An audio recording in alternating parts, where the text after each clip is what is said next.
But I mean, again, he doesn't know who Gabriel is, right? Because he didn't come from an Abrahamic faith. The people of Mecca were pagan. That we believe without understanding. Take this Uyghur flag, you Southerns! That the standard... He doesn't know who Gabriel is, right? Because he didn't come from an Abrahamic faith. The people of Mecca were pagan. That we believe without understanding. Take this Uyghur flag, you Southerns! That the standard narrative has holes in it. Quran is mentioned. If this book was from other than God, they would have found in it many contradictions. If a book is without contradictions, that has no bearing on whether it comes from God or not. I've had phone books that are inerrant, but I certainly don't think God gave them. Anything else is by default. Therefore, I really do think Jesus was crucified and that he really was dead and buried. He thought that he was a son of God in the sense that he was specially chosen by God. I think Jesus really did think he was going to be the Messiah, the future king of Israel. I mean, that is, after all, why they crucified him. All right, hello everyone, and peace of Christ to all of you. Please invite your friends. And as you see, But I mean, today, we have a very important topic, which is extremely dangerous, actually. You know, we heard the news, the sad news, that the Muslims in UK, they choose a new leader to wage war in China. And that is a third TiT war. Now, the Chinese, they heard the news, by the way, and they took it seriously. If you look at that girl there, she is from the Chinese army. And she was saying, I mean, this Abdul is so stupid cute. I mean, look at him. So supposedly there is a group of Muslims in China, they are oppressed.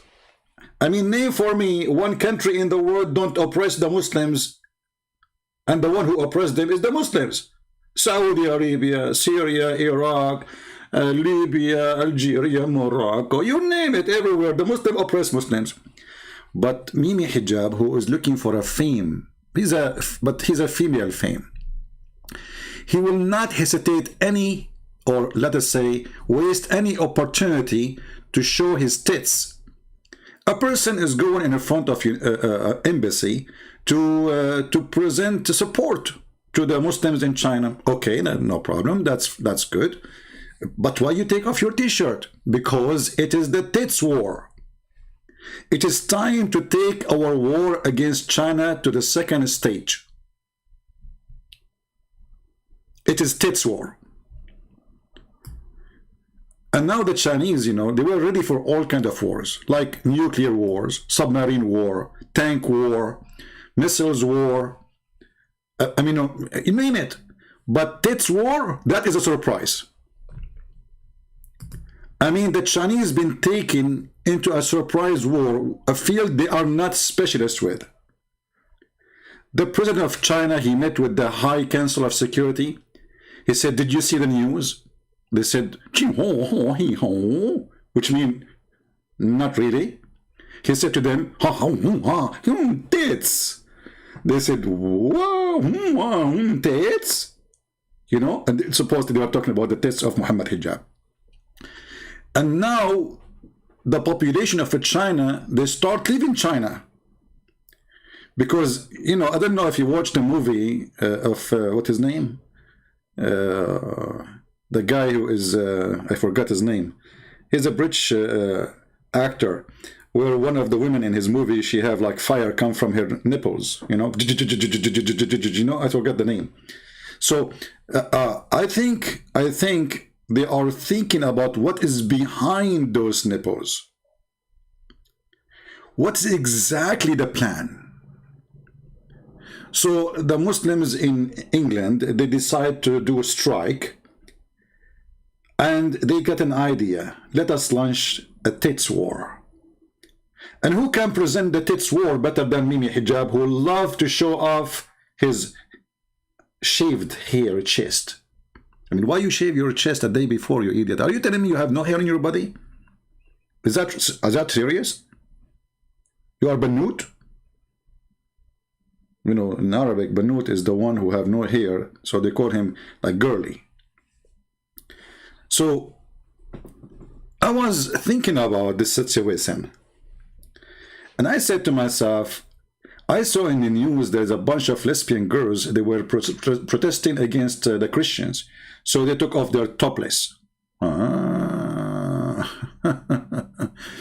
Muhammad Hijab, Amar Rabbi Amar. You got the idea from them. I get you.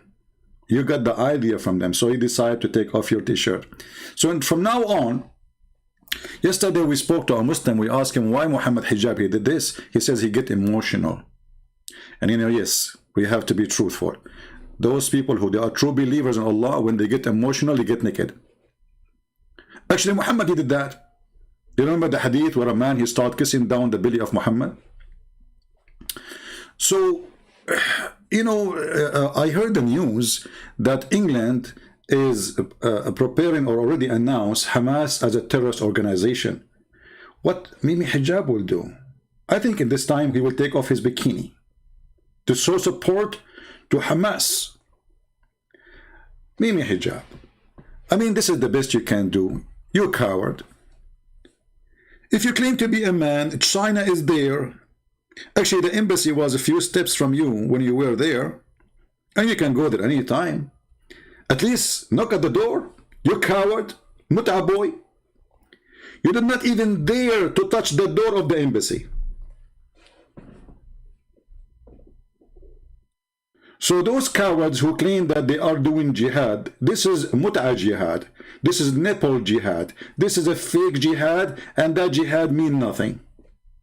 In the same time, if we search in the news, we will find that all Islamic leaders, if we can call them leaders, they are kissing the shoes of the Chinese. Saudi prince, the Saudi crown prince, the king of Saudi Arabia. This is now, look, this is the news now. I just searched in Prophet Google, peace be upon him. It says the following. Saudi Arabia turns toward China. Look, what the heck? They are not turning toward the Kaaba no more. They are turning toward China. Like, what?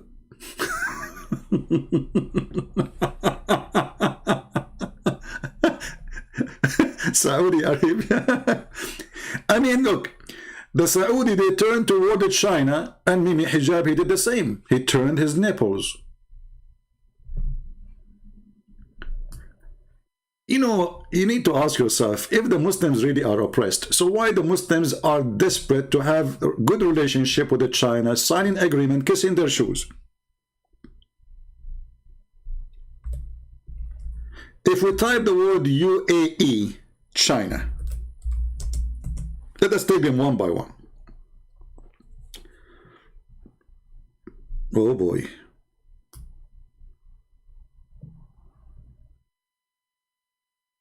United Arab Emirates, soon they are going to give the Chinese a base. Like, what?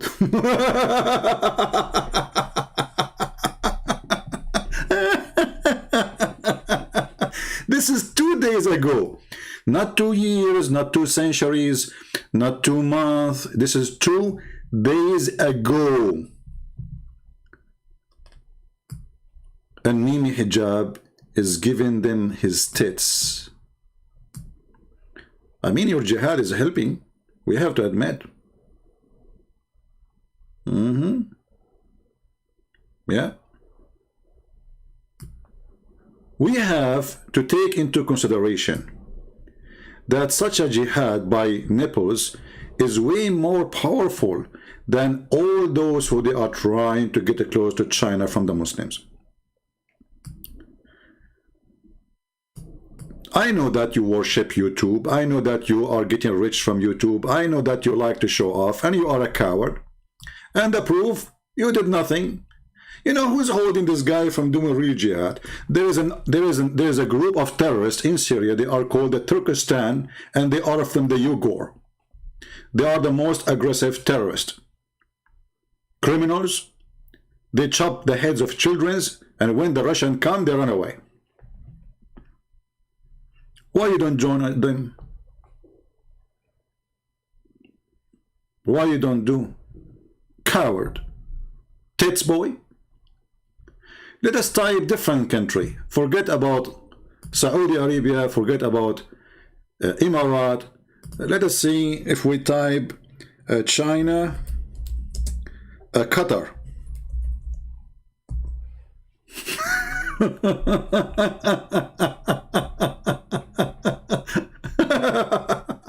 I mean, the news is horrible.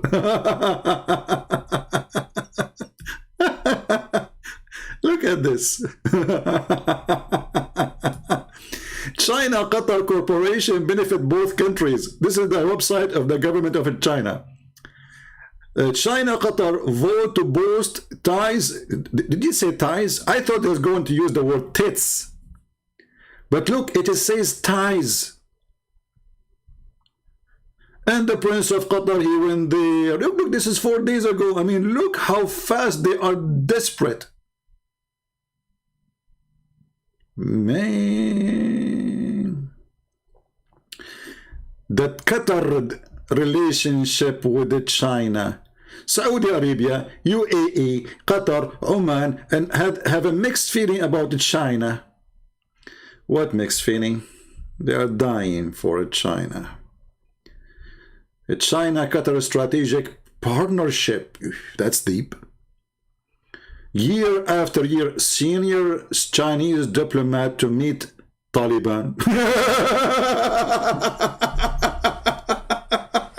Even Taliban.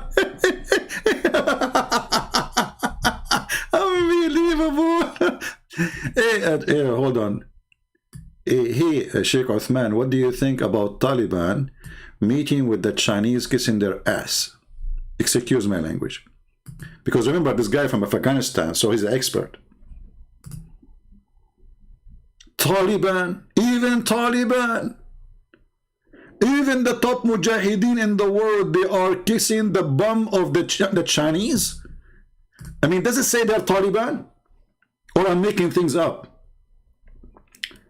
Taliban. Let us type the word Taliban so that we can get a special deal. Man.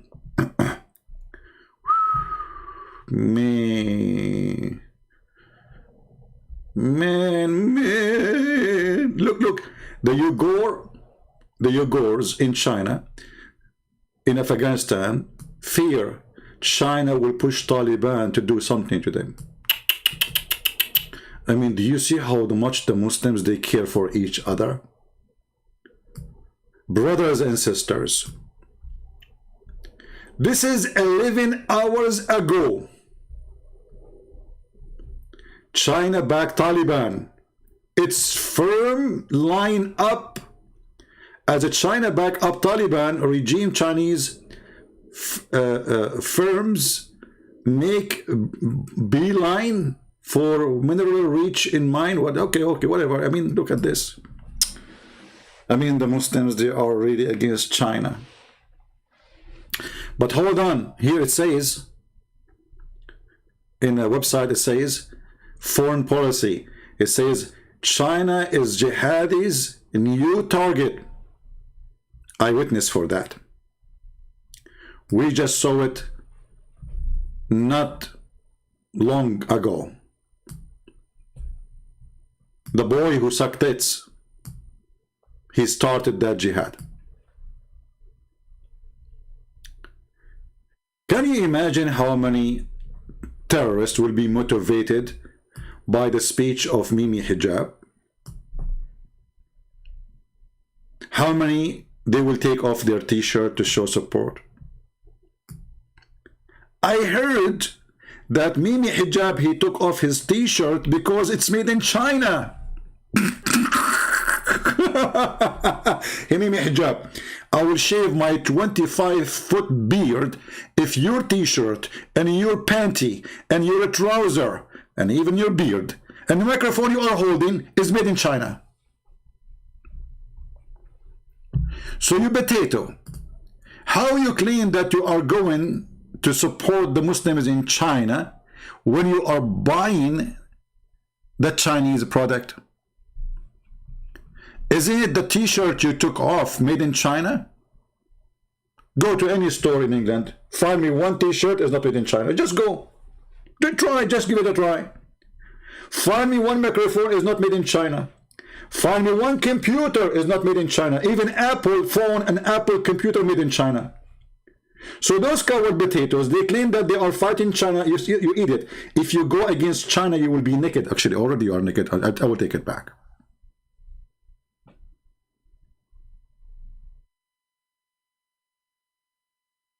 Do you see the stupidity? So they claim they are going to, like support the Abdul in China. But in reality, they are the one who buy the product of the Chinese or the world, not only Middle East, not only Muslims. I mean, here in America, you go to the store. I mean, what you will find, anything we have around me, anything I have around me is made in China. The microphone, the computer, anything, you name it. It's a reality. So if you want to go really against China, as you claim, potato, you go naked, totally naked, because the first thing you should do, you should stop buying their product, because that product is making the Chinese government rich and powerful. So if you mean really what to say, we'll do what you say. Do you say what do you do? Or you do what you say? Oh, the maximum jihad you will do, you will take off your t-shirt, which is made in China, and then after 5 minutes you will put it on. I want the Muslims to make an announcement around the world that they will not buy anything from China anymore. Let us see. Let us see. I'm going to open my Skype. And again, welcome to your brother Christian Prince program. And this program is made for adult. So if you are under the age of 6 and you are a Muslim, you better leave, because according to Muslims, Aisha, she was adult, mature at the age of 6. In fact, she was dating at the age of 4. So if you are kids, keep them away from the Mujahideen. Welcome and invite your friends. But then the Prophet Muhammad sallallahu alaihi wasallam, Allah put around him those people that will console him, like his wife Khadija. And then when Gabriel started coming more often, he told him, I'm Gabriel, I'm bringing the message to you. And then he'll bring news to him of the past about like what happened with Joseph and Moses, things that he wouldn't have known, because he couldn't read or write, right? Yeah, and then like amazing, miraculous things like linguistic miracles that the Arab poets couldn't respond to. So that's cool. That's so cool. He didn't know it was Gabriel. The angel didn't tell him it was Gabriel. He did, sure. Any later?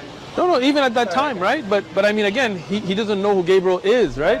Because he didn't come from an Abrahamic faith. But I mean, again, he doesn't know who Gabriel is, right? Because he didn't come from an Abrahamic faith. Those things are going to be shown every time we go live on air, because they are priceless. So we are preparing for a new introduction in my program, and it's going to be fun. It's going to be a collection of action. Again, he doesn't know who Gabriel is, right? Because he didn't come from an Abrahamic faith. The people of Mecca were pagan. That we believe without understanding. Take this wig of flag, you son of... That the standard narrative has holes in it. Quran is mentioned. If this book was from other than God, they would have found in it many contradictions. If a book is without contradictions, that has no bearing on whether it comes from God or not. I've had phone books that are inerrant, but I certainly don't think God gave them. Anything else is by default. Therefore, I really do think Jesus was crucified and that he really was dead and buried. He thought that he was a son of God in the sense that he was specially chosen by God. I think Jesus really did think he was going to be the Messiah, the future king of Israel. I mean, that is, after all, why they crucified him. All right. God is good, my friend. And the Muslims, they are abusing their religion. They bring people to interview, hoping that they can fight Christianity, and then in the process, they find themselves exposing their stupid God. As simple as that. It's very funny to listen to a dummy. And the dummy claimed to be wise. You see, there's one of the statement, the old Jewish tradition, they say, God, he created 2 ears and 1 mouth to listen more and speak less. But Muhammad is not like that. Muhammad, he speak more, he never listen. Even when Jibril came to him, Muhammad was not listening. This is why Jibril was squeezing him 3 times. I'm going to open my Skype. All calls from Muslims are welcome. I heard there's somebody, he is a Muslim, when I call me today. So one of you send me email. I don't know if he's talking about today or tomorrow he will call me. I'm not sure. So we'll open our Skype and Muslims are welcome to call. You know, Islam is a mockery by itself. But what makes it more silly, that the Muslims are working hard to do mockery to their own religion. One of the mockery of Muslims, they say that we have books full of lies. If you show them something, they will say to you, this is da'if. They are making mockery of their books. They are making mockery of their God. They don't want to accept what their God said and what their prophet said. It's a mockery cult. As an example, when we show them that Umar al-Khattab, he go out watching the wives of Muhammad doing poo-poo. You ask yourself, this hadith is written by who? Reported by who? If you ask me, honestly, I believe that this hadith is written by Muslims who they are trying to make a mockery. But look like, for the Muslims, this is not a shame. So what? The companion of the Prophet, the best companion who became a caliphate, he was staring at the bum of the wife of the Prophet when they are doing poo-poo. And not only that, he was harassing them. Saying to Sauda, as an example here, when she was doing poo-poo, we recognize you. You see, the first one who came with the face recognition, I think it was the Israeli. But there is something we do not know until you read the Islamic books. There is something called ass recognition. And that was exist by Islam. All right. Let us see, we have somebody, he is saying he's a Muslim. We will see if he is.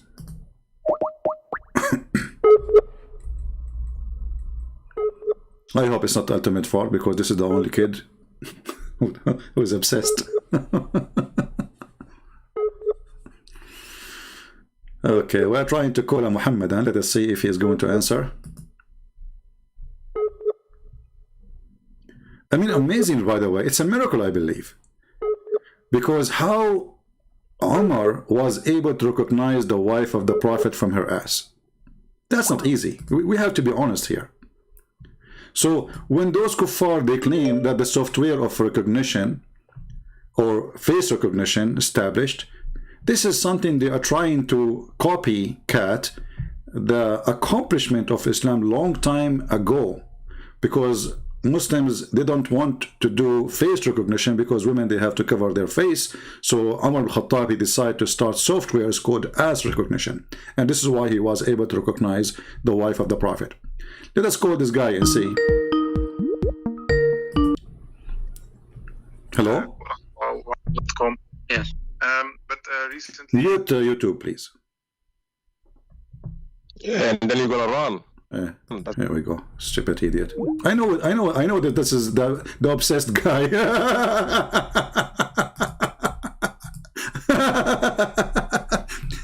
You know, listen, Ultimate Fort, I really am sorry for I did what I did to you. I mean, I made you made you to joke everybody, but I didn't mean it. It's you who keep calling me.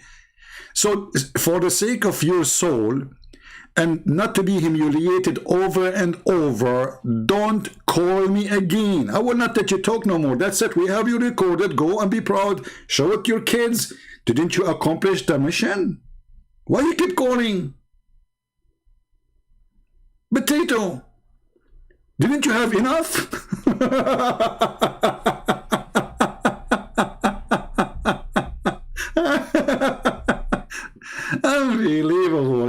That's really good. I mean, this guy is really something. Let us see this guy.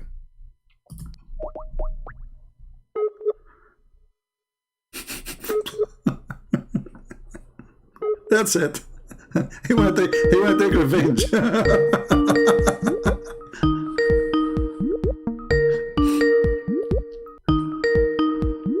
I said it must be ultimate fraud, and I was right. I mean, how I was right, do you know?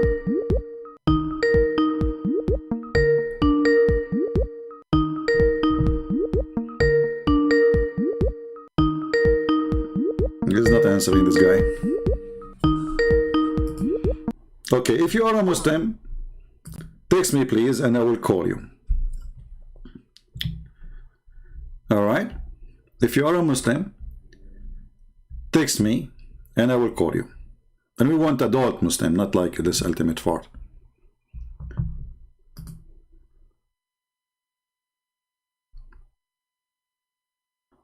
Islam, there is no question. Islam is a mockery cult. It's a mockery of their God. It's a mockery of their prophet. I mean, when a guy like this guy, he claimed to be a sheikh. And then he keeps saying that Muhammad was worshipping the true God. And he was following Abraham. And then he go openly in the street. And he is the one who record the video.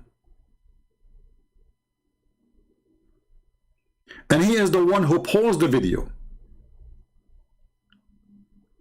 And then in his video, he says clearly that Muhammad, for 40 years, at least, was nothing but a pagan person. He never heard about the true God.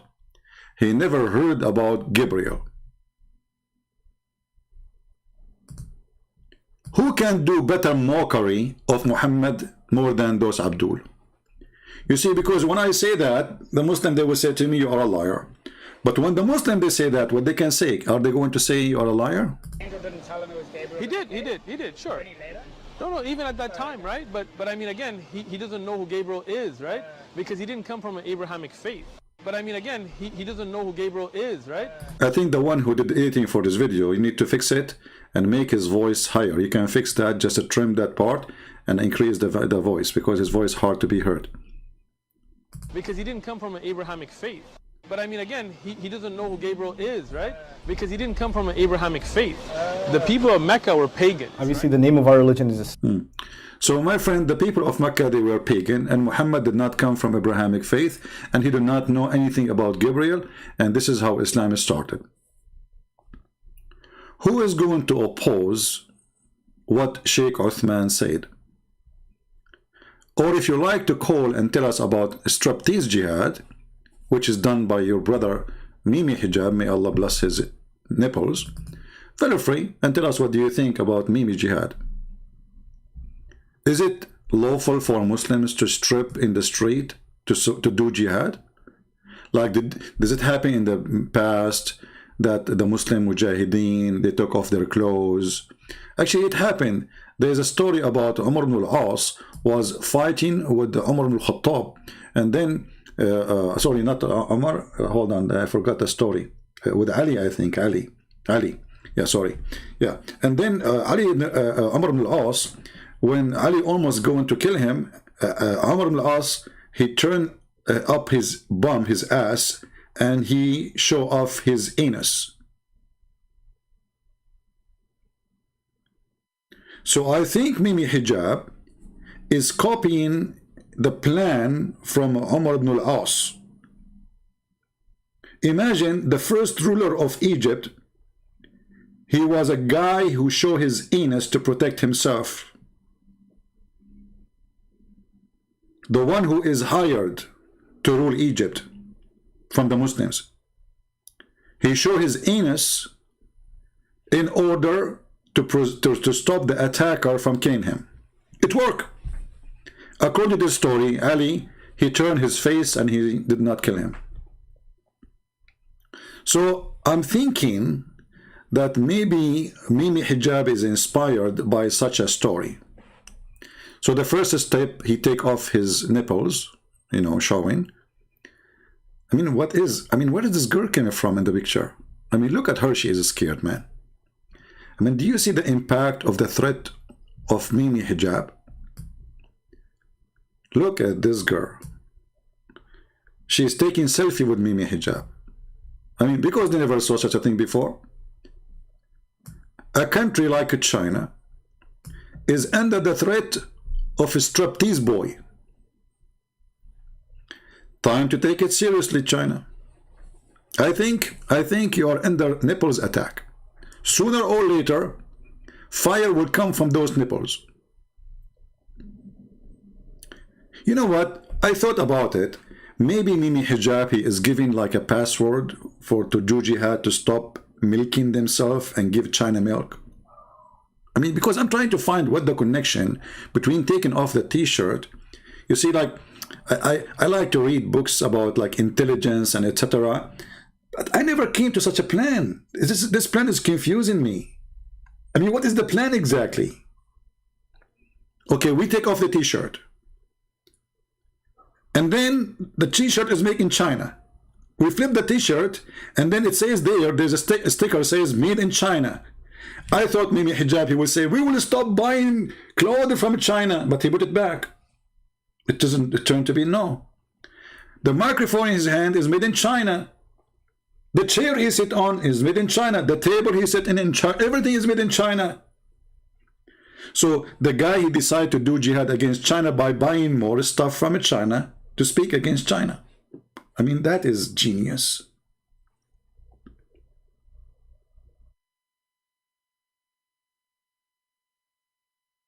If this is the plan, I have to admit that nobody can beat you with such a thing.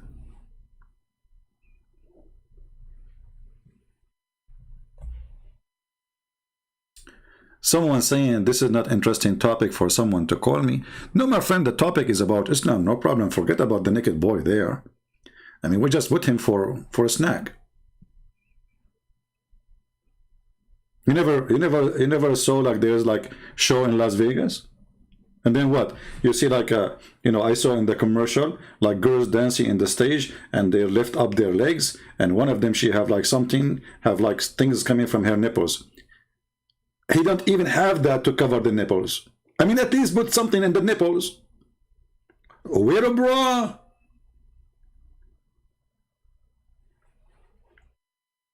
By the way, how many Muslim women they get tempted by seeing Mimi Hijab naked now? Especially this guy, he have an amazing body features to the point you see no muscles. I mean, the guy, look at you, look like a balloon. This guy, he always, you go watch his videos in the corner, in a speaker corner. He take off his t-shirt. He wears shirt showing almost everything. He is desperate just to show. The show boy. You know, the father of Muhammad was a gigolo. And if you read my book, you will see it. That the sister of Waraq ibn Nawfal, obviously she is a whore, she offered the father of Muhammad 100 camel to do boom boom to her. Now the story, obviously, there is no way. I mean, why in the world a woman, she will pay 100 camel to a guy to sleep with her? Doesn't make sense, man. I mean, maybe she gave him a chicken, but 100 camel? I mean, Muhammad himself is not worth a goat. So a woman, she is the sister of Waraq ibn Nawfal, which is obviously he is the father of Muhammad. She offered the father of Muhammad 100 camel to sleep with her. The father of Muhammad did not say no. He said, hold on, I'm going to Amina, supposedly she is the mother of Muhammad, and I will be back to you, which means I will do Amina and I will come back. And this guy is working officially as a gay girl. So maybe Mimi Hijab was thinking about doing business. But how much they will offer you? How many chicken? YouTube will pay. Who is a Muslim would like to call us? Who is a Muslim would like to show us that Muhammad really a prophet of God?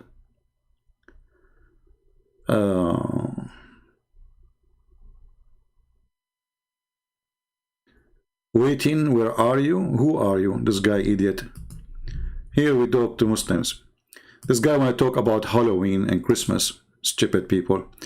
See, Halloween is a pagan, practice. Christmas is not, because it's what it's meant. It was not what it used to be.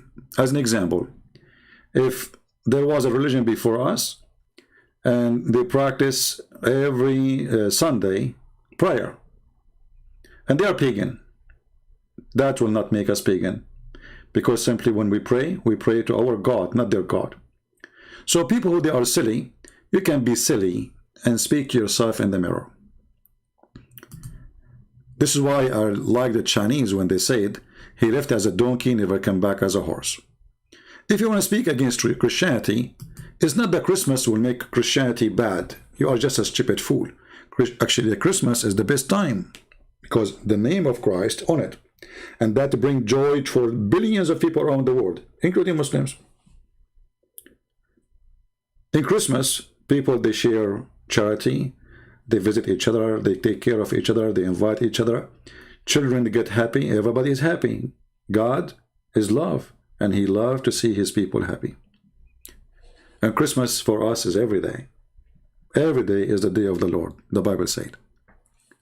So the stupid ones, who they are desperate, try to find anything. Do we have any Muslim would like to say anything to us? Any Muslim would like to share with us something truthful about Muhammad, additional to TiT's for sure. You know, I mean, I'm convinced with the TiT's story. You know, it is. Yeah, I mean, you have to think about it. Anyone have anything against TiT's? You see, actually, the God of Islam is the God of TiT's. Remember, if we go in the Quran and we search for TiT's, just search for TiT's, not necessarily the word TiT's in English, you know. Oh, I'm typing in English now. Unbelievable. So if we go in the Quran and we search for TiT's, but we will search for TiT's in Arabic. Kawaib. You know what is killing me about this Arabic language? That it says that they are a cube. Like a cube. Since when women breasts are cube? Because that will make the Kaaba breast too. Kawaib, Kaaba, breast. We are getting there. Look at this translation, by the way. And young, full-breasted, between two brackets, mature. The tongues of the Abdul now is coming out, brother. Brother, they are so young. And they are full-breasted, brother. Yummy, yummy, yummy, yummy. Even their God is the God of tits. When God, he promised us the tits of young girls, you ask yourself, what kind of God he is? Muhammad me saying, is Isaiah 53 say that he is the Messiah? My friend, don't worry about Isaiah, because your God already, he confirmed that the Messiah is the Messiah. So why you are worried about the Messiah, you idiot? I mean, why Muslims are so worried about Isaiah? By the way, why you don't have the book of Isaiah in your Quran? Can you show me the teaching of Isaiah in your Quran? Dummy. Dummy with certification. Is it saying that he is the Messiah? Don't you think it's too late? Abdul, don't you think it's too late even to ask this question? Your God, Allah, he confirmed that he is the Messiah. That Jesus is the Messiah. And Abdul is worried about Isaiah. They are not worried about full-breasted, mature little girls. He's worried about Isaiah 53. That's deep. I mean, we have to confirm that Muslims are people who think deeply. He did not say all the garbage in his Quran. My friend, if Isaiah is about Jesus or not, that will not change anything. Jesus is Jesus and he is the Messiah. And even your stupid God confirmed that he is the Messiah. So eat it. There is not. What is not? What is that? I mean, look, guys, look at the sentence. Sometimes people, they say to me, your English is not good. Even Muslims make fun of my English. But sometimes I read the Muslims' answer to me. It sounds like Quran. There is not. What the heck is that? Is that your answer? There is not what? I mean, imagine this guy become a professor in university. And he explained any problem by saying there is not. That's deep. We don't care, Muhammad. Even your name is stupid, Muhammad. I never heard of a guy whose name is Muhammad. Muhammad, not Muhammad. Idiot. We don't care if you think about Isaiah 53, whatever you want. Who care? Your stupid God, he confirmed that he is the Messiah. Are you against your God now? Are you against your God? Say yes and get one trip to the nipple land. Honestly, if you say yes, I am against Allah teaching, and you call me, I will contact Nini Hijab for you, and he will grant you a one-way trip to the nipple land. What say you? Huh?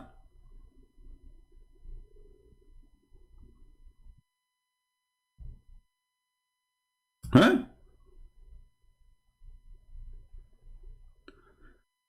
Somebody saying change your information. My friend, those are fake numbers. Don't worry. Do you think Rita? But I don't even have a phone number. I use prepaid phones when I need to go somewhere, and that's it. So don't worry. Any Muslim dare to call me. Oh, we have somebody trying to call. My friend, you cannot call me. You have to text me first. Text me, and then I will take your call.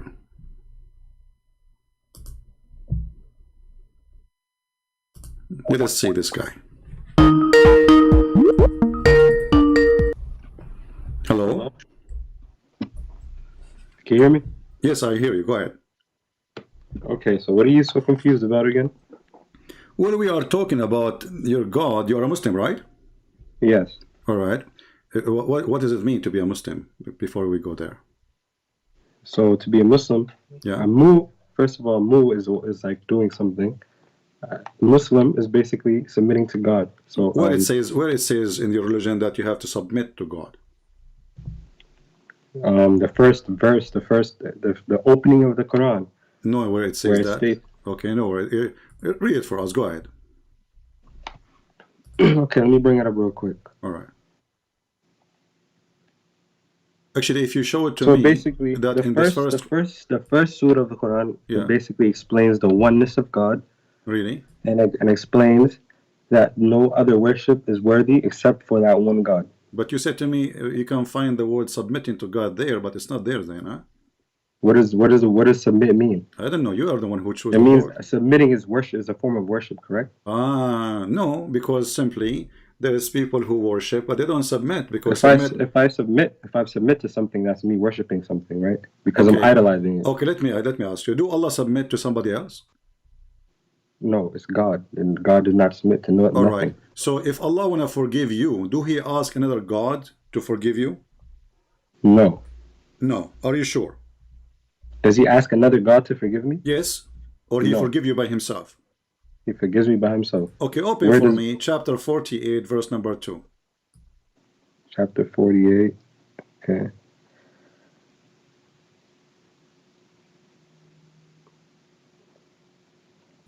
Verse number 2, okay, read it. Go ahead, read it. You read it. My English is bad, as you know. Okay, it says that Allah may forgive thee of thy sin, that which is past, and that which is to come, and may perfect His favor unto thee, and may guide thee on the right path. So who's talking? God is talking through Muhammad. No, who's talking in the verse? Muhammad received the verse. Muhammad is not talking there. Okay. He's talking through God. So through God. Muhammad did not say anything. This is Allah talking right now, correct? How do we get this information from where? This is not the question, my friend. We know that Muhammad later told you that he heard this from the angel. This is not the question. Listen carefully. Who is the one who said this verse or this sentence first? Who says the sentence first, you said? Yeah. Yeah. What do you mean? I'm Is confused. that your God, Allah, or Muhammad, the first one who made it? I mean, how else are you going to get information from God unless somebody tells you something? I'm not asking you how you get it, who deliver it. I'm asking you who is the first one who said those words? Technically, Muhammad, yes. Muhammad's saying it. No, the first one is Allah. Are you saying that the Quran made by Muhammad? No. What do you, I don't understand your question. I don't know why you cannot understand my question. Listen carefully. Who is the one who made this verse? Who made God. What is the name of your God?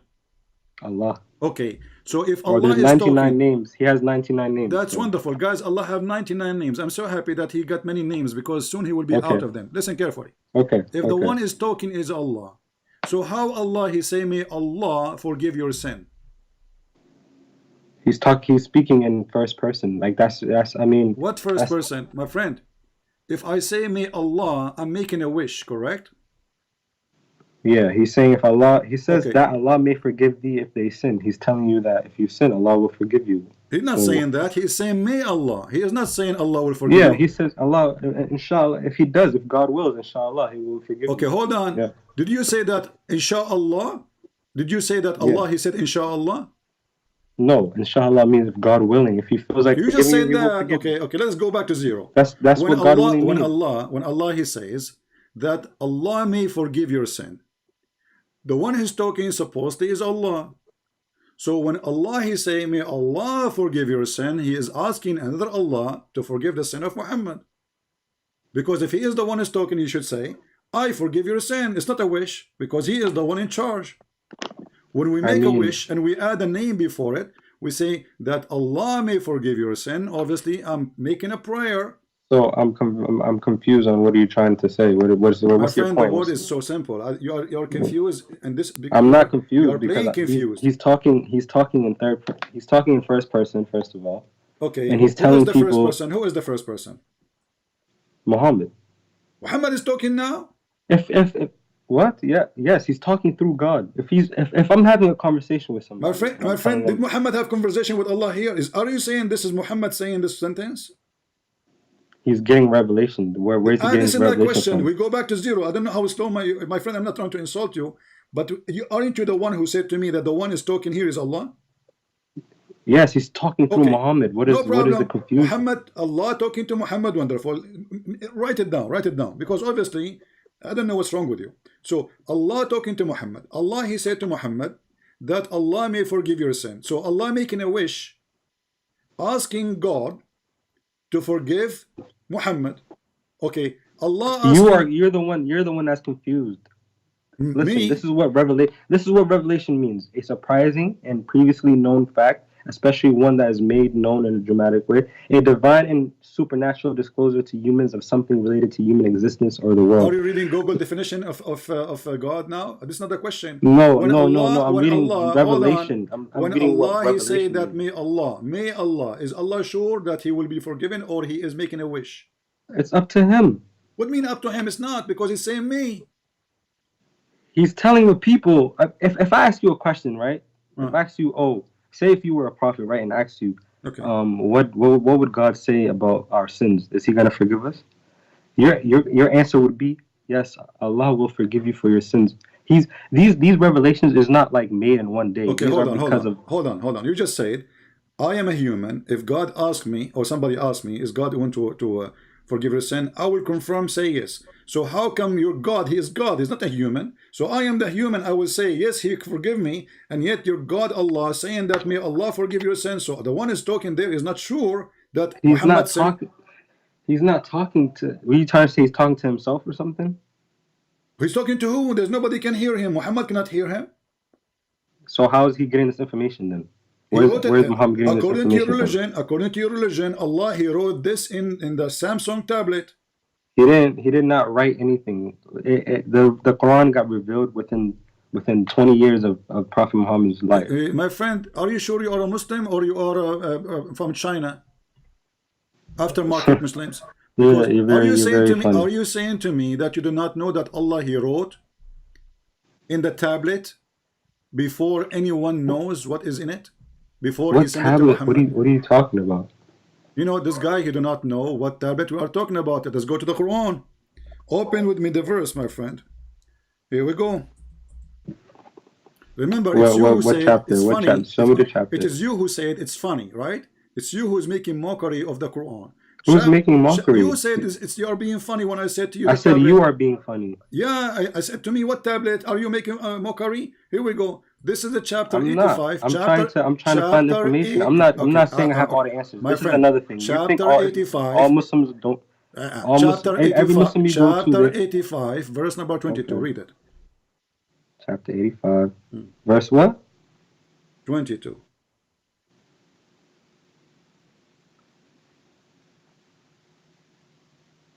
Verse 22. Okay, I'm here. Yeah, so I'm It here. says- You are here. I am there. Okay. Okay, and you said there's no tablet. Hold up. Let me see. Hold up. I missed it. Let me see. Hold on. It says, "Nay, but those who What do you mean? I don't see where it says. I don't know. I don't see where it says tablet. Am I on the wrong verse or something? You don't Chapter see it? 85. Chapter 85, verse number 22. Are you using iPad or Samsung tablet?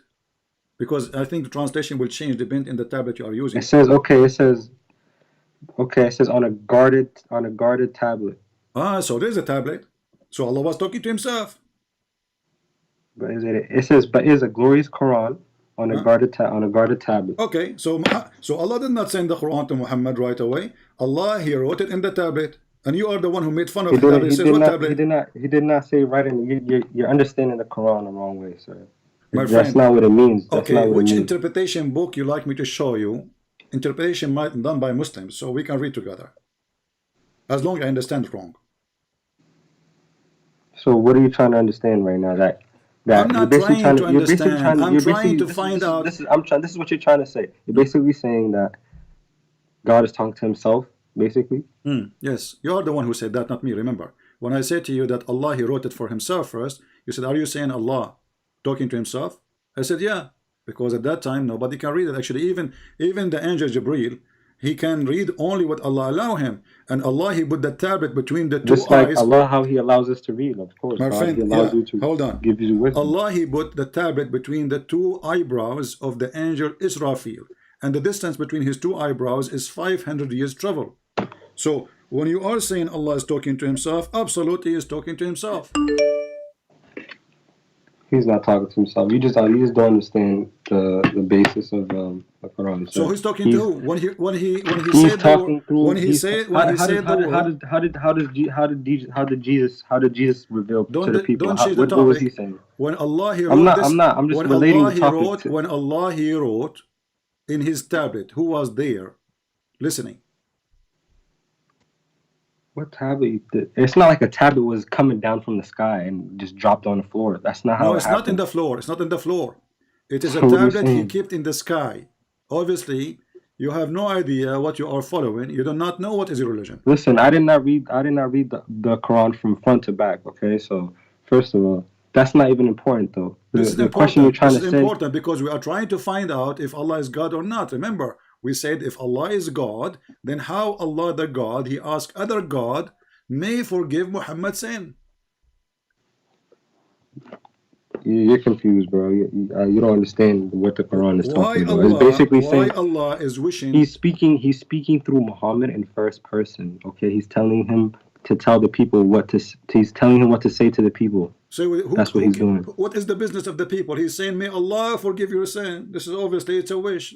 Have nothing to do with the people. This is between you and God. So if you are Muhammad, Allah speaking to you, correct? So yes. Allah forgive my sin or not, this is my business and between me and God. He said, may Allah forgive my sin. So what's wrong with that? Because, so how Allah says, may Allah forgive your sin? Allah's not saying it. Allah is Muhammad saying it. I ask you, this guy, did you drink something before you call me? Listen. If Aren't I'm you the talking one? to you, I asked you. Let's go back to zero. if I'm talking to you Let through us go God. back to Wait, zero. Let me finish. Did I ask you who is the one who's talking? You said Allah. Let me just make one statement. If I'm talking to you through God, right, and we're having and I'm getting these revelations, and I'm trying to tell the people what God is saying, am I gonna say I? Am I gonna say me? No, because I'm not the person saying it. I'm just the one translating the message. So I'm gonna say, instead of being first person and talking about myself, I'm talking for somebody else. So basically, if you know what literature is, that's how you speak to people. You don't. If somebody goes, if Donald Trump goes to say something to one of his people or one of his politicians or whatever, are they gonna go to the people saying I said it? No, they're gonna say Donald Trump said this, right? Okay, then. So what is the your one who's question? talking here is Allah. So Donald What do you mean? Trump, he will say, Donald Trump, he said that when he is the one who's talking. Listen, if I'm talking to somebody, I'm not gonna tell them I said this. I'm gonna say this person said this. May he forgive you because he said. Okay, who is the one who said, may Allah forgive you? Let us go back to zero. Who is the one saying that? Huh? Who is the one who said, may Allah forgive you? Give me his name. Muhammad. He's saying, may Allah forgive you. So are you saying the Quran is made by Muhammad?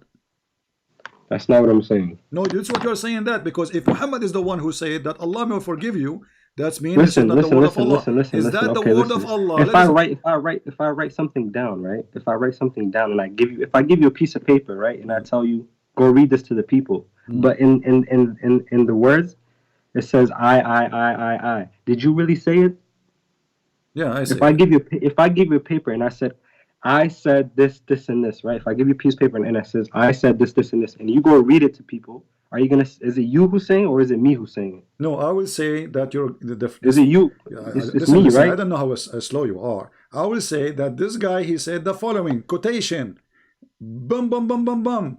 Here, Allah is the one who's talking. He is not saying that somebody told me to say to you. So he is saying that I gave you victory. Read the verse. All right. We have granted you victory. Who is talking? Allah.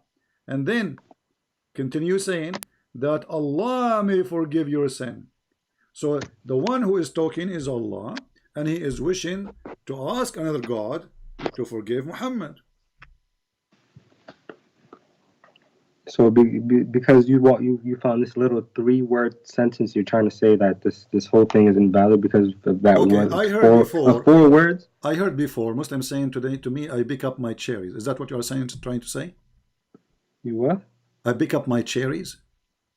What does that mean? I don't know. Like I pick up some bad things in the Quran and I show you. That's not a bad thing. How is it bad? Explain to me how is that a bad thing? You just told me. You just told me you are going to focus on 3 words. Those are the words of Allah. So if the 3 words of Allah is not important for you, then why they are in the Quran? Listen. You're not understanding, bro. Basically, what's this? You're confused about the first person, second person, third person tense. It's all the same thing. Like it doesn't matter if I'm talking first person, second person, third person. Like I don't understand. Like. What's your confusion? Well, what I don't understand how Allah. Okay, my friend. Forget about second person, third person. When he say may Allah. Wait. In the Bible, listen. When he say there's many of that. When he say no, Jesus he says I say to you. It been said to you. I say to you. Jesus says I go and your sin is forgiven. The Jews they start thinking, how in the world he would say such a thing? Who he think he is? And Jesus said to them, even reading their mind, saying, which one is easier, you hypocrite, to say to him your sin is forgiven, or to tell him carry your chair and walk or bed? So Jesus, he did not say, may God forgive you. Jesus, he said, go and your sin is forgiven. So here, Allah saying, may Allah forgive your sin. So you're saying because Jesus said your sins will be forgiven, and Muhammad said it's not that. He did not say your son will be forgiven. He said your sin is forgiven, not will be. Yeah, no, I didn't say son. He said is forgiven, right? Is forgiven, like definitely, right? Okay, and you're saying because Muhammad has said the opposite thing it's not Muhammad who said that. What's wrong with you? Aren't you the one who said the one is talking there is Allah? How you gonna talk? How you gonna talk to people without a prophet? Like obviously, Who cares about the prophet? you don't understand. Who cares Who about cares the about prophet? The Who one cares is about you? Hear talking yourself. there. The one is talking So who cares there. about Jesus The then? one Who is cares about speaking Jesus? there. Bro? Is he Muhammad Why or doesn't Allah? why doesn't God just come and Look have at this a madness. large microphone and just talk to Look everybody at with this a large madness. microphone? Abdul, listen. Who is the Why one does he is need a talking? prophet? Why does he need Who a is prophet the when he could just one talk is to us with a talking? large Who microphone? is the one who is talking there? Allah, If right? God wanted, Is it Allah or somebody else? huh? We go back to zero. Who is the one is talking there? Isn't it Allah only? Allah is talking through Muhammad for the Who 100th time. care? Who care talking to Muhammad or not? This is not the question now. First of So what all, is the Muhammad, Allah question? did not talk to Muhammad. Secondly, because Muhammad never heard Allah. He never saw Allah. He never witnessed Allah. He never heard the thought of Allah. So stop saying Allah talking to Muhammad. What do you mean? Yes, yeah. He's still talking to him. Even if it goes through 10 people, if you give me a message My and it goes through friend, 10 people, it's still from you. So what are you saying? I am saying, If I give you a not letter, saying, if I give you a letter I and it am goes not through the saying, U.S. I'm Post not Office, saying. then it goes to FedEx, then it goes to this, it's still, it doesn't matter. It's still coming from me. I'm the source. So what are you Okay, saying? you are the source. Abdul, guys, take note. He is the source. Who is the source? I'm Allah. talking about Allah. I'm not talking about Okay. me. I'm saying if I'm the one, if the message is getting from one place to another, it doesn't matter who's in between. There could be 100 people Who in is between. between? It's Who still care about coming the from between? me. Who is the one is talking? Allah making a wish, and the wish is, may Allah forgive your sin, correct? Okay, can I ask you a question? Right, this is the same argument I can make. Right, Ask me a question. when Jesus was getting his revelation, was he talking to God or was an angel coming down to speak to him? No, he was talking to, he is God. Why angel? Directly. Why He didn't angel? need an angel. Why angel He will didn't come need and the give him angels or nothing. You know, Abdul, listen, let me show you. Even in your Quran, Jesus, he did not receive revelation from an angel. When Jesus was born and he was supposedly a child in the cradle, Jesus right away he spoke, speaking as a prophet of God according to Quran, correct? Huh? Huh? Jesus, when he spoke in the Quran, in the cradle, did he receive revelation from an angel or he is just born? I don't know, man. What do you mean you do not know? What you know? What kind of religion you have? Jesus in the cradle, he spoke. I don't. He's 1 hour old, 1 minute old, and then he spoke to them in the cradle. Who? Jesus. Okay, so as a baby, Jesus right? do not need an angel to give revelation. Even in your Quran, when he is just a child. Okay, everybody's different, right? Just like no, all not the other everybody prophets. is different. It is you who said. It is you who said. It is you who said to me. Look, speaking guys. in the cradle? Was Look all at the other this prophets madness. speaking in the cradle? A second ago, he said to me, "Didn't Jesus receive revelation from the angel?" So was Abraham speaking in the cradle? Hold on, don't escape. Jesus, he did not receive revelation from an angel, and the proof the Quran says so. He spoke when he was a cradle. Muhammad, he was 40 years old, first time ever, he encountered an angel. Yes. So when the angel come to him, he says stupid things. As an example, the angel said to Muhammad, read, correct? Yes. Okay. Did he give him something to read? What do you mean? You don't need to get something to read. You just if Allah wants to give you the power, if Allah wants to give me the power to read something that I don't know how to read, then I can read it, even if it's not there. If it's just coming out of my mind. Thank you, guys. Did because you hear it's coming. It's the word of God. If Allah it's is the word God, of God. if Allah is God, and He gave me something to read, even if I cannot read, I will read it. Okay. Yes, so, because He gave me the power to read it. He said to Muhammad. Allah said to Muhammad, read. Did Muhammad learn how to read after Allah said to him, read? Yes. Huh? I thought Muslims believe Muhammad never learned how to read. What do you mean? What do you mean? You told him read, right? You just said just take a hike. You know, you're just a kid. I'm wasting my time. I want somebody, a Muslim, he knows what he's talking about. Let us see this guy here.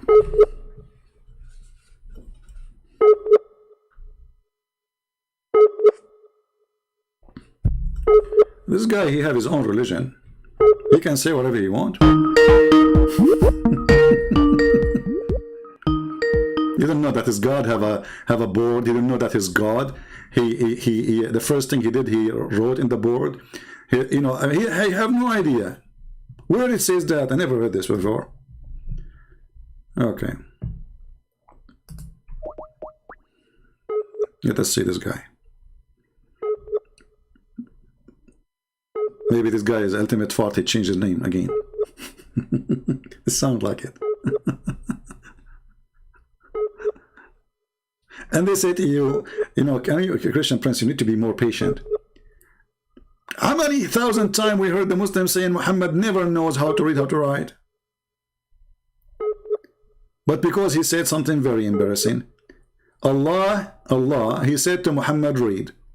Still Muhammad cannot read. Jesus said to the blind man, see, he see.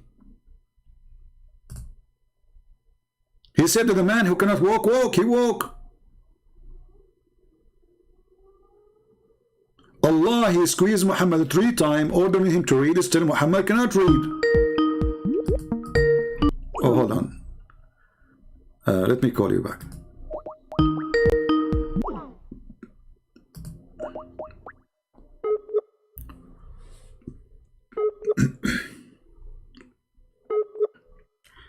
Don't call me El Maliki, because if you call me in the same time and I call you in the same time, it will not work. Oh. Hello? I got answers. Yeah, here we go. Son of Muta. Hello? I got one more question for you before you go. You got a question for me? You did not answer. You know, did your prophet learn how to read? Yes or no? Huh? Did your prophet learn how to read? Yes or no? Can I just ask you one question? No, I want you to confirm. Did you search Google? What? Did your prophet ever learn how to write, how to read? I want an answer. No, he was illiterate. So why Allah, he ordered Muhammad to read, still Muhammad can't read? If you can't read today and I want you to read tomorrow and I'm God, I can make that happen. So what are you saying? No, he can make it happen right now. And you just said Muhammad never learned how to read. So Muhammad, he became a prophet at the age of 40. He died after he became 60. So Allah, he have more than 23 years to make him learn how to read. Did he make it happen? That's not what's important. No, it's important. Why not? If God, he said to you, read. Jesus said to the one who cannot walk. If God wanted to do anything, Jesus, he could do it. If God wanted to stop Hitler, he could stop Hitler too, right? The one he could who stop cannot Hitler, walk, though, right? But why didn't he stop Hitler? Okay, then. You make no sense. I just have one question for you. Hold on. If you're a real Christian, why don't you believe what the Ethiopians believe? Because that's the real, true Christianity right there. They prostrate, they bow down on their heads. Still, the Ethiopian believe that Jesus is God, and you are a fool. What? Ethiopians still believe that Jesus is God. How can people denounce the Ethiopian religion, the Ethiopian Christianity? Who said that? Who said that? What do you mean who says that? Mormons go there. Mormons go to Ethiopia all the time. Mormons go to Ethiopia. How are you going to tell me Mormons go to Ethiopia all the time trying to change these people? Don't change topic. The Ethiopian, what do you mean don't change the topic? We're talking about Christianity and Islam, right? Do the Ethiopian believe that Jesus is God? Yes or no? What happened? What happened to the Ethiopian Christianity? How come people don't? That's the Orthodox. That's the real Christianity, right? Do they believe that Jesus is God or not? The answer is yes. So you are a potato. Now don't change the topic. Whatever. You don't believe in nothing. You said if Allah wants something to happen, it's going to happen. So here you go, coward.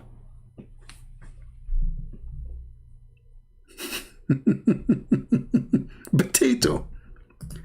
An ultimate fort. I will give you some toys to play with, okay? Don't call me, please. I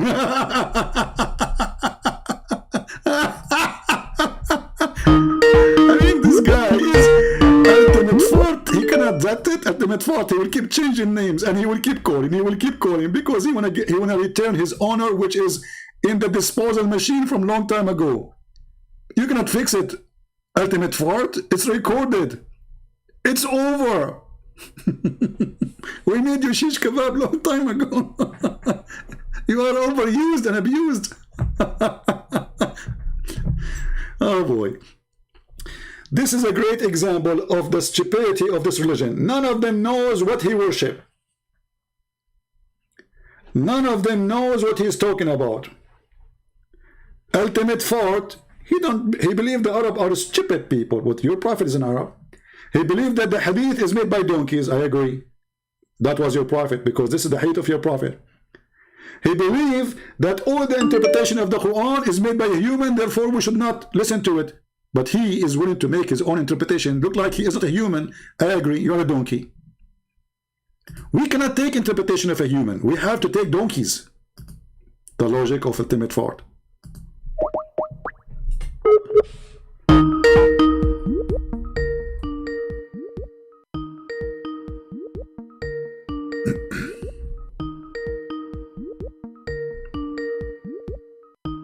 Answer. Hello? Hello? Hi, can you hear me? Yes, my friend, we hear you. What do you like to say? What's the discussion about? Well, we are talking about your, your God. You Muslim, you say that Allah is one God, right? Yeah, but let's have an agreement first of all, okay? Okay. Agreement about what? Can we? Are we going to agree like Muslim scholars? Because the Muslim scholars they agree about not to agree. Listen to me. Uh-huh. Because we're not here to entertain one another, so let's not start mocking each other up. Let's just have a. I'm not mocking. Did I say anything to you? Did I insult you? No, because I've been watching some of your videos. My friend, if somebody is stupid, he says something stupid, I will say to him, "You are stupid." You can say the same to me. What's wrong with that? If I say something stupid, say to me, "You are stupid." Anyways, okay. Anyways. Yeah. So what's the discussion is your God Allah is one God or he is many? He is one. Okay. What is the proof that he is one? What is the proof that he is one? Yeah. What's your proof that he's a three? Well, here we go. As an example, chapter 48, verse number 2. Allah is speaking, saying that may Allah forgive your sin to Muhammad. No, I'm asking you, what's your proof that he's three? I'm not saying he's three. Do you believe in one? Do you believe in one God or in three gods? You see, you're changing the question. We believe in one God, but the question. No, I'm not. I believe in one God. You asked me. I will tell you what is my proof, but don't jump my question, please. What is your proof? I'm not jumping in question. You asked me how. No. Listen. You asked me how many gods. How many? Okay. Listen to me. You asked me how many gods I believe in. I answered you. I said we have one God. Now I will go back to you. So you have one God and I have one God. So why should I prove it to you if we both have the same belief? No, but because the Quran says you don't have one God. Read with me carefully. It says in chapter 48, verse number 2, that Allah may forgive your sin. So there is who is the one who's talking? Chapter 48, verse number 2. You can read verse number 1 if you want to. Just a minute. Chapter 48, which surah is that? My friend, I give you chapter 48. Just open chapter 48. He's asking me which surah is that. I'm asking you. If you don't want to answer, just say it. I don't want to answer. I gave you the number. This is the easiest way because you might pronounce it wrong. You might get it wrong. The number is the best. For chapter 48. Okay, verse number 48. 2. Which verse? Verse number 2. No, you're giving me something. Which says what? Say it in English. You read. Don't you have the Quran in front of you? Yeah, but I'm. Yeah, okay, I got it. Thanks to Allah. Finally, he got it. So yeah, what do you read it? Read it for me. Who's talking there? Who's talking? God is talking. What's his name? His name is Elohim in the Hebrew script. His name is Allah in Aramaic. His name is in Arabic is Allah. So his name is Elohim. So how come the Quran never mentioned Elohim? Why is Elohim mentioned in the New Testament? Yeah, I mentioned many times. Where? From the first, go open the first book. Where? So which chapter? Tell me. Don't change topic. Don't change topic. Don't change topic. No, I'm not changing. I'm asking you where the word Elohim is mentioned in the New Testament. It is all over in the Bible. You can go right now, search in Google. No. I'm asking specifically about the New Testament, not the Old. Don't change the topic. No. Listen. I'm not talking. Don't change the topic. Listen. I'm not talking about the Torah. I'm not talking about the Torah. You said to me, where Elohim mentioned in the Bible, right? I said to you all over. No. I did not say Bible. I say the New Testament. I was specific about it. I was specific about it. Abdul. I'm specific about it. Okay, let me ask you. When you said to me that Allah is the same as Elohim, is your God Allah is a spirit? Is he what? Is he a spirit? No, he's not spirit. But don't you know that when God he mentioned the word Elohim, he said, and he's a spirit? I don't know what you're saying exactly. I don't understand what you're saying exactly. Is your God Allah is a spirit? No, he's not. I already replied to you. So He's I not. am saying, when you say to me that your God Allah is the same as Elohim, Elohim in the Bible, he is a spirit. Is your God Allah is a spirit? Maybe that's your personal interpretation. That's not the Rabbi and Hakam's interpretation. This is the Bible. No. Bible. God created the heaven and the earth, and his spirit was above the water. So when I ask you, his spirit, yes, his spirit. Okay, he did not say God is a spirit. Okay, no, his spirit is not created. He is God and his spirit. Do you have a spirit? Do you have a spirit? My spirit is not. You see, okay, I have a spirit, so that makes us two. No. Do you have a spirit? Yes, I have. Are you spirit? No. So the same concept then. No. Go ahead. Next question. Just answer yourself. I am not the spirit, but I have a spirit. I have a soul. So God the Father is not the spirit, but he have a spirit, which means God the Father, God the Son, God the Holy Spirit. Now I'm asking you. You said God is a spirit. When you said yes, God the Spirit, God the Holy Spirit is God for us. God the Father is God. God the Holy Spirit is God. Christ, the man who came to us, is God. So when we say God, we talk about the person. My friend. You said that Elohim is the same as Allah. You said, I asked you, is Allah your God, is a spirit? You said no. So our God is a spirit. Our God is a spirit. Your God is not. So don't fool yourself. You asked me if he's a spirit. No, he's not spirit. Okay, do he have a spirit? Do we have a spirit? He might have. He might have a spirit like you mentioned in the Torah. Okay. But that doesn't mean he's a spirit. Okay, hold on. So why you Muslims, you have tons of fatwas saying that the one who believes that Allah have a spirit is no Muslim? I don't know which fatwa was that. Here we go. You know, do God, do Allah. I don't know which fatwa was that. I don't know which fatwa was that. No problem. I will show you the fatwa. Don't run away from the fatwa. So you did lie or you told the truth. Have a spirit. Here we go. No. Listen. You're playing here with words. See, you are not. Are you a scholar? You're playing with words. First you ask me if God is a spirit, and then you play with the words. You say, does God has a spirit? You said to me, I said, God is a spirit. God is a spirit. God is a spirit. How many times I need to repeat? Are you deaf? Now listen. Sorry. Is that the Jewish interpretation? Yes, this is the Jewish interpretation. Now shut up and listen. This is your fatwa saying. Listen. Let me read, Abdul. Let me read. اسمع يا Abdul. He is debating with the Christians. اسمع باجي بمصصك هسه افهمها باجي بمصصك اسمع باجي بمصصك احكي زي البشر بلاش عن تعريص يا أردني قصتك اخو شرموطه. Guys, he is saying the pussy of my mother. He is saying pussy of my mother. You believe it? This is the Muslim who defend Allah. Translate what you say. No, this is not a Muslim because you know what you're saying in Arabic. So, listen, I told you. You are son of Muta. You are son of Muta. If you have little dignity, you will not say what you say. You are son of Muta, and your mother is a whore. What a coward. And by the way, this is the language of the Muslim Jordanian. Very filthy tongue. 2 minutes you make him angry, he will say the pussy of your mother. I'm sorry to say the word. This is what he said to me.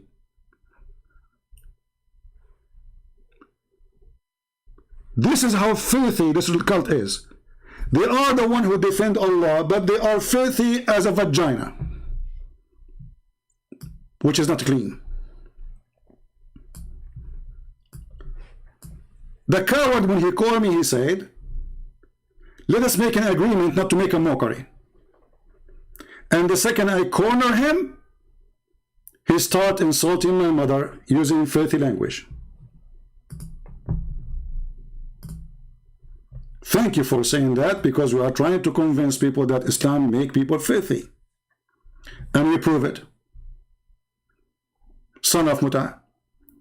Did your mother do 3 days temporary marriage when she got you? You can ask her.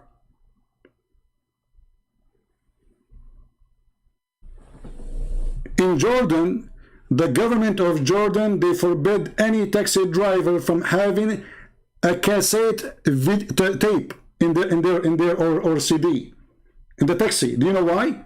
Because when a female she get in the taxi, they start playing porn sounds. Welcome to Jordan.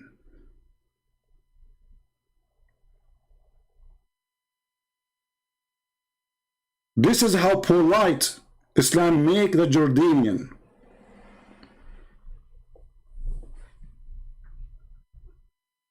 You don't want me to read. They lie, they say we have the same God as Elohim. Well, our God is a spirit. He is a spirit. And we repeated that 1,000 times. This is the fatwa, Islamic question and answer. He is debating a Christian. Obviously, it is me. Does Allah have a spirit? The answer, no.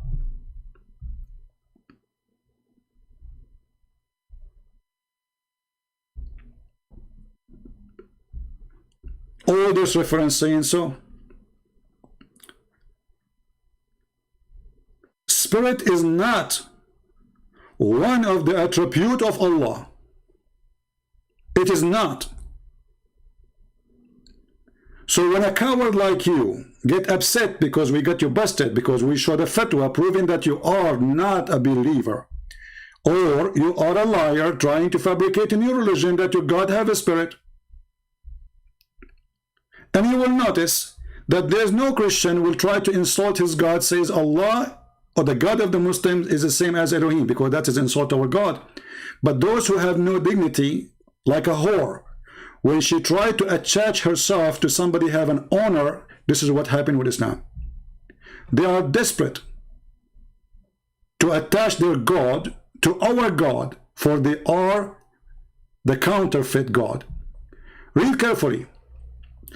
The spirit or a soul is not one of the attributes of Allah. Rather, it is one of the things have been created by Allah.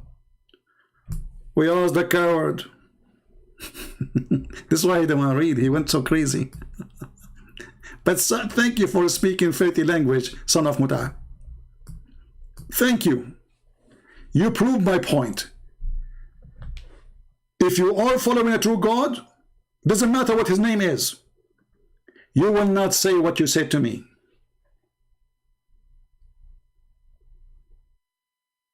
I did not say the F word to your mother. And there is no need for me to say it. Your mother is not part of the conversation. And even when I say son of Muta, I'm using a term Muslims use. You Muslim believe that you can do Muta. Your prophet, he have a chapter in the Quran about it, chapter 4, verse number 24. So I'm not even insulting. You Muslims, you go, you rent a woman for 3 days, 3 nights. You will say to me that your prophet, he forbidden that? Still, it's in the Quran. And if your prophet, he forbid that, why? Is that because he noticed that this is prostitution? Huh? The funny is, when you read for them what is in their book, they get upset.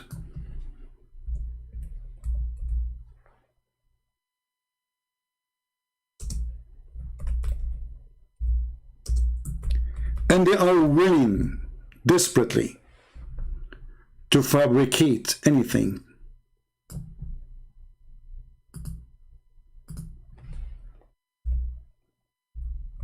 Let us put the hadith of the Muta.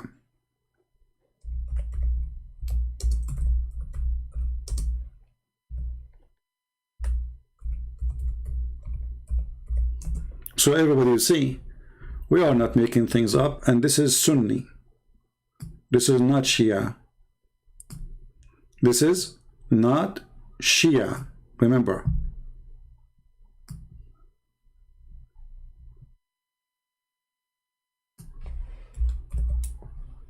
because they might say, oh, the Shia practice that. And the funny, when you ask the Muslims, how many Muslims there is in the world, they count the Shia. The second you say the Shia believe in this, they say, oh, the Shia are not Muslims. But is Muhammad a Shia? Was he? And we have tons of hadith about Muslim practicing the caliphate after the death of Muhammad, practicing the Mut'ah. This is why the Muslim Shia, they laugh at the Muslim Sunni when they deny that Mut'ah is part of their cult.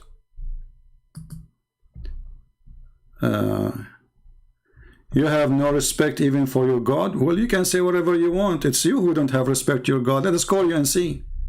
Let us see who have respect to his God. Coward.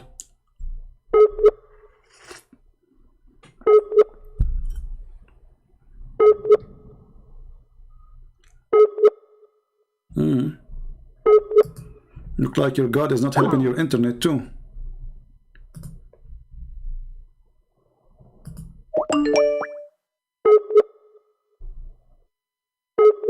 Halahili, Mr. Billy. Allah is a fraud. He got a Billy. This guy is not even answering. Let us see different Abdul.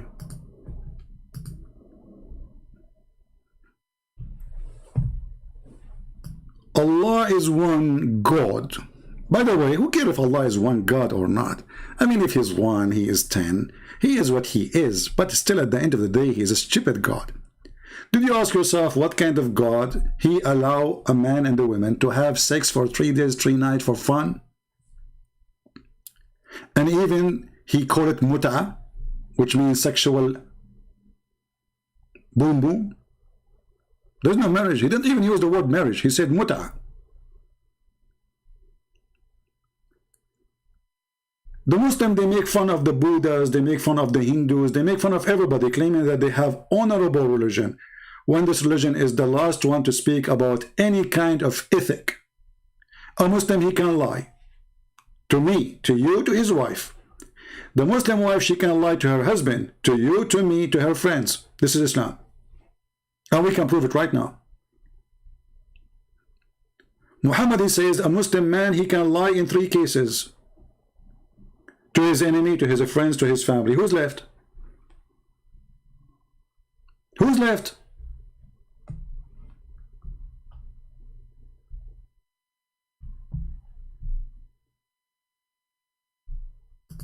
Garbage in, garbage out.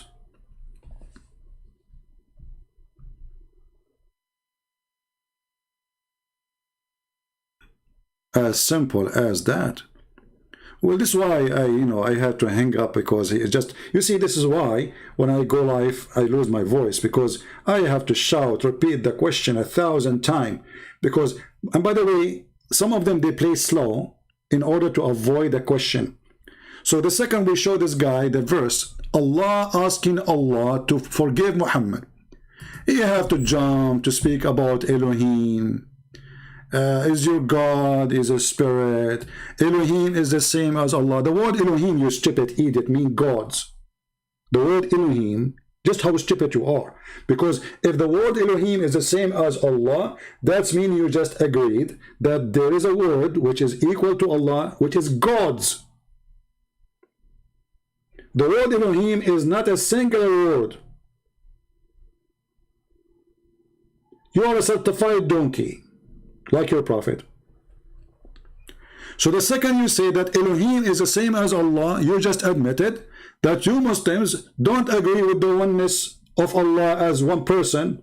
He must be 3 or maybe more, because Elohim is a word meaning gods. Gods. So when you say to me, is that the interpretation of the Jews in the Old Testament, you stupid? Yes. Go right now, open any Jewish interpretation for the word Elohim. Don't open a Christian website. You are a certified idiot.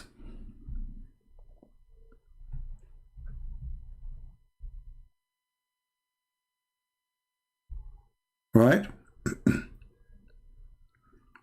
In Hebrew Bible, Ezra 5:01, it is ilah singular. Yeah, just skip it again. The word el ilah, which is even exists in we use it in Arabic. El ilah, il is a word meaning God. Il alone is a word meaning God. Ha is a sound of holiness. It's not even part of the word. So this is why you see, if we go right now and we read the Quran, we look for the angel names, or even Ishmael, Mikael, Gabriel, Israel. We will find that all of them, they end with il. Do you know why? Because those names are stolen from our book. And because Muhammad is a fool, he do not know what those words mean. He took them, he put them in the Quran, but by taking them, he admitted that he is a thief and Allah is not the God of the Jews. Do you remember in the debate where TiT, he said, God, he struggled with Isaac, with Jacob, Jacob, he's wrestling with God, you know how funny, how stupid. TiT, he made fun of the Quran. Because when the Quran accept that this person, his name changed into Israel, he accept the story. But because those dummies are thieves like their God, they do not know what Israel means.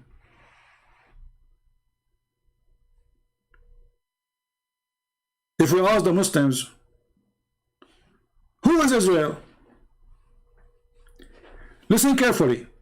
We have more than 1,300 people watching and listening. At least there's 100 Muslims watching. I challenge you to tell me who is Israel.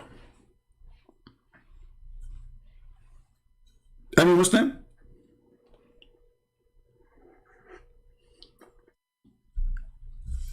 Who is a Muhammadan is willing to tell me who is Israel?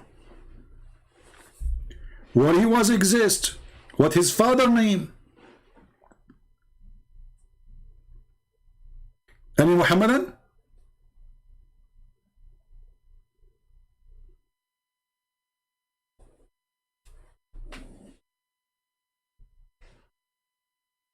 Any Abdul? Guys, I'm not asking you as a Christian to answer. I'm asking the Muslims. I want a Muslim to tell me who is Israel. Just to show you how stupid this cult is. You read the whole Quran, you will not find out who is Israel. Okay, where does this name come from?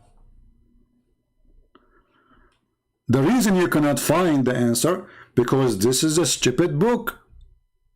It is a theft.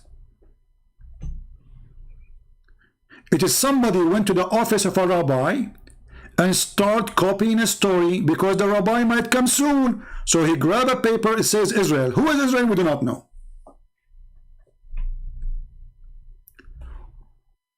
Who is a Muslim can open his Quran and tell me who is Israel? The second you say Israel, you are talking about the God of the Christians, the God of the Jews. El is not one of the names of Allah. Didn't this guy, he said to me that Allah have 99 names? Okay, wonderful. Not even one of them is El. So how Israel is Israel? How Mikael is? Mikael, this angel belonged to El. Gabriel, this angel belonged to El. Ishmael, this person belonged to El.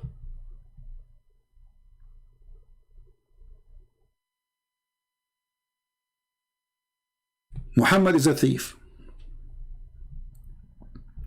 Look what this Abdul he said. Just to show you, a Muslim, he found a solution for the answer, for the question, for the challenge. He said, let me put it in the screen just to show you that when I say stupidity is amazing and the Muslims are blessed with the stupidity of Allah, I mean it. Look at this. Oh, this is Mimi Hijab with his tits. Not now, Mimi. Go.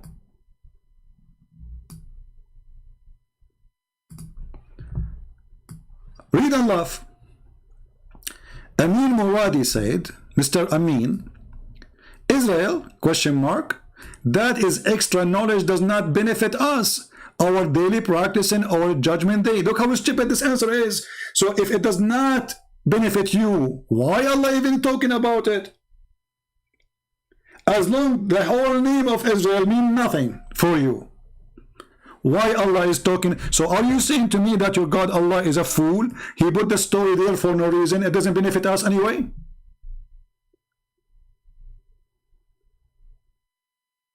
This is what you just said. This story does not benefit us. So why your stupid God wasting our time and sending the Jibreel, the angel with gas? Do you know how the price of the gas? 1,000 years to go, 1,000 years to come back. For what? For a verse doesn't make any difference. Do you see the stupidity?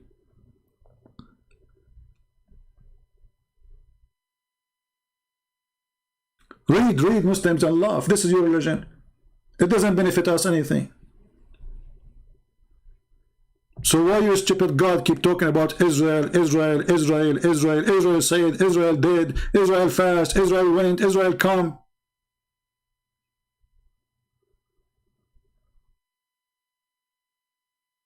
As long as it doesn't benefit you. But look what happened. Because they have no answer how such a stupid book is even come to be together. If this is a book of God, shouldn't he introduce to us who is this guy? His name is Israel. You go in the Bible, you see the story that this person, Jacob, he was given a name by God. Now we understand that Jacob is Israel. And when Mimi did that, he made fun of the story that Jacob is wrestling. He just made fun of the Quran. Because when the Quran adopted the name Israel, this is what the word means. The one who struggled with God.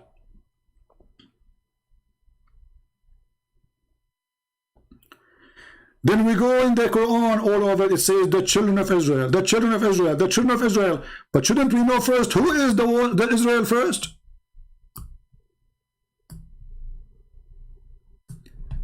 How far the stupidity of this cult can go? Like now we are reading a book, suddenly the word Santa Claus appear and say the children of Santa Claus. Okay, who is Santa Claus?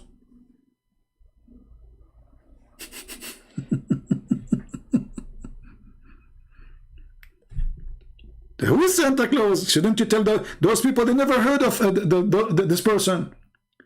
The Arab, they are not Jewish, so they do not know who is Israel. Was Muhammad talking to the Arab? Or he was talking to the Jews? Isn't it Muhammad himself is not from the Jews? Isn't it this guy, he just said that Muhammad, he never even know what is Jibreel, who is Jibreel? He don't know who is Jibreel. Shouldn't you teach him who is Jacob too? So he do not know who is Jacob, he do not know who is Israel, he do not know who is Michael. I mean, those names are historian names. Sure. No, even at that time, right? But I mean, again, he doesn't know who Gabriel is, right? Because he didn't come from an Abrahamic faith. But I mean, again, he doesn't know who Gabriel is, right? Because he didn't come from an Abrahamic faith. But I mean, again, he doesn't know who Gabriel is, right? He do not know who is Gabriel. So why you are asking if you know what Gabriel mean? Copy, paste, cult. Any Muslim can tell me what Gabriel mean. They don't know.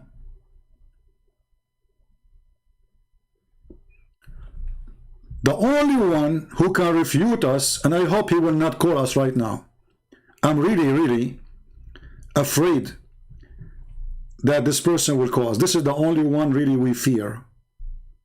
I hope he will not call me right now, because I'm afraid he will use his tits to refute me.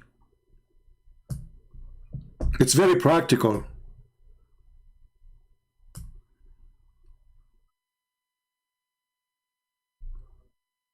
In order to make a point, they deny and they lie. Like when they asked this guy, your God have hands. He said, who said so? Tits. Tits can say whatever they want. Nipples. The same as the guy before him. The same as the guy before him. Your God, he wrote the Quran first on the tablet. He said, what tablet? I never. Your God did not know how to write to read according to Muslims. No, Allah, he told him read. He can't teach him. Did he teach him? He went to Google search and he said, no.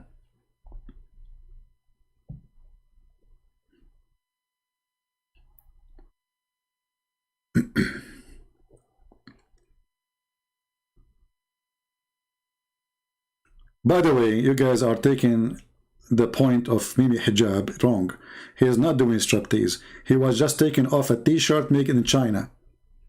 But I'm not sure what about the trouser and about the panty he's wearing and the shoes and the microphone in his hand. Everything is made in China. And I don't know why he put it back. What a kid. What a stupid kid. But remember one thing. When we allow Muslims to call us, and I say only Muslims, it's just to give you an example about the hypocrisy of this cult. Those people, they want to defend their God. They claim that their religion teach ethic. The second you put them in the corner, he said the F word to my mother, using the vagina word in Arabic. He thought, I'm not going to translate what he's saying.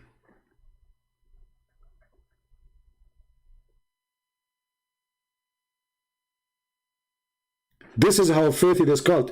And he is the one who called me in the beginning. He says, let us make an agreement not to make a mockery. I said, the maximum I say, you're stupid if you say stupid. And you can say the same to me.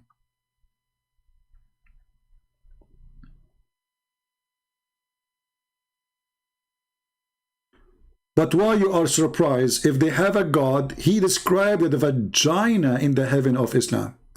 Have you ever heard of a God describe the vagina, how it looked like?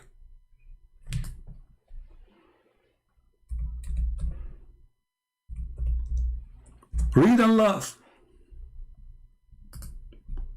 This is the religion of Allah. Allah is describing the gate of the vagina.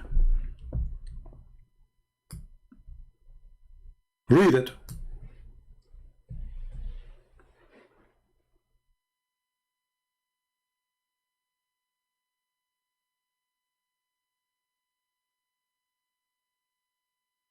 Do we have any Muslim have a comment? How many times we heard the dad speaking about the Song of Songs? The Song of Songs. This is the word of God? You stupid idiot. It's a song of song. If it's God talking, then it's going to be God's song. But obviously you do not know even who is talking there. If I made a poetry about God, it doesn't mean that God is talking. Secondly, what you claim it is sexual, it is not. When the guy he speak about two cities, he is not speaking about two females. But then the Muslims, after making fun of Song for a century, the dad himself make fun of it. Then somebody told him that the name of the Prophet Muhammad is there. Suddenly, the Song of Songs became holy. Suddenly, it is not a bad adult language. Suddenly, every Muslim is proud about the Song of Song.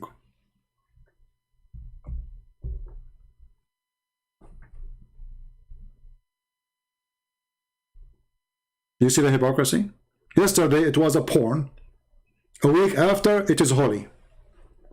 Just because an idiot he told him that Muhammadim is there.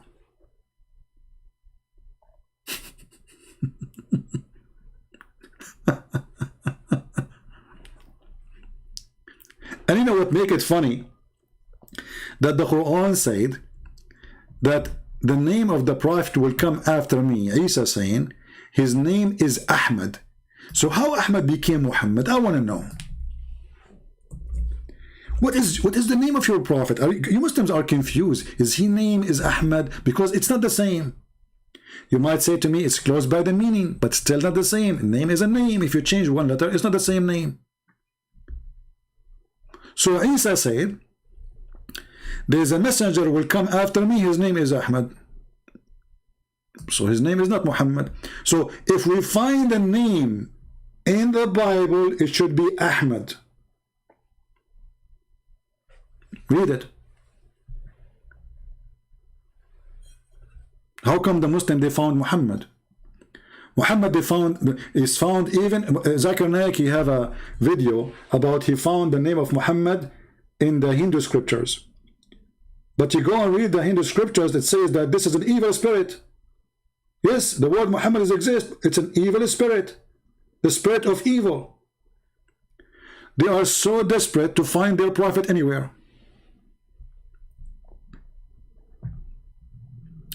There's a hadith in the prophet, my friend, we know. Muhammad, he called himself. I know that he called himself Ahmad. But obviously this is not a name, because, you know, if your mother, she called you Susu, your name is Susu. You don't change your name every 2 seconds. But because it is a title, so the real name of Muhammad is Qatham. Qatham.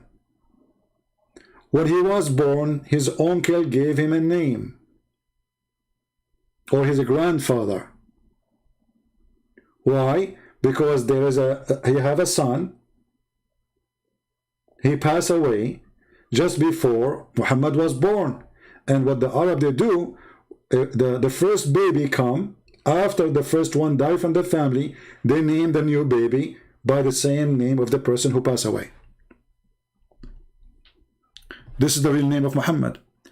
Muhammad means the praised one, and this is obviously clear evidence that Muhammad is a filthy person who is trying to be God, because the word Muhammad means praised one. So if Muhammad is the praised one, who is Allah?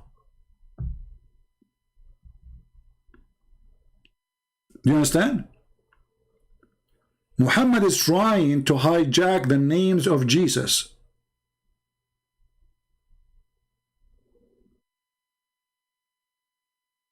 So he called himself the praised one.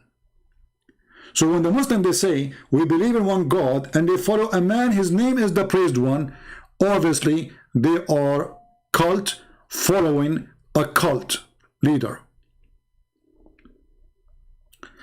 There's a guy in the Philippines, one of you, he asked me to make a video about him. He's a cult leader, he's a scammer. He's a child molester like Muhammad. Let me find his page, hold on.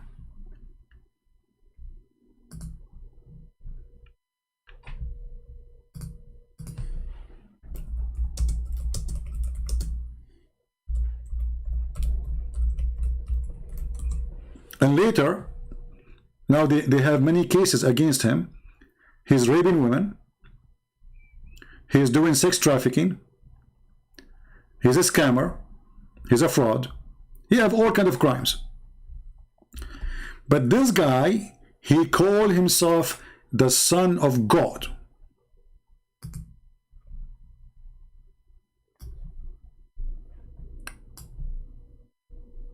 He created an organization, huge one, a lot of money.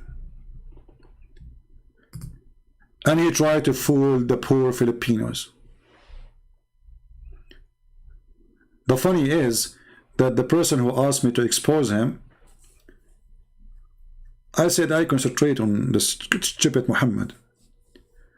But then 2 days after, I saw the news that he is wanted now, even in USA, for sex trafficking,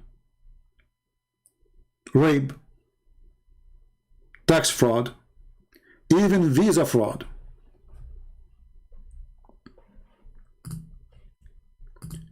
It's a great example of all cult leaders. All of them, they want from you 2 things, your money and your women. This is just another Muhammad.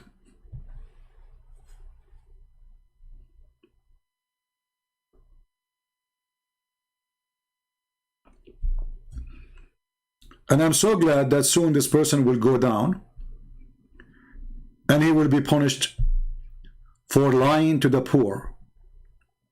You know, the funny is how some people, they are so naive. Somebody say to you, I am Jesus, the Son of God. Why he cannot do what Jesus can do? Very simple. if you are Jesus, the Son of God, then you don't go and have sex with women. You do not need money of any, because you can make the dust gold. You can make the water wine. You can make the sky rain diamonds. You can send down from heaven food. This is why we as a Christians, we should warn our children that there is a lot of predators waiting for you. The Lord, he warned us, he says, be aware of those false prophets, false teachers who come to you in the clothes of a sheep, but they are wolves.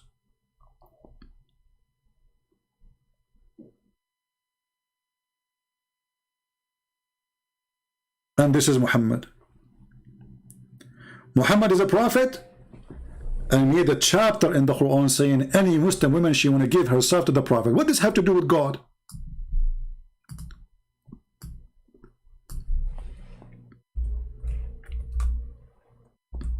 Any Muslim can tell me what this have to do with God?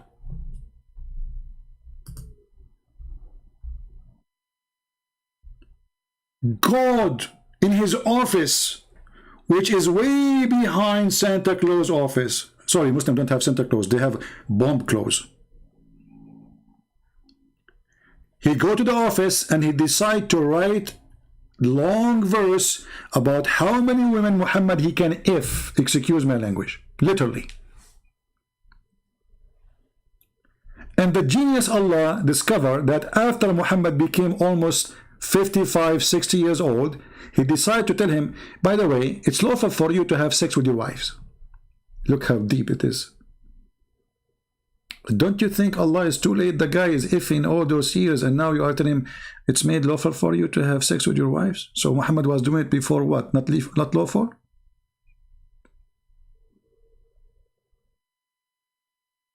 Now remember, you have to pay them money. And you can have sex with your cousins, and you can have sex with the etc., etc., etc., etc. And by the way, here they're saying whatever you own in your hands, so you can rape the slaves.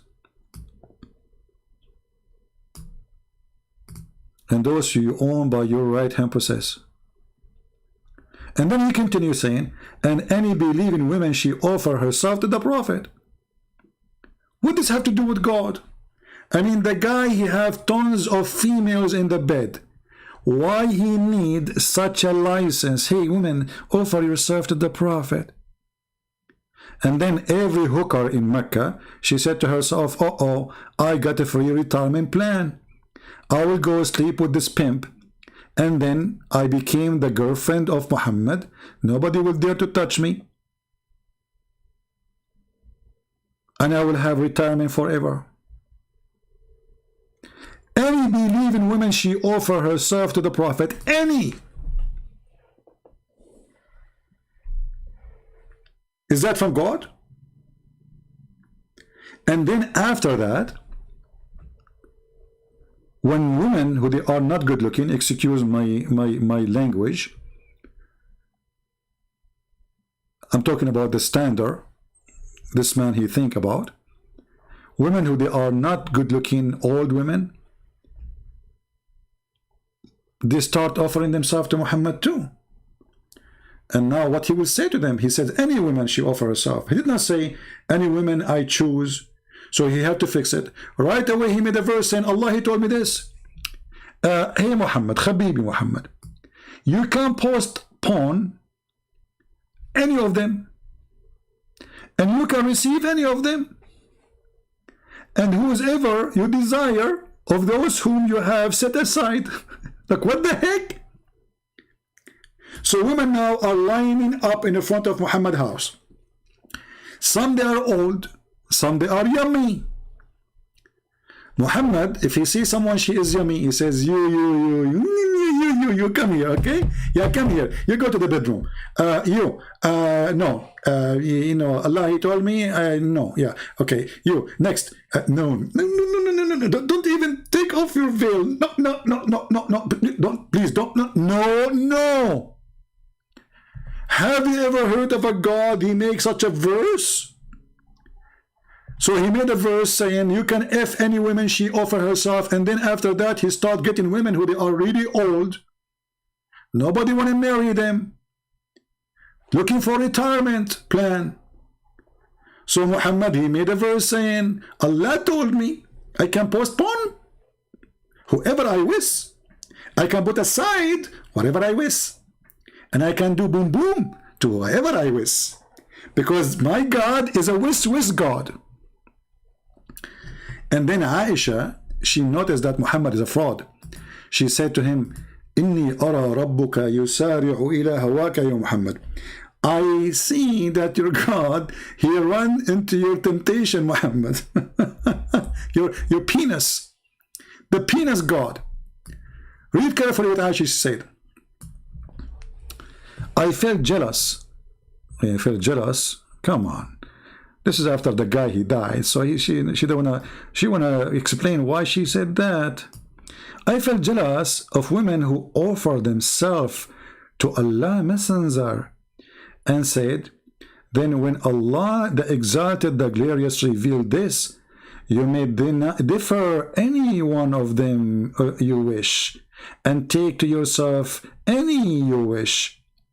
And if you desire any to you, have set aside no sin. Aisha, she said, read carefully. It seems to me that your Lord hastened to satisfy your penis. They're trying to make it nice. They say desire. Hawak, you're lost. Hawak, your wind. You're lost. It seemed to me that your God, he hastened to satisfy your penis. This is God.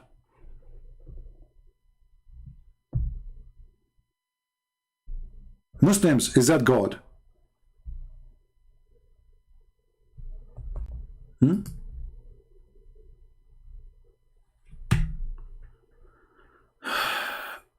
Armin Muradi saying, your light Qasam is his kunya because of his born son Qasam.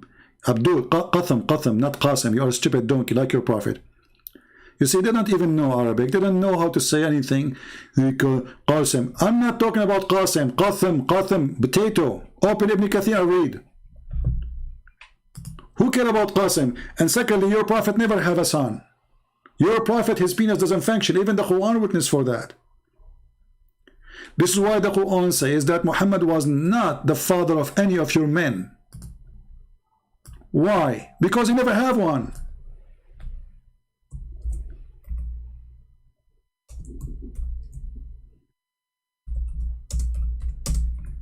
So all those who claim that they are descendant from Muhammad, they are a fraud.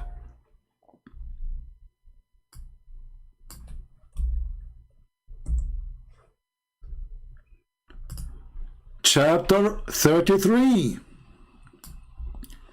Muhammad was not the father of any of your men. Do you see it?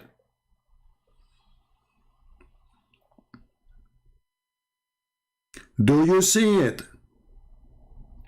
So when the Muslims, they say Muhammad have children, it's a lie. Think about it. Muhammad, he married many women, and he slept with many women. So where is the children's? The Muslims, they say they die. How many? They say there is 2. Or they don't know there's 3. But this is absolutely false. This is why Muhammad, he adopted a son. His name is Zayd. Why? Because he cannot have children. This is why Muhammad, he announced that Ana min Zayd wa Zaydun minni. Zayd is from me, I am from Zayd. He's my son. He carry my name. And later, the filthy Muhammad, when he liked the wife of this man, he forbid adoption. So suddenly Zayd is not his son. Just because he liked to F his wife. So he adopted the son, and he announced him to be his son. And then when he liked the wife, he decided that this guy is not his son no more.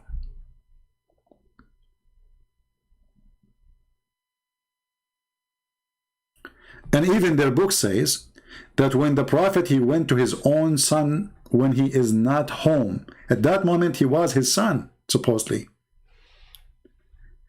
He went, and Allah, he sent the wind. Look how nice Allah is. What a decent God. Allah, he sent the wind, and she was wearing see-through Victoria's Secret. The prophet said, Subhanallah mu'alliful qulub.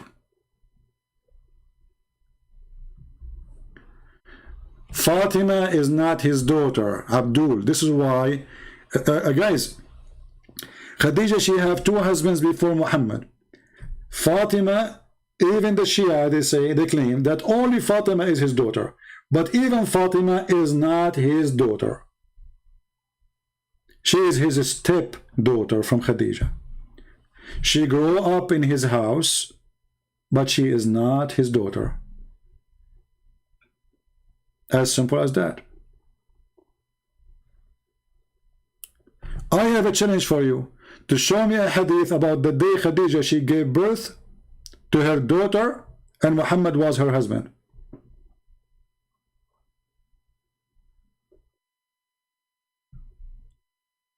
This is why the daughters of Muhammad, they are close to the age of Muhammad himself, of Khadija.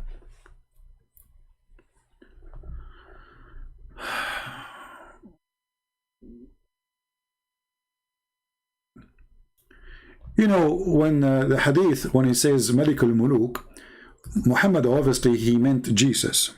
He hated Jesus. Because we know that Jesus is the King of Kings in the Bible. So the most hateful name for Allah is the one who called himself the King of Kings. That is Jesus. Allah, he tried to be Jesus. And this is why he says, I am the King of the Kings.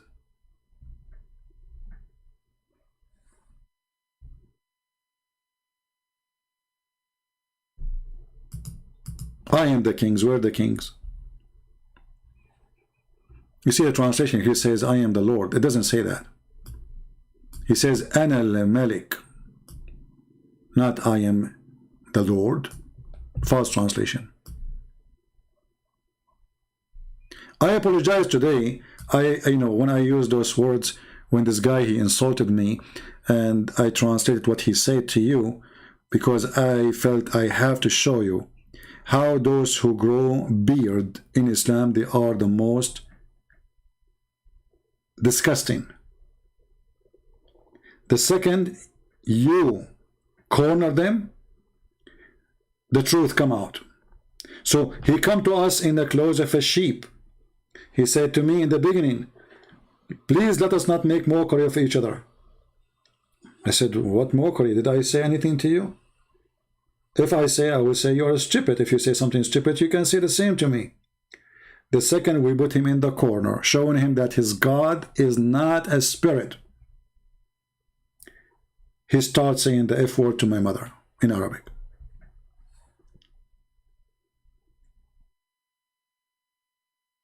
What the Lord said? From their fruits you shall know them.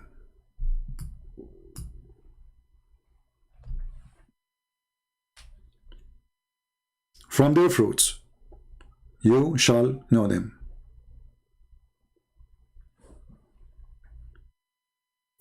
Now Muslims, they say that Muhammad, he have a children. Who's a Muslim can call me and tell me why Allah kills the children? Let us discuss this. Okay, guys, Muhammad, he have a children. How did he die?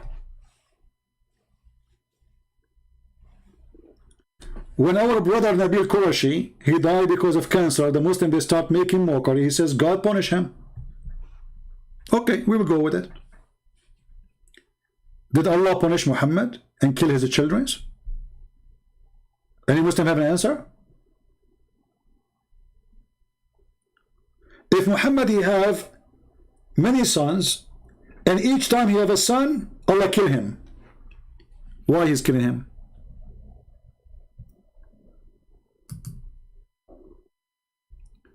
Stop making lies by yourself. There is no dispute among Sunni and Shia that he had his own daughter Fatima. You know, you Muslim Sunni, you claim that all the daughters are daughters of Muhammad. Shia, they say only Fatima, so you are stupid again. However, if Fatima is the daughter of Muhammad, how Muhammad he do such a thing to her? Is it true that somebody left the skirt of Fatima to check her private part? What Muhammad did about it? Do you want to call me?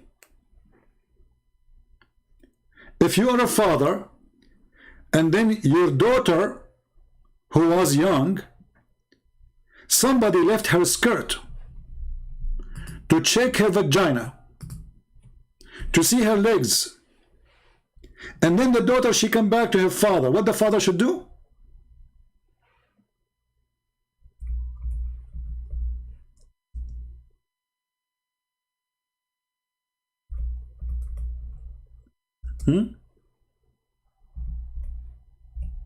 The Muslim, they say to you, oh, he was examining. He was examining.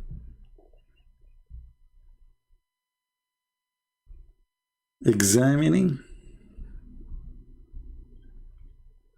Who is examining? Examining what exactly?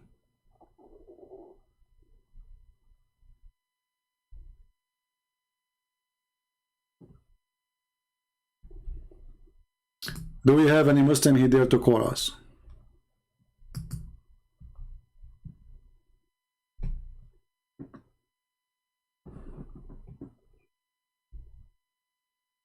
Any Muhammadan?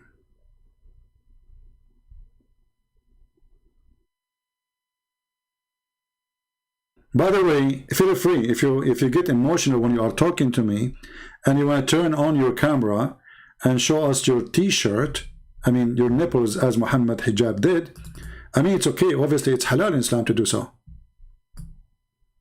And look like you are installing terror in the heart of the Chinese. I received a phone call from the Chinese president. He says, what we would do? I said, you know what? I can refute him, but I do not know what to do with his nipples.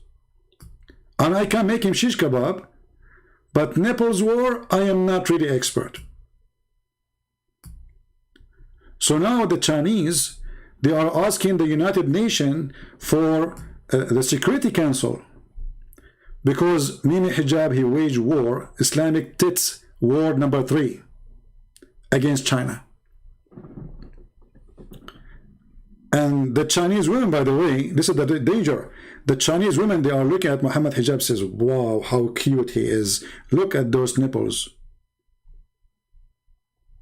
I heard that Mimi Hijab is planning to do attack on Nepaline Island.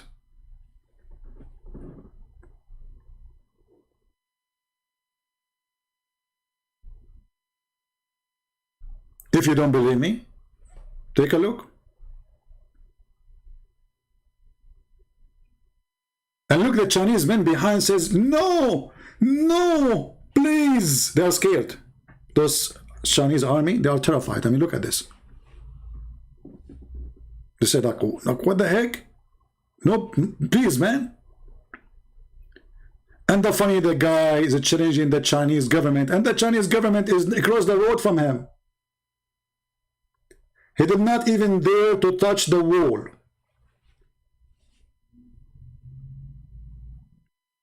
But you know what? I am surprised that he did not make a video. He did not have in his hand the negla seed. I mean, how he wasted such an opportunity? Shouldn't you sell the negla seed with you?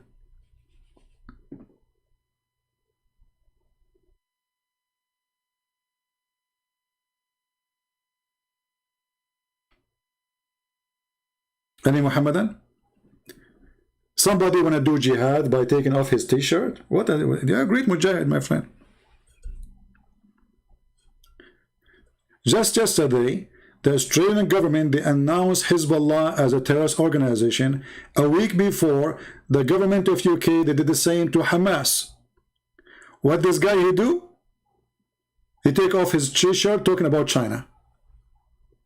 He go blind. He don't see banning Hamas. Suddenly, China is more important now.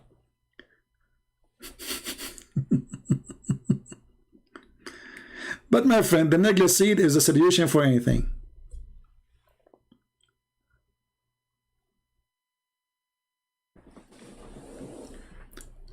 Do we have any Muslim would like to call us?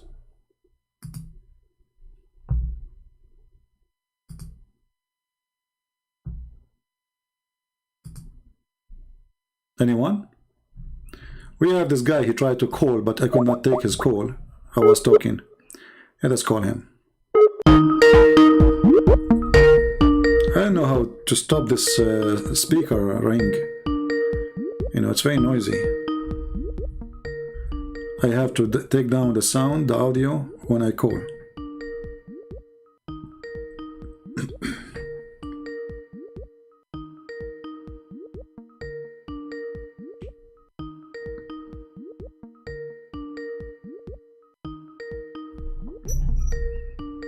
Okay, he's not answering.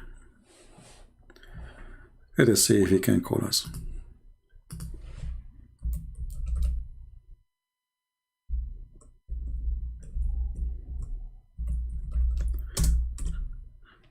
When the Muslims they say that their God is one, first we laugh at this claim because obviously the verses in the Quran does not prove such a thing. Even when the Muslims they say that the Quran says قُلْ هُوَ اللَّهُ أَحَدٌ, this is the word ikhad from the Hebrew. Ikhad is not one as number. Ikhad is a unity.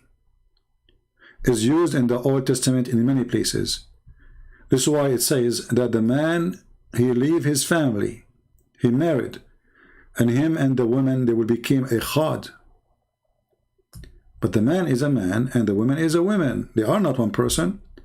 But when they married, they became ikhad with who? With God. So marriage is unification by the name of God. That is ikhad. The stupid Muhammad, he took the words from the Bible, he put it in his Quran.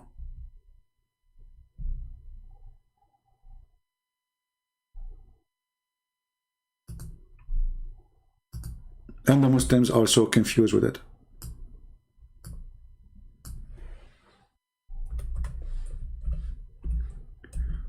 Muhammad, he copied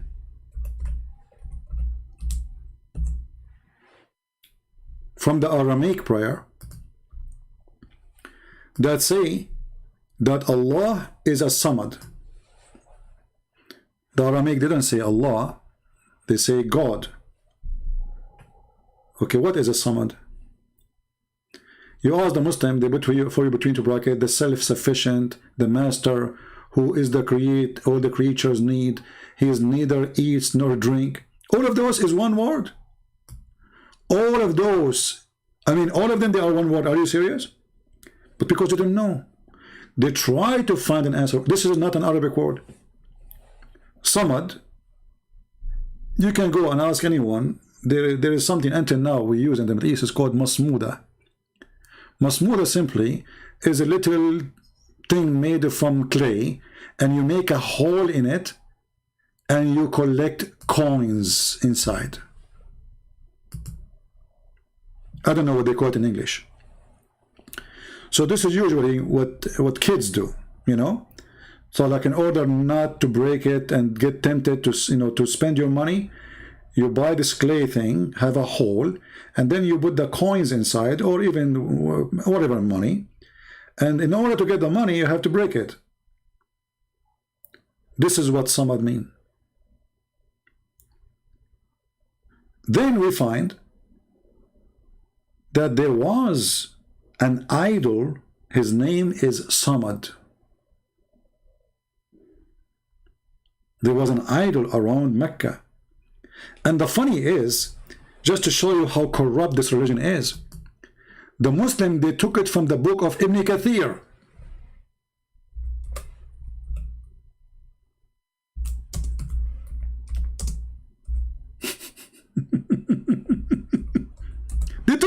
totally off.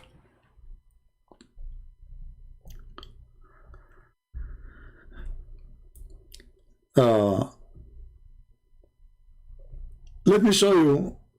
The good thing is that there's many people, they took images of the book before they delete the word. Let us see. Here we go. What a cowardly religion.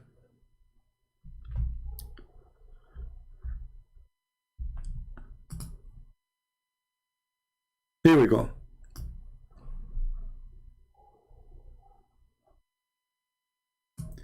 Around the Kaaba there was, and this is the book of Ibn Kathir. This is copy page as it is from the book. So if we zoom here, let's go down. There was an idol, his name is Sada, and the other one, his name is Samud. Samad.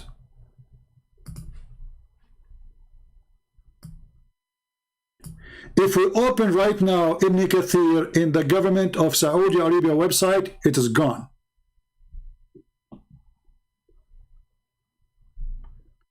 It's not there. They took it off.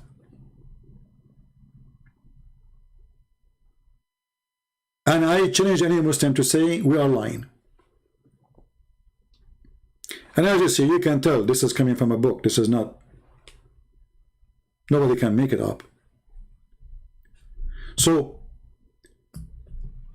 the Muslim, they start wondering, what does that mean? But if you go to Ibn Kathir, you will find Ibn Kathir, he told you, this is a name of an idol. Muhammad saying Allah himself is a Samad. He is the same pagan god.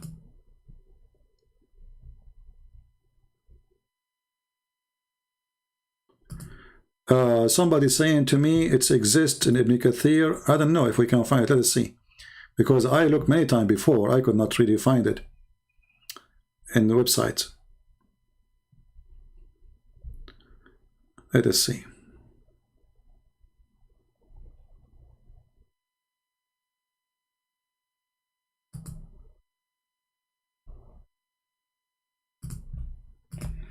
We will try to find it. Give me a second.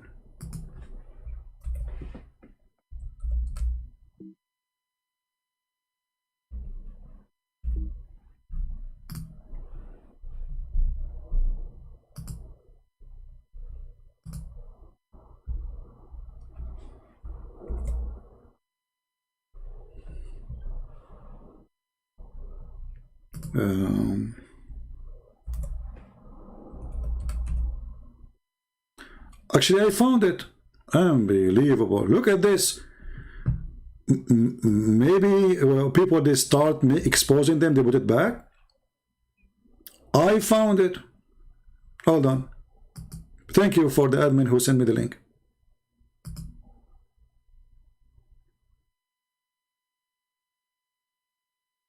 But if you open Ibn Kathir in English, it's not there too.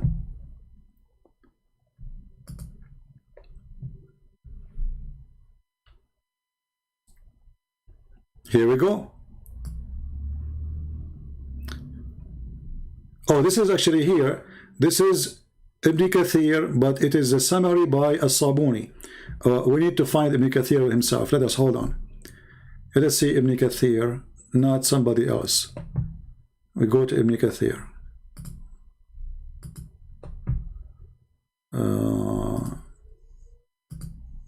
Ibn Kathir, Ibn Kathir. Okay.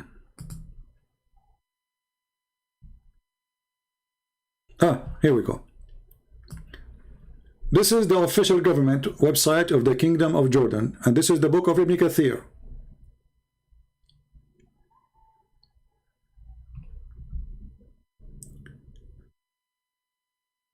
And here we go. It says there is that the people of Mecca, they used to worship many idols. One of them, his name is Sada, and the other one, his name is Samud. Let us translate to English. we need to go out of the frame, I think, to be able to translate. No, it's not translating. Hold on. Let us go from here. It's not showing translate. Oh, hold on. Because I need to use Google browser. Hold on. Give me a second.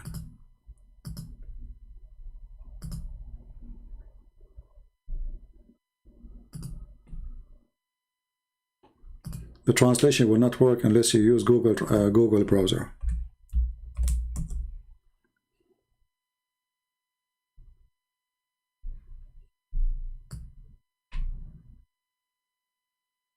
Okay, this is now Google browser. Translate.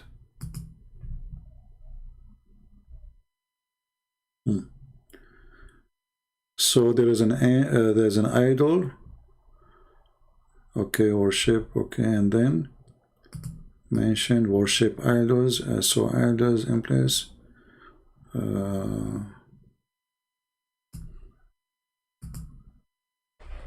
I don't see it in English. Maybe Google got it wrong. Let's see.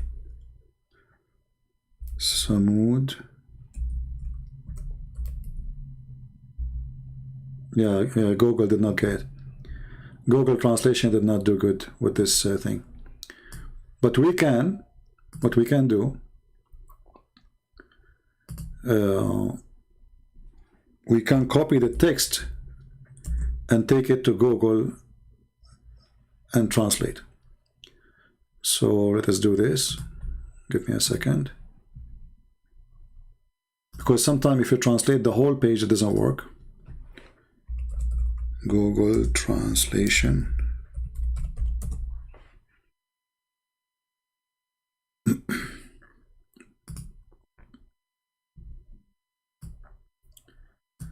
All right. So now this is Google translation. I will copy the text from their website. Actually, I will do it in front of your eyes.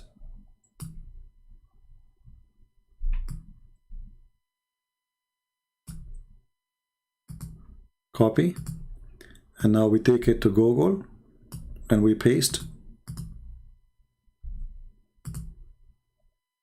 They used to worship an idol. So an idol is called Sada, and the other one is called, this is the second one, is false translation. It's called, should be Samud.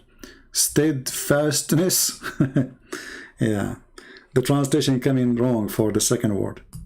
Let us try to translate that word alone in Google. So I will copy it from there. But I mean, it's this is what it is, and anyone who speaks Arabic, even Muslims, they cannot deny it. But I'm surprised really to find it, because before I looked for it and I could not find it. I remember I was making a video and it's gone. And actually, I think in Ibn Kathir in English, we cannot find it too. Let us try, shall we? Because they try to hide everything. So this is chapter 7, verse number 72. Let us open Ibn Kathir in English. Give me a minute.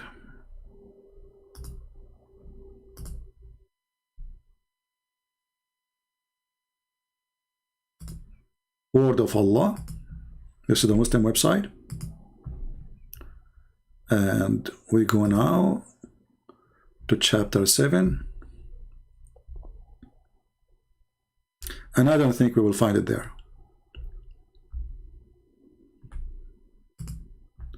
Verse number 72.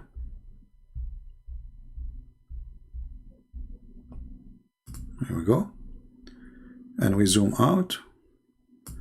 And let us see if we can find it.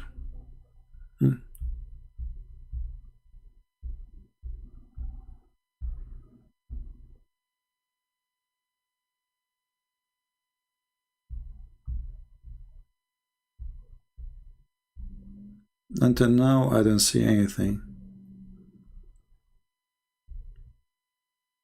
It should be in the top, actually. Let us see here. We search first for the word idol. Ah, here we go. Oh, we found it, actually. Do you see it? Do you see it? I am really surprised that they have it.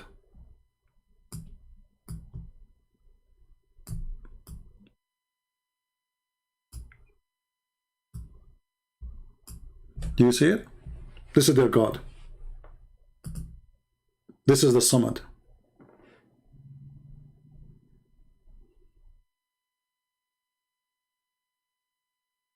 No, I'm very sure, because before, I remember I was debating somebody and I looked for it.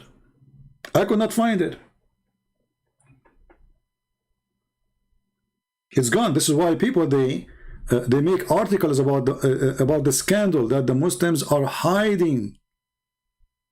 They changed the book of Ibn Kathir.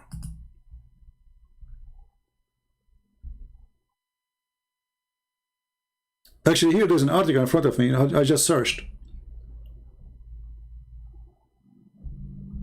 This is why Muslims, this is why even atheists, they are making fun of the Muslims. How in the world you delete it? What a shame.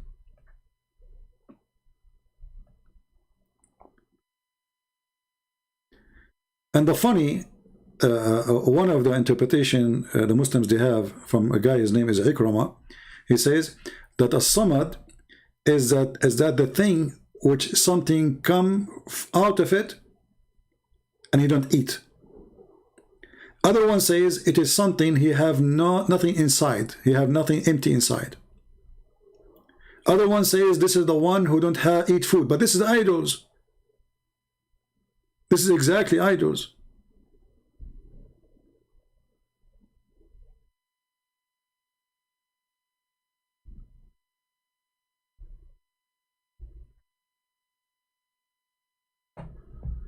Do we have any Muslim have any comment?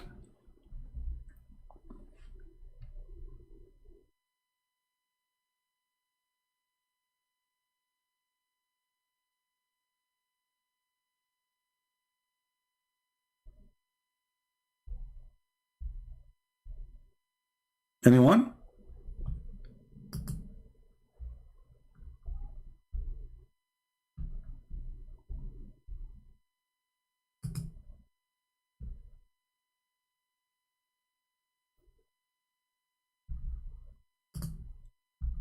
Any Abdul? Too bad, you know, I was expecting some Abdul to call me, convert me to Islam so I can get women with big boobs. I always wanted to have a God who appreciates tits. This is the best example for all gods. This is what works these days. True gods is the one who promised you tits. Not like you Christians, your God, they promise you will be happy in heaven. That's it? No tits?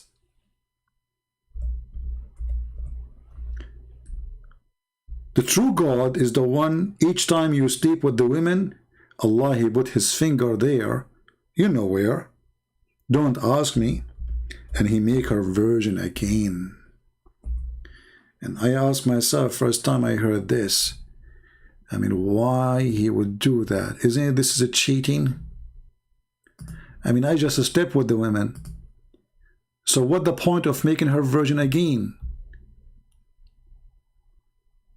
Do the Muslim men enjoy that women she have a pain?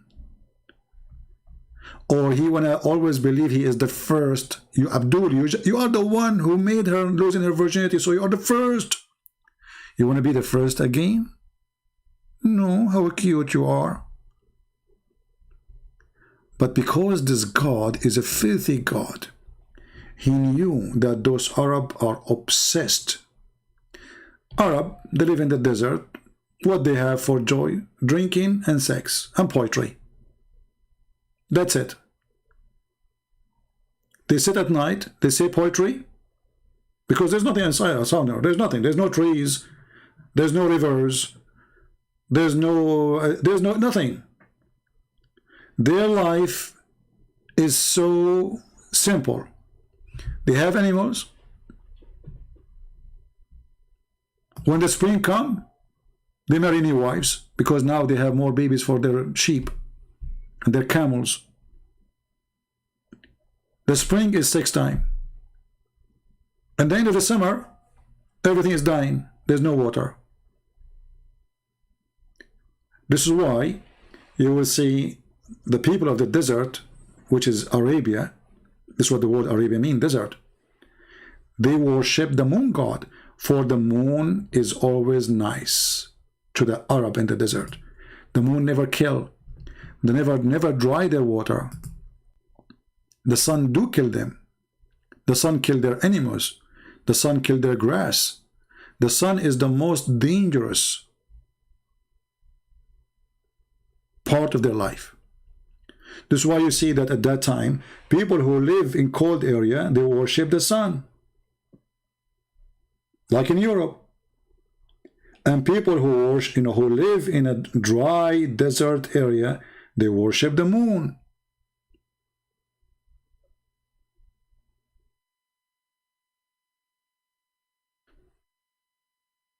And just to tell you that Muhammad, he's a person, he tried to merge between the two God, Allah and Akbar. Akbar is a name of a God too. According to the Quran, Akbar is a name of a star. Which one is that? Is the sun.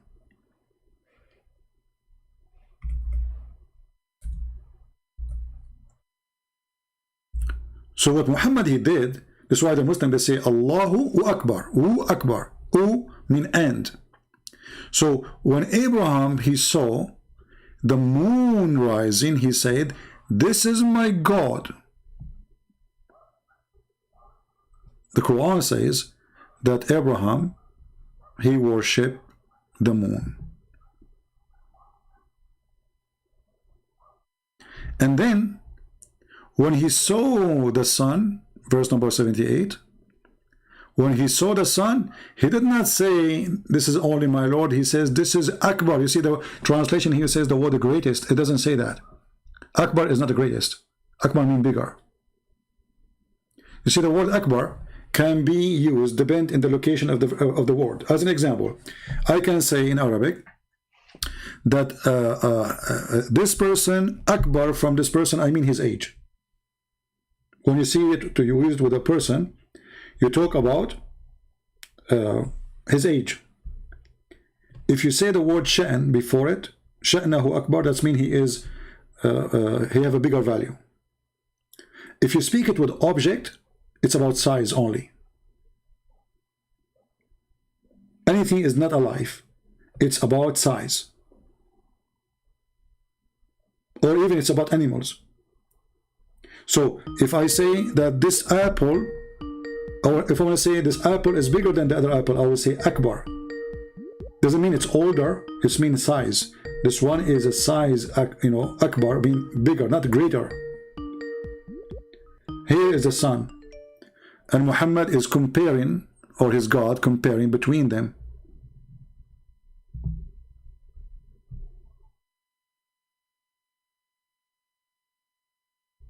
Claiming that Abraham, he worshipped the sun and he called it Akbar. This guy is calling me again. I don't know why. I mean, he do not know what he's talking about. And instead he want to call.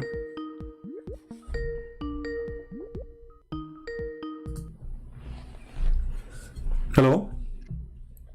Yeah, now you're giving out false information, man. That's false. What? That's false. You're giving out false information. Which false? Which one is false information? You're interpreting the whole thing the wrong way. Okay, which one is false? Give me one. So everything that you're saying about just give me one so we can go over them. Give me one. Choose one. Choose one. He's talking about the non-believers. That's what he's talking. That's what Allah is talking about. What non-believer? What do you mean non-believer? This is about Abraham. No, it's talking about the non-believers. It's not talking about Abraham. Okay, read with me. Chapter 6, verse number 75. It says, and when Abraham, do you see the word Abraham?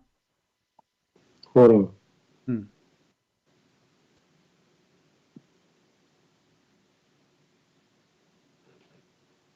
This is about Just mute YouTube, please. Mute YouTube so we don't have double sound.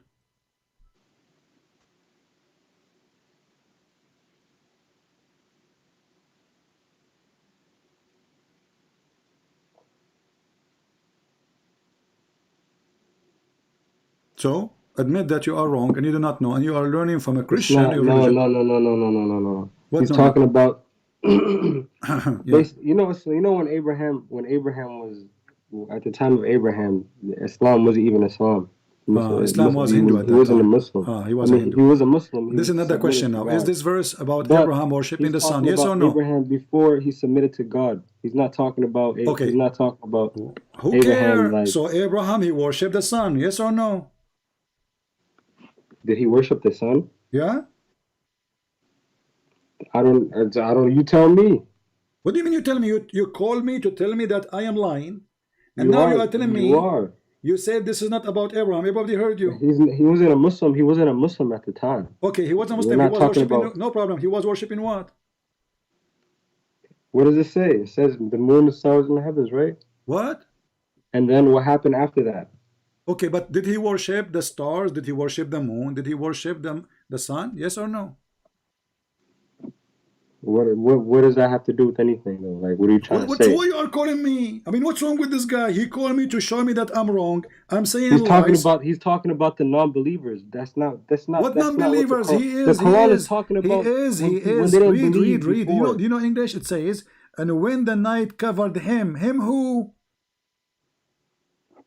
So you trying to tell me the Quran is saying that Abraham was a Muslim? It's not saying that he was a. My friend, at the Abraham, time, Abraham is a Muslim. He turned Muslim. Abraham, he turned Muslim. The Muslim when, Abraham.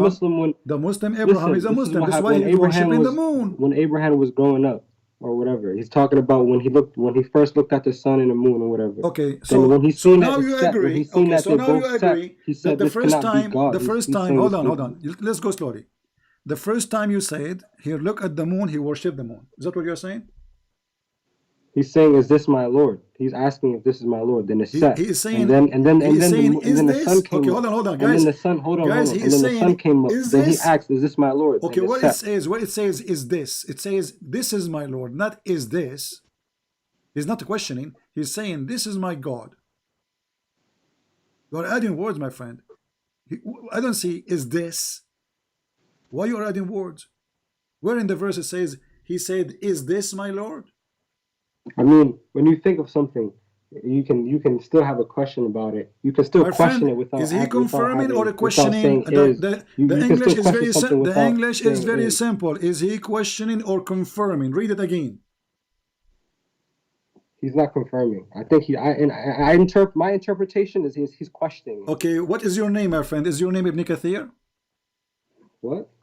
You said my interpretation. How you got this interpretation? In the verse in front of you says that he said, "This is my Lord." He didn't say, "Is that my Lord?" So how you got the interpretation? How you got the interpretation? You can have a tone. You can have a tone of voice of questioning something. Just go, man. Let your dad call me.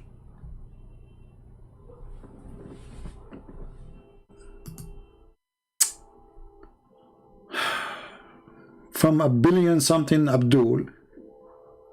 This is what I get. He is saying, "Is this is my Lord?"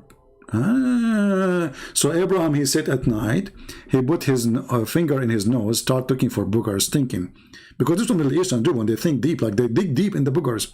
So like he dug booger. Is that my Lord? And actually, if you read, you see how stupid this verse is, because when the moon disappear, he start worshiping this Lord. Why? Abraham all his life he did not notice that the moon disappear. Like what happened? Suddenly Abraham he saw the moon.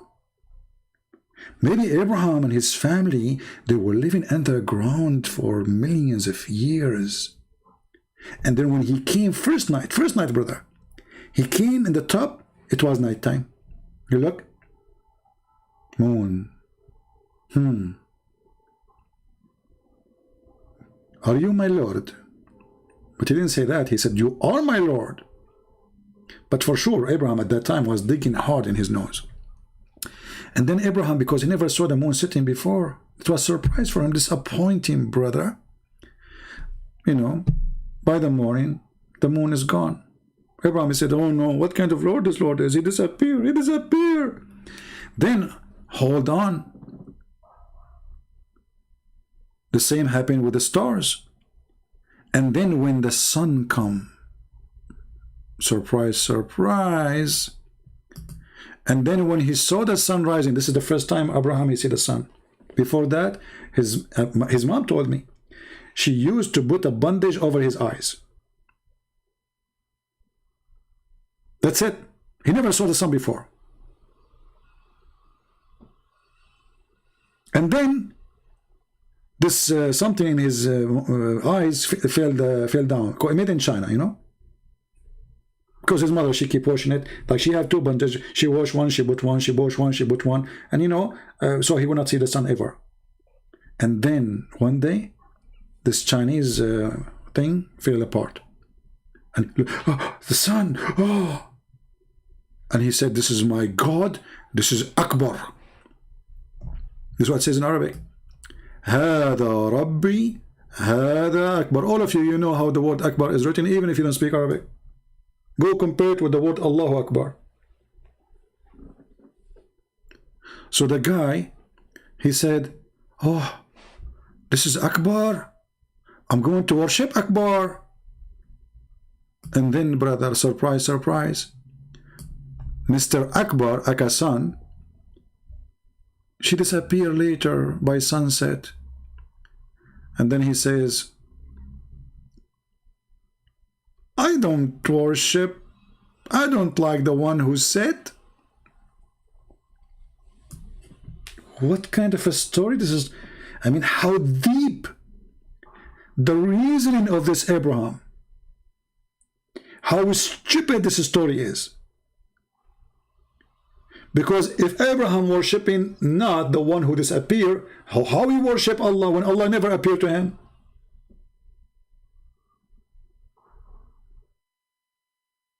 Do you see the logic? If this guy will not worship, something do not appear or disappear. Like appear and go. Allah never appear anyway. So how he knew about Allah anyway?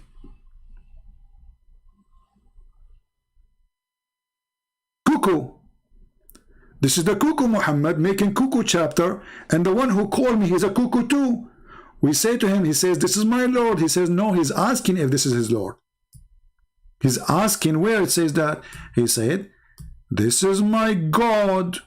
He's not asking, is that my God? I mean, their answers is hilarious. I feel sorry for this guy, by the way. He's a nice guy. But what I can do to him, I mean, talking to him is a waste of time, because you can come with the only answer you want. Go and read any Islamic interpretation. Even the text is so clear.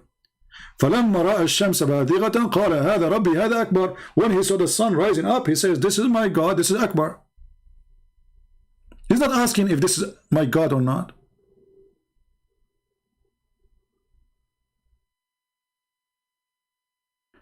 And what make it more funny, Allah, he forgive not those who do associate with him. So how Allah will forgive to Abraham? Allah forgive all sin. Allah forgive all sin, except associating somebody with him. If a Muslim says to you, oh, he repent, that's mean Allah he forgave then. Do you see the stupidity? Guys, do you see the stupidity? If Allah will not forgive, if you say, I will not forgive, and then you say to me, if he repent, he will be forgiven, that's mean Allah he forgive, and this verse is wrong.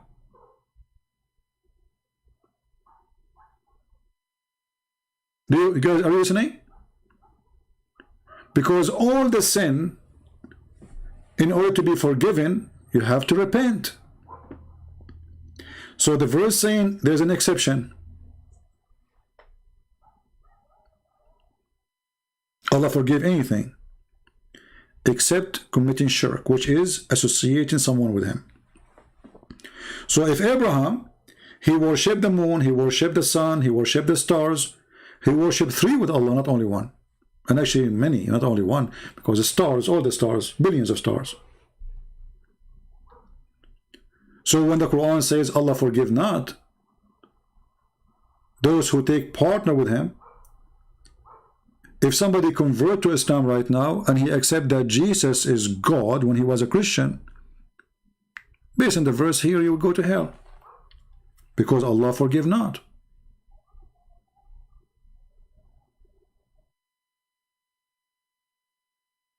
Do you see how silly this religion is? It is literally the most silly, stupid cult.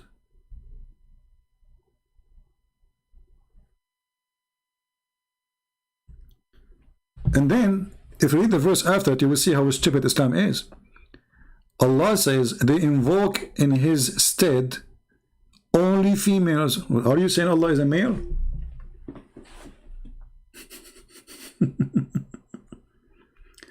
See, He is not focusing that they are false God. He is focusing in their what is between their legs.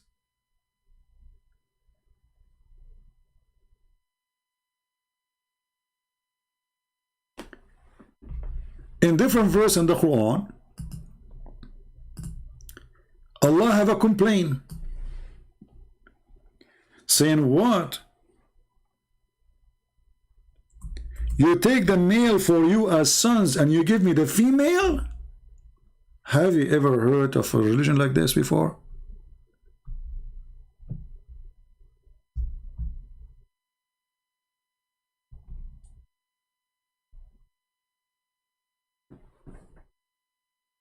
The Muslim, they say to you, oh, Islam does not make a difference. No, Islam make a difference.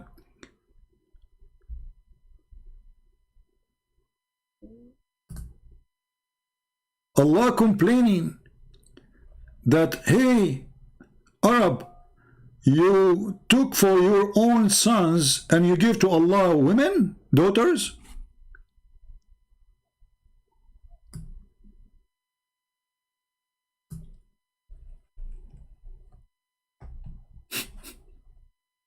So what the complaint is?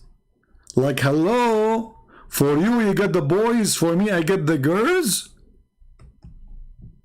What kind of logic this logic is?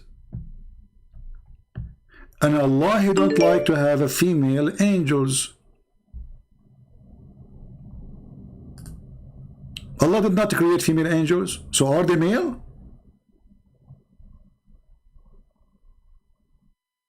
Hey Muslims, what is the gender of the angels?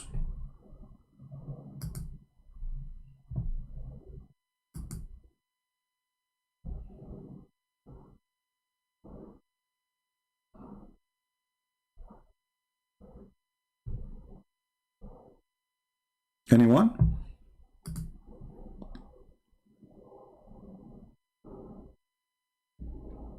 Allah have a problem with the gender.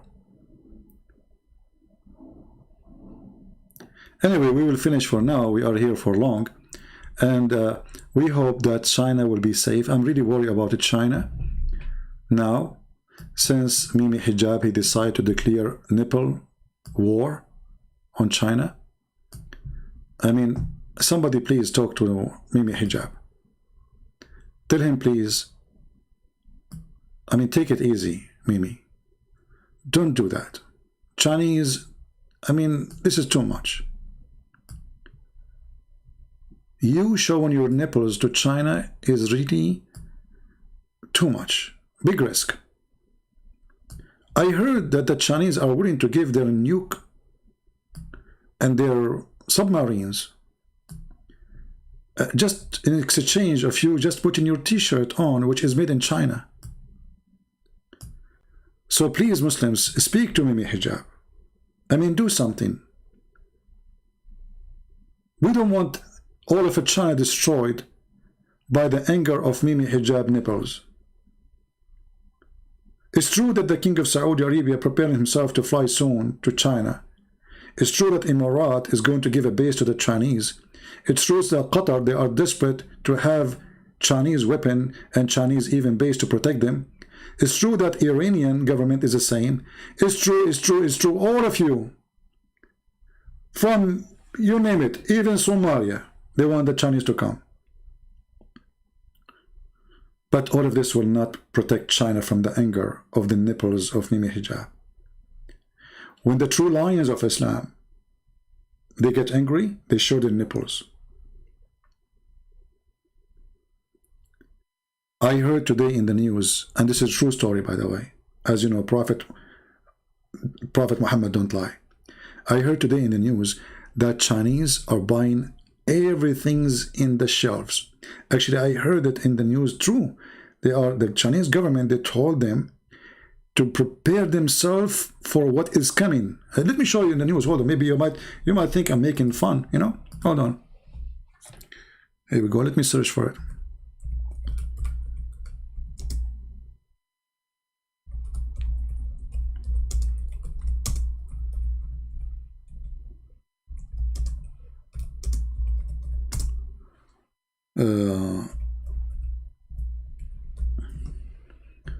All right. Look, brothers. Brothers, I told you this is a true news. Read with me. Chinese stock up on established after government said just in case. Chinese urge family to keep stocks for daily necessity. Chinese rush to stock up food as government warning. All of this, brother, is a result of the Nepal war and the threat of Nepalene. Nepalene is the most advanced weapon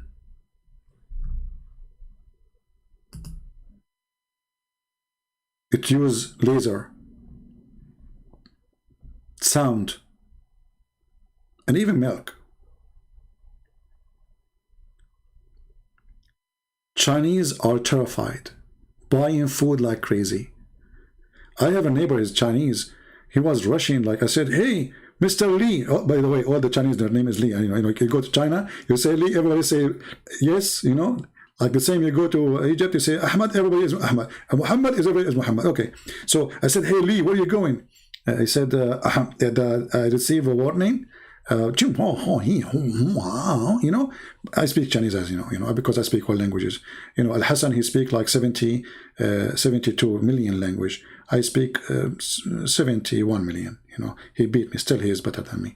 So I said, what happened? He says that I received a text message from the Chinese government, and they warned me that I have to buy food as soon as possible. Said, why? He said, I cannot tell you really. And then I went home. I did not think about it seriously, really. I thought he maybe was joking. But then the guy, he came back with a lot of food. And I was wondering what's happening. And then I went to the internet. In the internet, I saw a video of a Muslim threatening China and took off his t-shirt. And by the way, the Chinese government, they asked the UK government to bring machines to measure the radiation around the embassy, because his nipples is like a, you know, they have radiation, like they are covered by, they are full with uranium. I mean, don't go that far, Mimi. Hey Mimi, are you saying next time you go to do protest against the Chinese government, you're going to take off your pant? I mean, you should. It's made in China. And Mimi, why you are using a microphone made in China? What about your phone? If you say to me, I use Apple, it's made in China. If you say to me, I'm using even Samsung is made in China. What is your phone? What is your computer? Where it's made? Your panty is made where? The shaving machine you used, you made where? Man. And what is making me upset, this girl behind Mimi Hijab, she jumped from the middle of nowhere when I take selfie with this cute kid. Because her dream is to show the Mujahideen nipples. You know, people, they go join Al-Qaeda, join ISIS, do jihad, etc. Mimi Hijab, he take off his t-shirt. What do you want more? Who can beat that? Actually, me myself, I wish that all the terrorists in the world, they do this. That's it. Actually, I heard that Hamas, they are learning from Mimi Hijab. The coming war with the Israeli, they will take off their t-shirt. And the Israeli, they are giving their soldiers are welding glasses because they don't want them to go blind when they see those tits. We have somebody saying he is an ex-Muslim. We will take him for a 2-minute or 4-minute call. Let us see.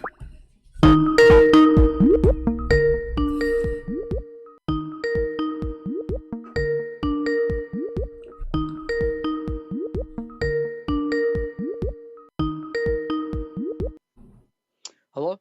Yes, my friend, you are live on air. What do you want to say to us?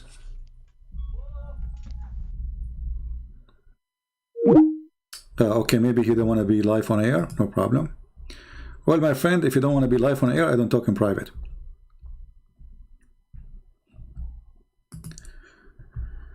He's an ex-Muslim. No problem.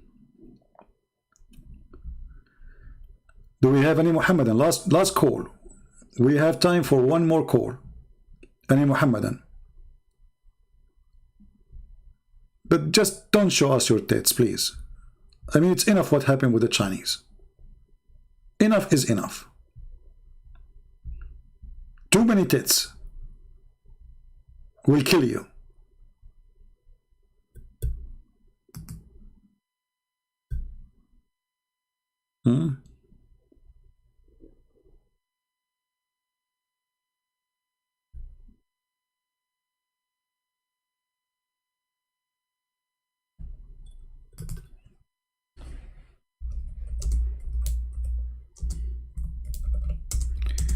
All right.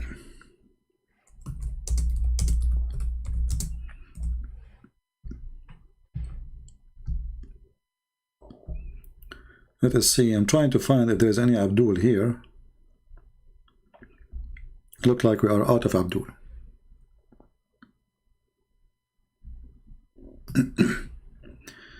Mayday, Mayday, Mayday. Last tits call.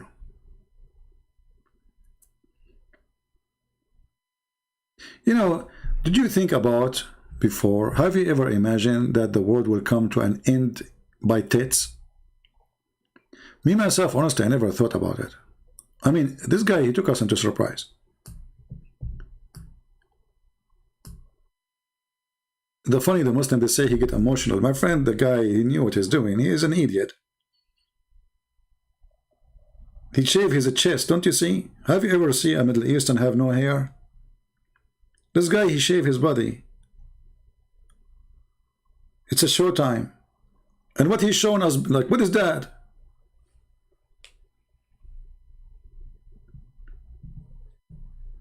I feel sorry really for the Chinese government in England. I heard that the Chinese government, they decide to move their embassy because they feel they are not secure now in England. And I heard that they have a sign next to the embassy says, no tits allowed. You know? Like, you know, like there's bridge guards. When you approach the Chinese embassy, they put their hands over your tits, you know, to see if you have them with you or you left them at home. You know? So like, there's a checkpoint. Even if you want to enter the Chinese embassy now, they don't check their bags or no, they check your tits. If you have your tits with you, you are not welcome. They might shoot you right away because it's dangerous, you know? So, like, they are really worried about the nipples and the tits. And look what happened in China. Look at this guy. I mean, look how he's screaming he is. Look his mouth, man. This guy, they are terrified, those Chinese. Abdul, those Chinese, if they decide not to eat bread, they can eat you and your army with you. Just by using hands. This guy, he think really he is something. I mean, a Chinese kid, he can kick you, he can make a mockery of you. Go right now and search in YouTube, Chinese kids karate. Mimi Hijab, not only he will lose his tits, he will lose his pant when he see a Chinese kid coming to him. But this guy is obsessed. He think like he is a Hercules. He think, you know, he's a potato. If you really have missiles, then use them, potato. Show us what you can do with them. Taking off your t-shirt, showing us your nipples, doesn't make you anything except a striptease boy. By the way, I heard, I don't know if it's true or not, that Mimi Hijab, because he is so handsome and so good looking as missiles, he got a job in a striptease club for blind women.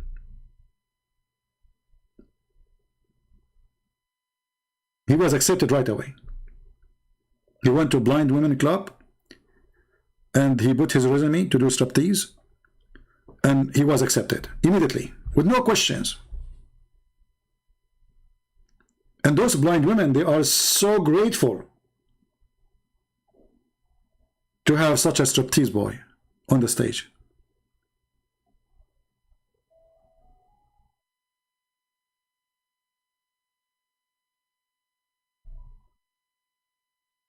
I wish I can get such a job. You go to the blind one. Yeah. And by the way, I will try to compete with the Mimi Hijab, and I will try to get like the most handsome guy in the night this club, the blind club, you know, because like I will describe myself. I will play for them the video of this. They will say to me, okay, we are blind, can you describe yourself to us? So I will play for them this one. Hold on.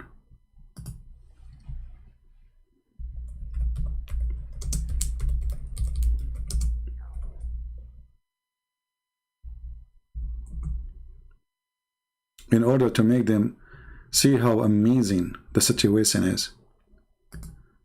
Okay.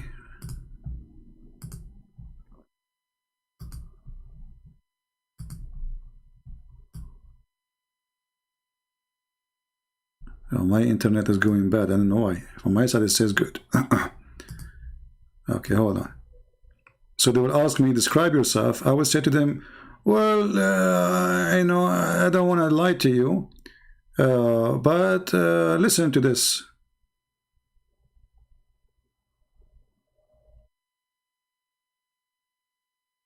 Look at this. This is the Prophet Muhammad.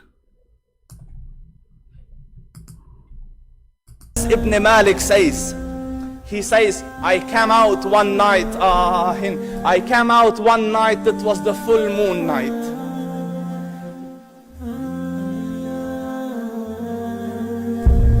And I looked at the moon, and in the desert, understand, the moon is an awesome sight. It is smooth, it is radiant, it is clear, it is gentle compared to the scorching sun at which they are used to. So the moon was the epitome of beauty. So he says, I came out at a full moon night and I looked at the moon and I saw it beautiful, handsome. The moon is beautiful, handsome?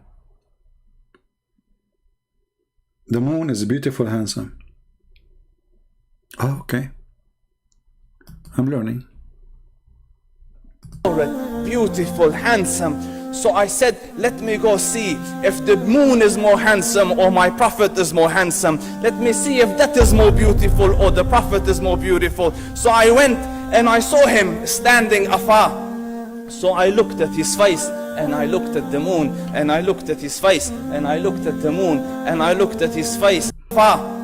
So I looked at his face and I looked at the moon and I looked at his face and I looked at the moon and I looked at his face and I looked at the moon. So I looked at his face and I looked at the moon and I looked at his face and I looked at so I looked at his face and I looked at the moon and I looked at his face and I looked at the moon and I looked at his face and I looked at the moon. Stop! I mean, seriously, I'm getting dizzy. I mean, why this guy even need to look many times at the moon at Muhammad? Are you saying to me they are close in beauty? Are you saying to me you're insulting Prophet Muhammad, who is the most amazing pretty girl?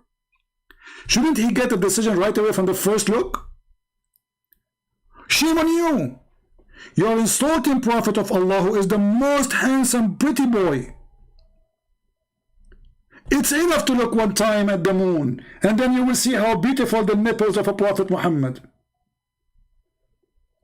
I do not need to look twice. This is how a true believer he behave. Why I want to look twice at someone have the most pretty nipples?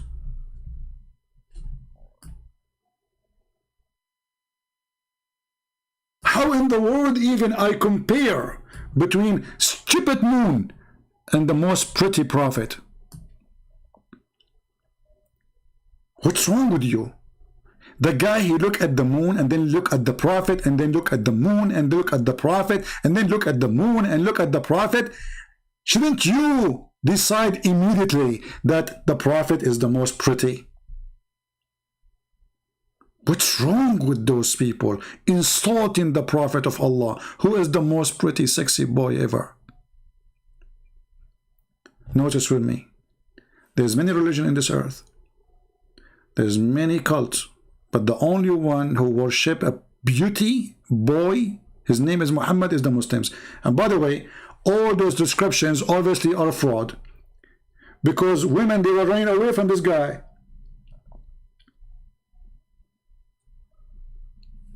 And here I need to ask the Muslims question. The Christian, they worship Jesus. We never saw one sentence in the Bible, the disciple ever describing how Jesus looked like.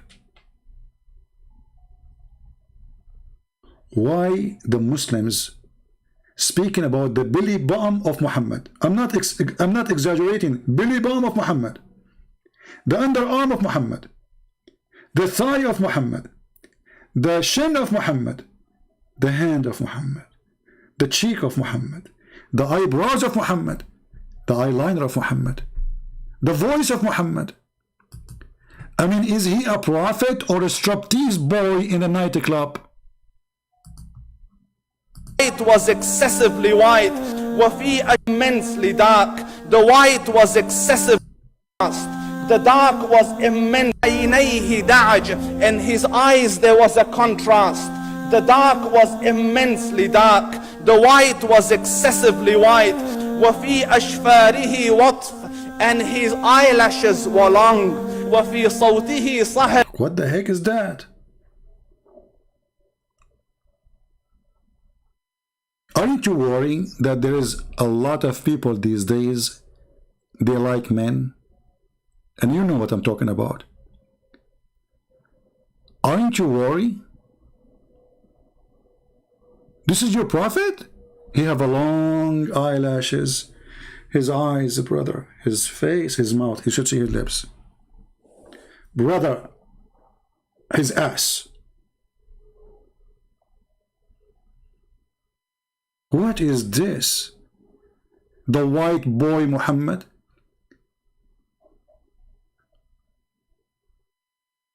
How white his underarm, how white his thigh, how white his ass, how white his cheek. And now he is comparing how white he is comparing to the moon.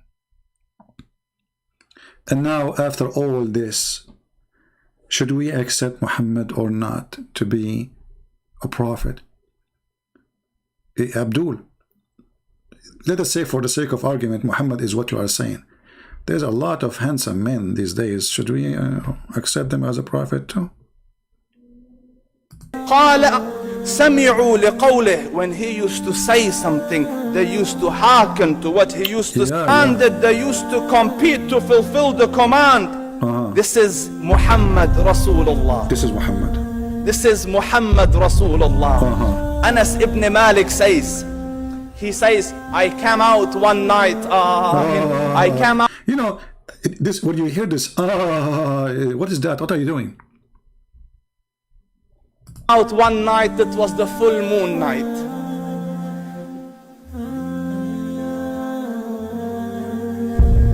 And I looked. Look at the emotion. The guy will cry when he describes how pretty Muhammad is, how white he is. Do you see the emotion? And look at the music in the background. What is this? Boom, boom. Boom, boom. What's happening? Is he really a man? Or playboy man? The moon, and in the desert, understand, the moon is an awesome sight. It is smooth. It is radiant. The moon is smooth in the desert. You know, how come the moon in our town is not smooth? We just learned something new today. That's if you go in the desert, if you like to have a smooth moon, go to the desert. So Muhammad is a smooth. Actually, his real name is a smoothie. It is clear, it is gentle compared to the scorching sun at which they are used to. So the moon was the epitome of beauty. So he says, I came out at a full moon night and I looked at the moon and I saw it beautiful, handsome. So I said, let me go see if the moon is more handsome or my prophet is more handsome. Look at the challenge, guys. I'm going to see if the moon is more handsome or my prophet is more. By the way, both of them, they have the same gender.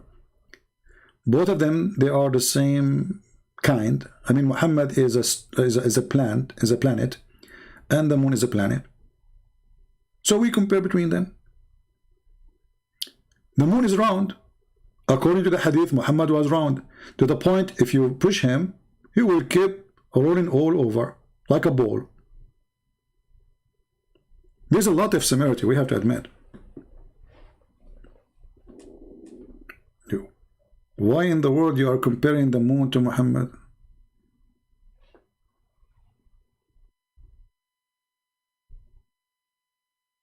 And look at his finger. He's pointing at the moon. Hey, Abdul, the moon is behind you. I think you are pointing your finger in the wrong direction. I don't know if you notice. According to the video there, the moon is not in that direction unless you have two moons. I forgot. The God of Islam believe that there is two west and two east and two west, because there is two suns. Muhammad, he could not understand why the sun in the winter set in different place and rise in different place from the summertime. So he said that Allah is the Lord of the two east and the two west.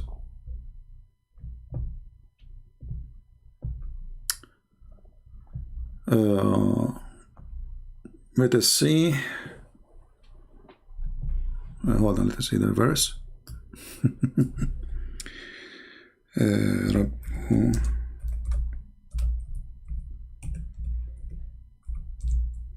Science. You know, this is pure science.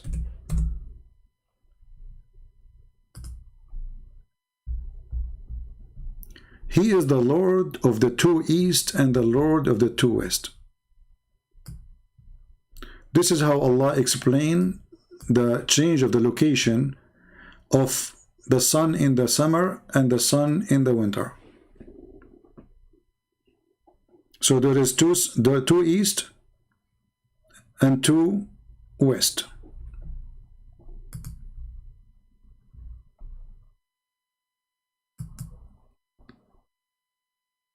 You know, what is the punishment if a guy, he says he is more pretty than Muhammad? What the Muslim would do to him? Just ask yourself.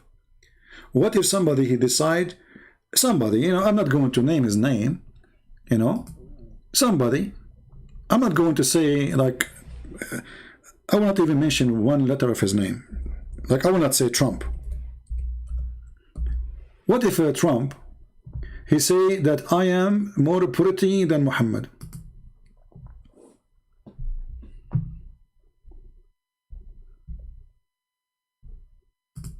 Look, what is this? Donald Trump with the Chinese doing karaoke?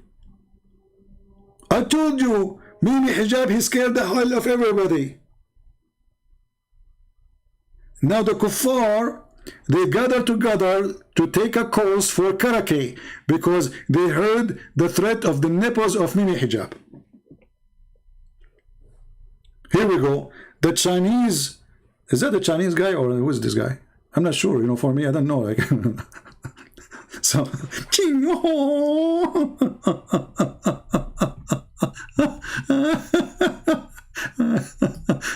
oh boy. Are you serious, Trump? You're taking a class for... Are you scared? Oh, come on. Really, seriously, are you scared from Mimi Hijab? I mean, the guy, he just show his nipples and you do this? What if he show his his ass?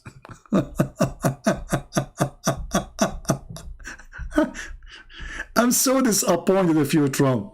I mean, look how he scared the hell of everybody. You know, too bad. Muhammad was the last prophet. So we cannot have a prophet who can predict when the coming nipples invasion will happen. I don't know if anyone of you have a connection with someone who's a prophet. Because it's good to know. So we can, like, you know, prepare. Do you think the nipples invasion will happen soon? Next month? Next year? I don't know. We are just trying. But honestly, I am so disappointed of Trump. He is being so scared of the nipples of Islam.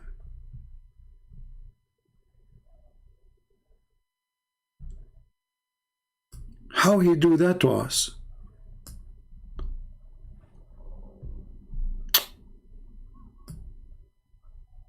The guy, he just show his nipples, Trump, he start taking karate class. Are you saying to me you cannot face the nipples? And what, you are going to the Chinese to teach you? The enemy of Allah?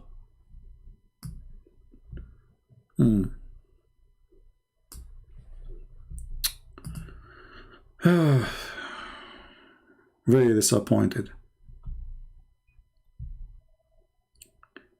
You know, do you think now the Chinese in the airport, like, they will change their customs rules? Like, the first thing they check nipples?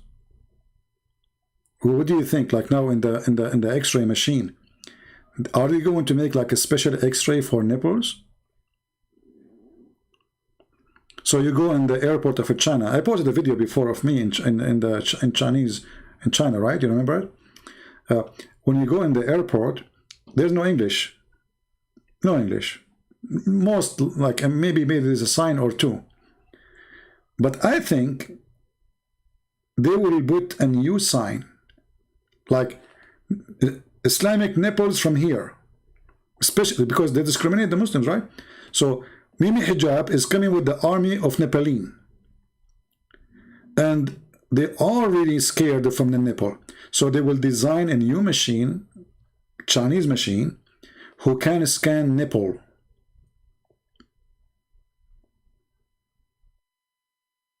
So I hope that will not delay our trip.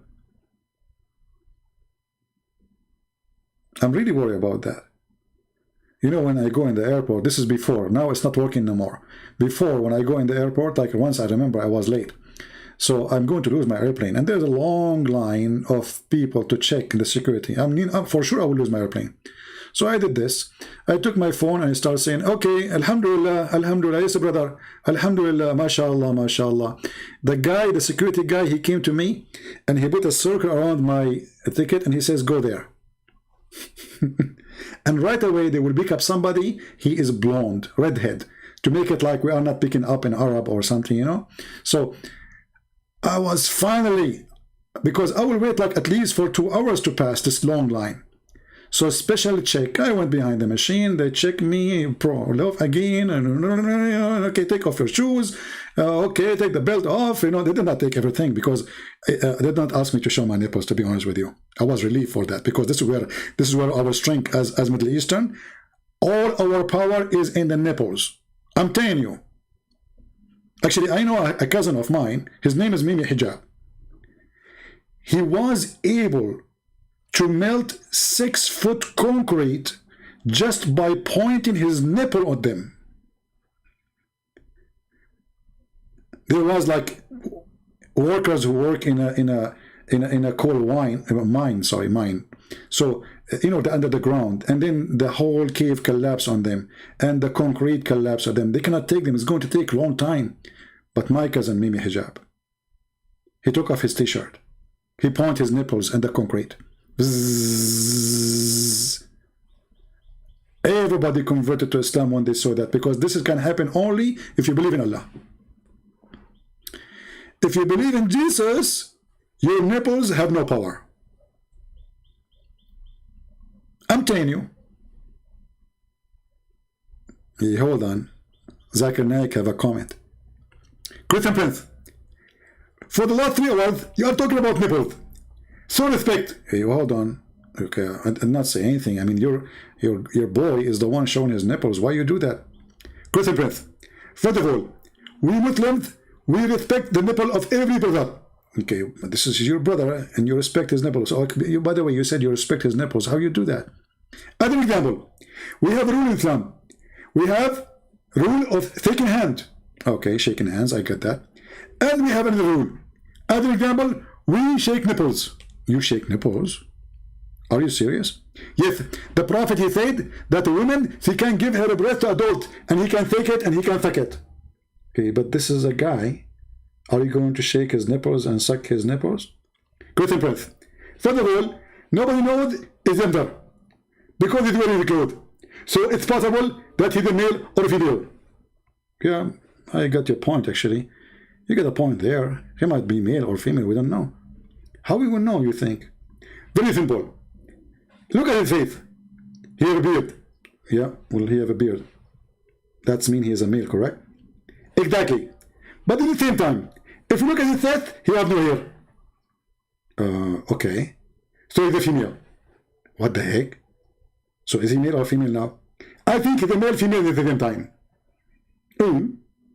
Is both? Hello? Hey, Zakir, don't leave me here, man. We wanna go. Where you go? I mean, look what Zakir Naik did. We look at the face, there's a beard. We look at the chest, there's no hair. The beard says he's a male. The chest says he's a female.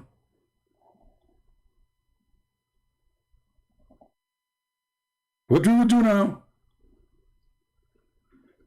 How in the world I'm going to keep this video online now? I think I should take it down. Especially when this Muslim, he's used the filthy word. So what do you think? Should I leave it or take it down? What do you think?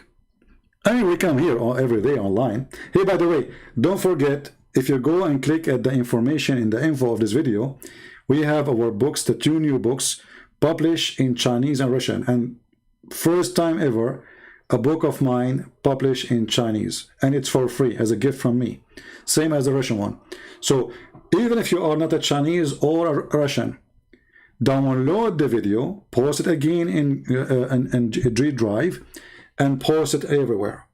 Don't depend on the link, because this link might disappear, right? So download the book and share it with everywhere, even if you have 0 Chinese friends or Russian friends. We want the books to be all over the internet, and this is why I'm giving them for free. I give my books for free, not because I'm rich. I'm not. But because the target is way more important from a person, let us say, trying to accomplish some material dream, like buying a new car or etc. Saving life of millions, changing life of millions is way more important. And I believe you agree with me. And this is why I say, please share the books with whoever you can, because people need to know about it. It's not enough for us to translate the book and post the link. If not everybody help, how people will know about it, right? And it costs you nothing. I mean, we are the one who made the book. We are the one people who they help in the translation, etc. So all what we're asking you for, just post a link, share the book with your friends, right? And even if you do not speak Chinese, this is not an excuse, because you never know. This is how we can make the book more popular. If you are a person who have a contact with the Chinese, send them the link. Let them post it in their Facebook pages, etc. And this is how we can make the book very well known. And because it is for free, so it's legally for free. It's not like you are hijacking. I am the author, and I am the only one who have authority over the book, and I am giving it for free. You know what I mean? So nobody have the right to question or to say, oh, maybe he's downloading illegal, maybe this is dangerous, maybe I will go to jail. This is my book, and I give it for free. And you know, honestly, yesterday I was really happy. I mean, I have my books translated in many languages: German, Spanish, Portuguese, you name it. But I could not really believe that one day that my books will reach all the way to China. It was something I never dreamed of.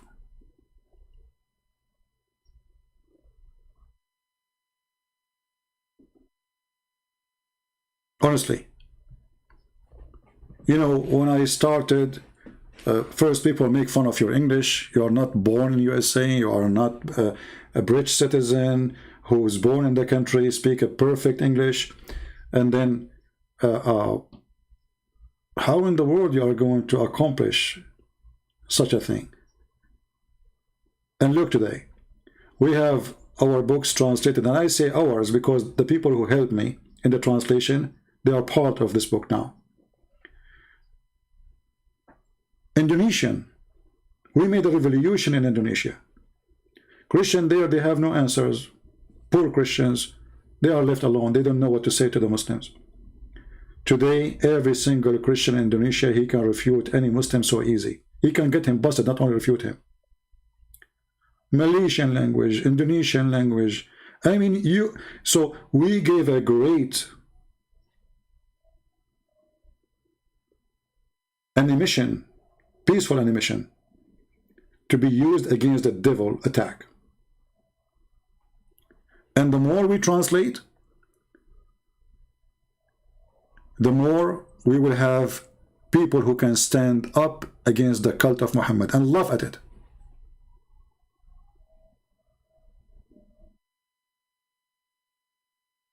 So me, myself, I never thought that time will come and my books will be translated to all languages in the world. Think about it. This is like something you cannot even imagine. There's many famous authors in the world, but their books is not translated to all those languages. Soon I will have my first book published. It's already done in Persian. So what is left? Persian. Get ready, Persian people. You will see my book soon published to you as a gift for free again in the Persian language.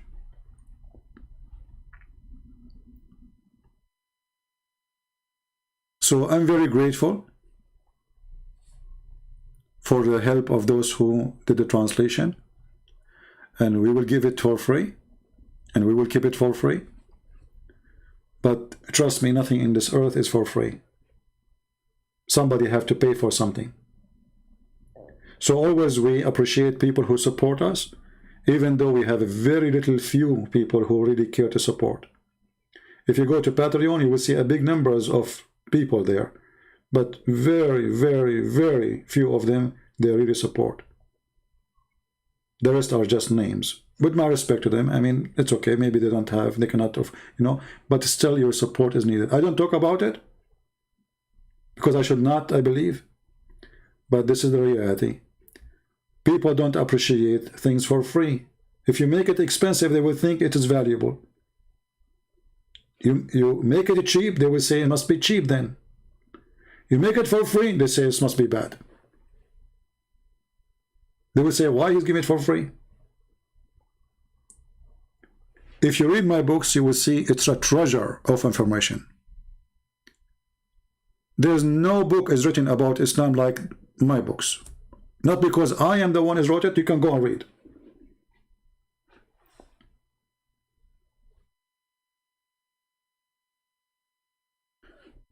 But people, because when they give them for free, they think things for free must be bad.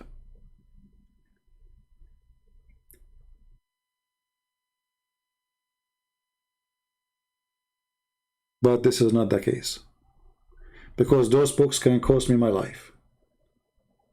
It's not for free. It's very costly.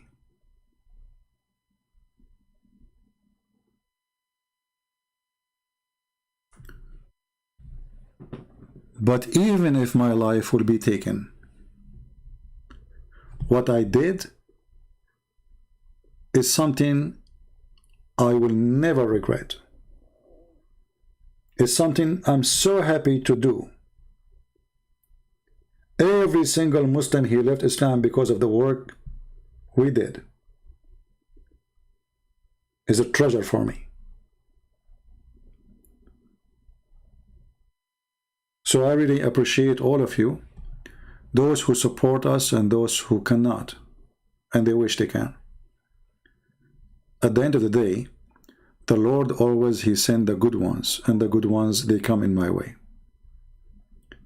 Like the one who offered to translate to Chinese or Russian or Portuguese or Albanian or Croatian or Indonesian or. Those are good people, and they did not get paid too. Those are the unknown soldiers.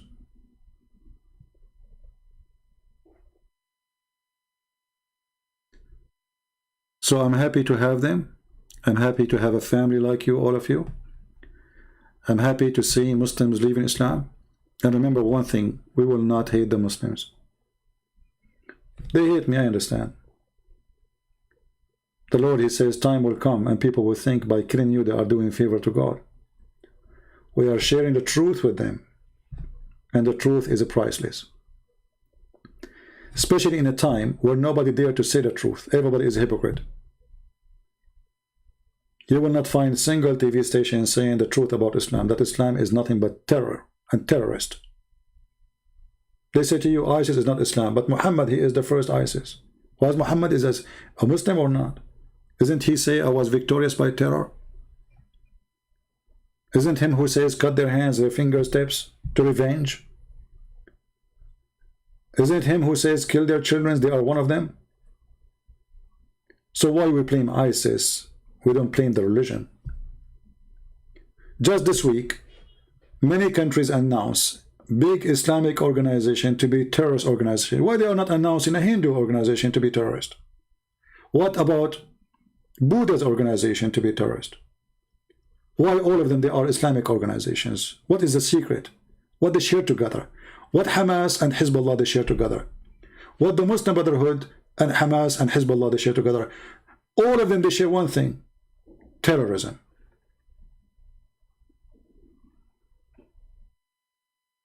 They have one guru, the guru of hate, Muhammad.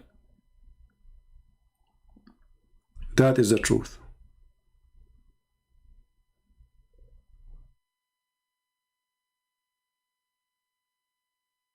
So download my videos, cut them pieces, shorten them, do whatever you want. We speak about many things. Every video can be a book by itself.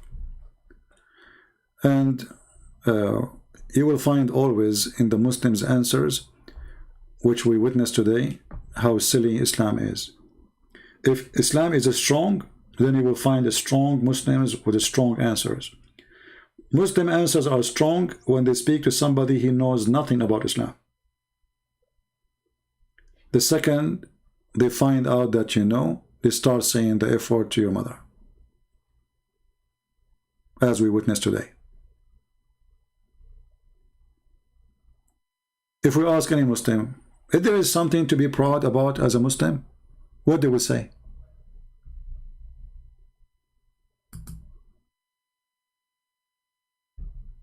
What they can say?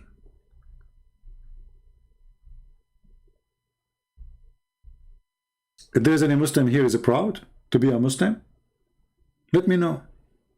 Text me in Skype. I will call you. And you will see in a second all the proud religion disappear.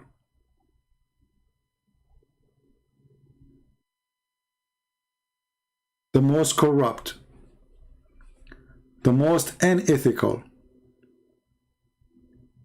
the most unhealthy. I mean, this guy Muhammad, even garlic is his enemy.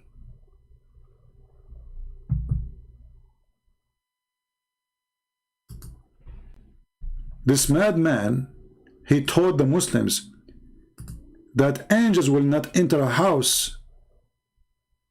People of this house eat garlic. And not only that, he add more list of food which make the angels irritated. Obviously, this person is mental.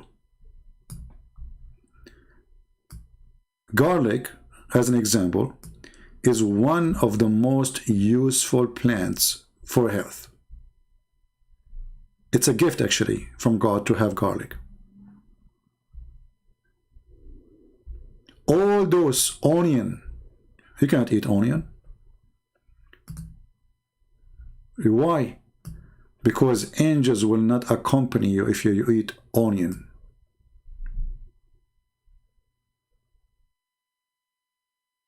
Who in the world can believe in such a silly, stupid man? Why angels will not accompany me if I eat garlic or onion? Or leak? Is he going to be leaking? So Islam is a religion as long you don't know. Islam is a serious religion as long you do not know. Islam is an amazing religion as long you do not know. The second you start reading, you will see that this guy is mentally ill. What does this have to do with angels? Garlic will be irritated and they will run away from garlic. So I can stop the angel of death from coming to me, Muslims, by having garlic every day? How the angel of death will come to me? Don't you Muslims believe in the angel of death, which Allah will slaughter in the last day? All what we need, we eat garlic or leek or onion.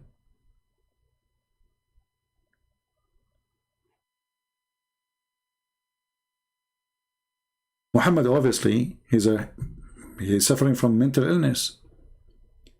When Moses, the angel of death, he come to him. Moses, he hit him in his head, in his eye.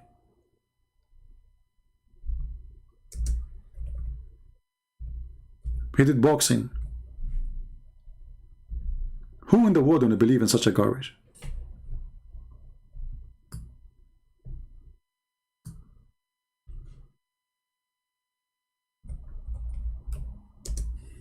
Let us find the hadith, hold on. Because they might say it's not true.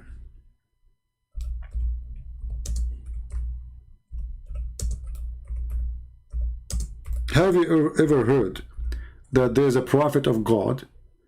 Allah, he decide that it's time for you to die.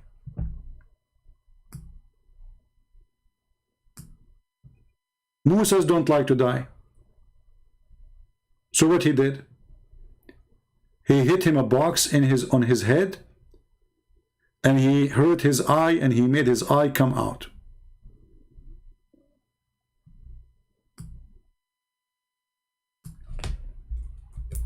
This is a prophet of God. Moses disobey God, and Moses can stop death. And how he do it? By beating the angel of death. Is that a serious story from a serious man or from a kid?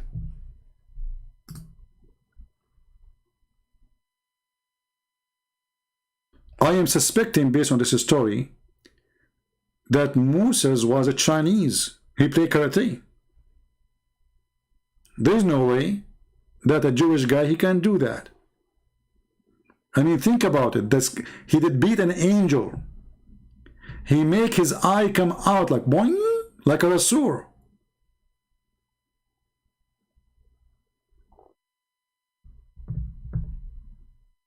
Is that a story coming from a true prophet?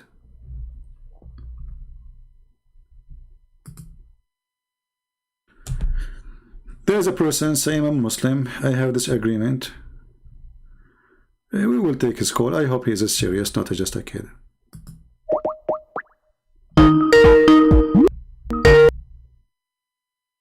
I will mute the sound until he answers.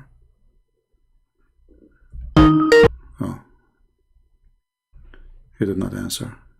Call decline. So he don't agree with me and call decline. Oh, he said 2 minutes. So we will call him in 2 minutes, no problem. So when you read this story, and if you are a Muslim watching, ask yourself, is it really can be true? The angel of death was sent to Moses, and when he went to him, Moses slapped him severely. I did that before, but it was not the angel of death, to be honest with you. It was the angel of union. So God, he decided to end the life of Moses. He called his angel, the angel of death. He said, hey, go and take the life of this Abdul. The angel of death, he go to Moses. He knock at the door. Moses opened the door. Hey, Habibi Moses, I am the angel of death. I'm going to take your life. Moses, he don't take that friendly.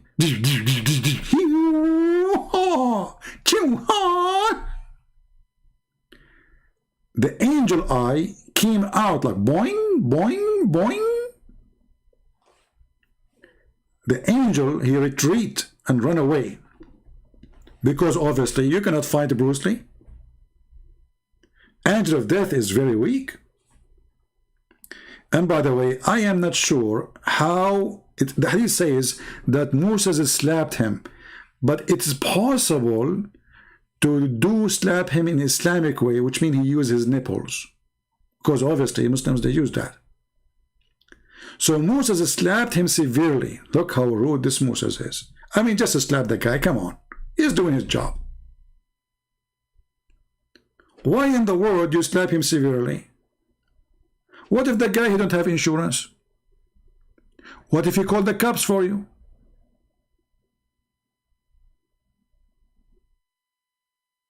Put yourself in his shoes.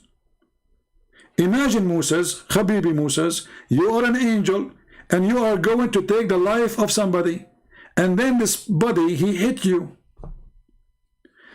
Actually, I believe that Allah, he should do more training to his angels, especially the angel of death.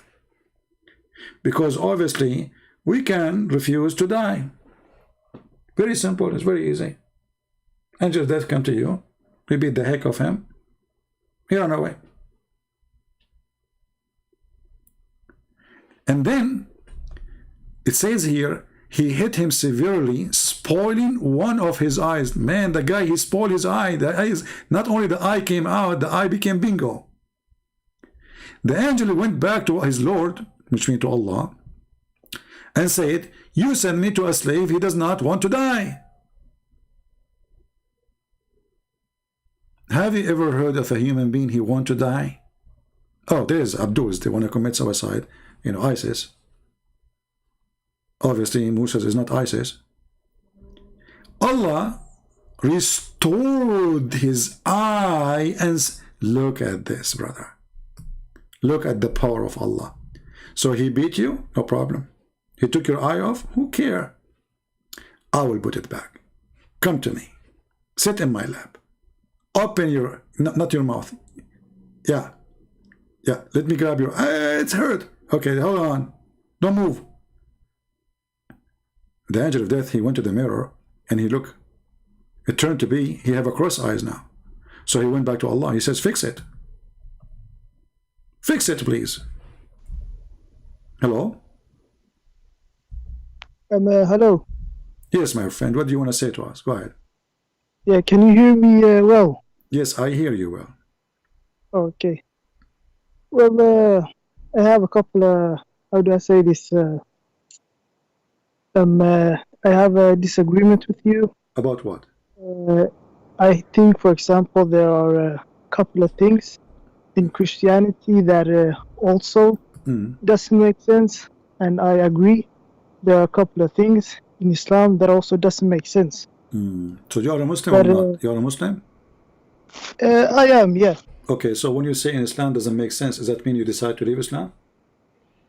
Well, not really. You also probably agree. There are things in Christianity that is not 100% logical.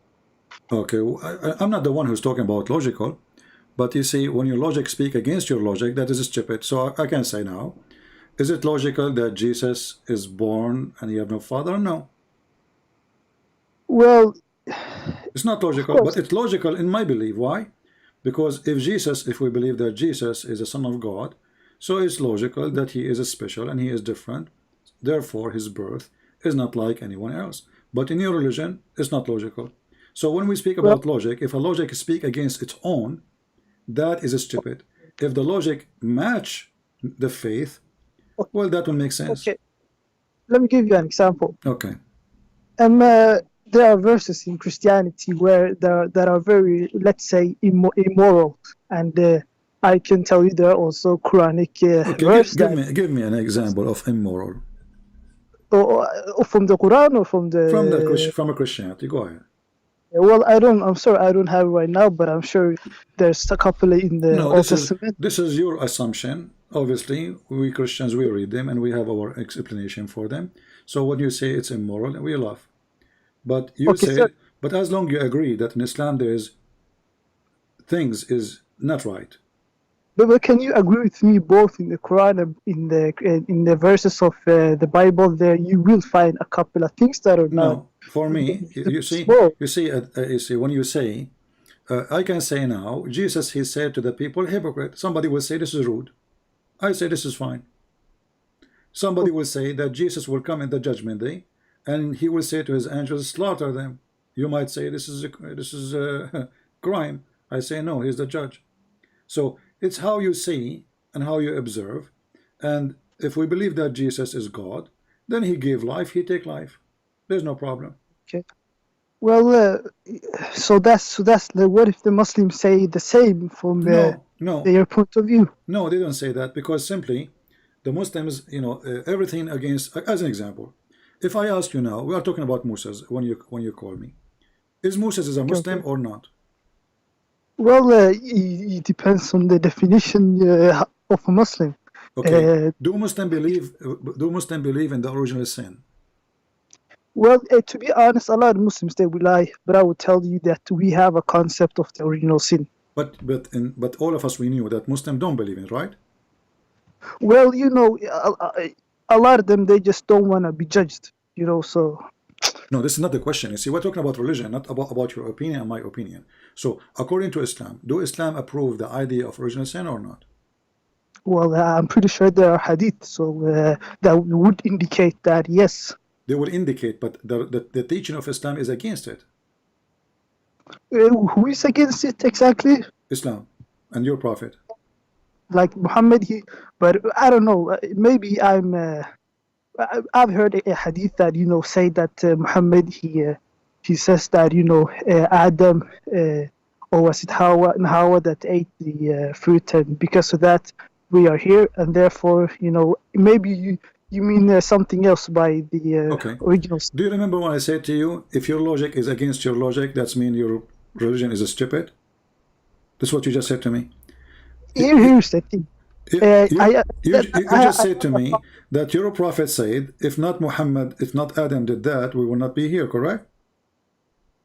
Yeah, well, that's the same in Christianity too. No. In Christianity, we believe in that. If not Adam, we are not here. We believe in that. We don't say we don't.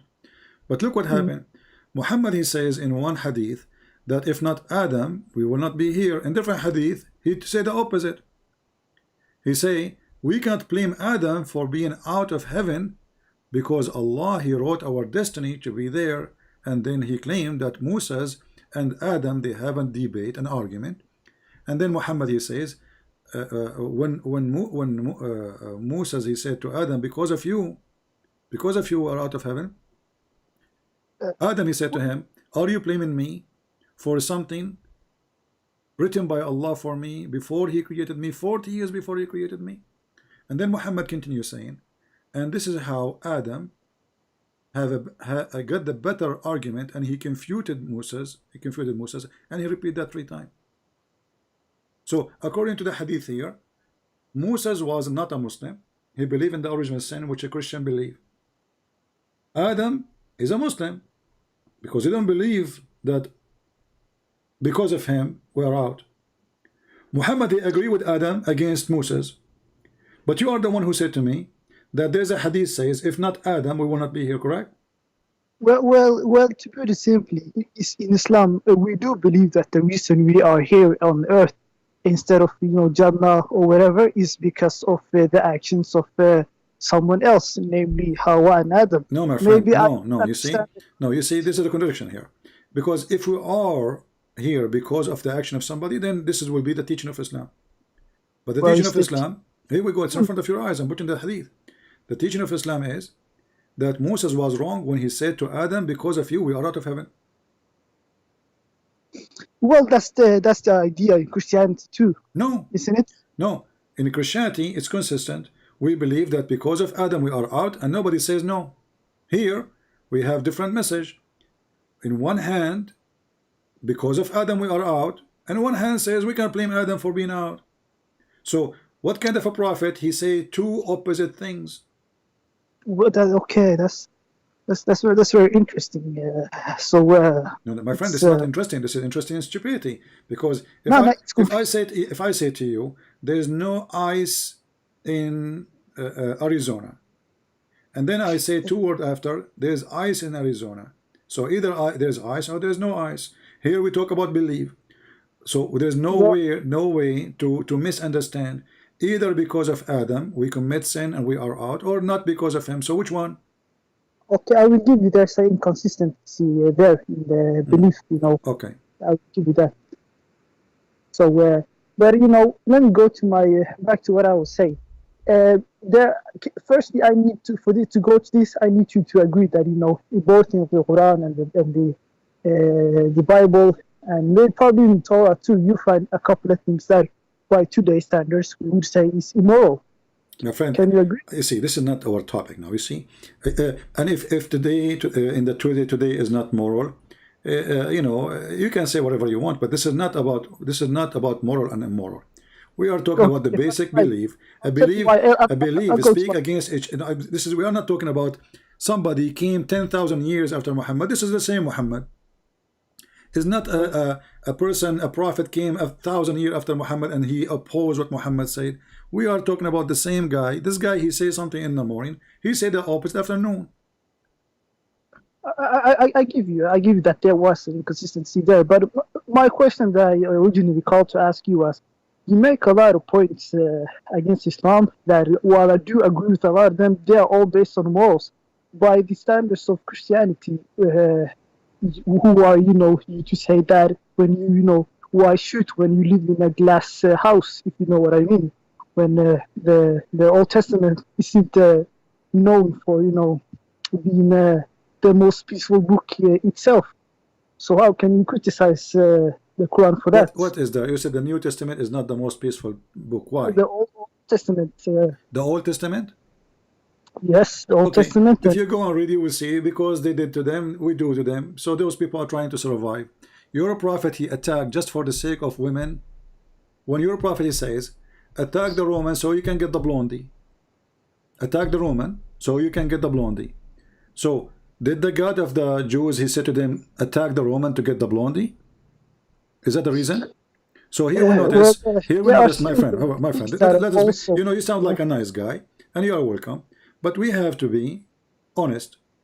If my reason for war is serious, have nothing to do with me just raping women, taking things that don't belong to me, and there's no reason for it.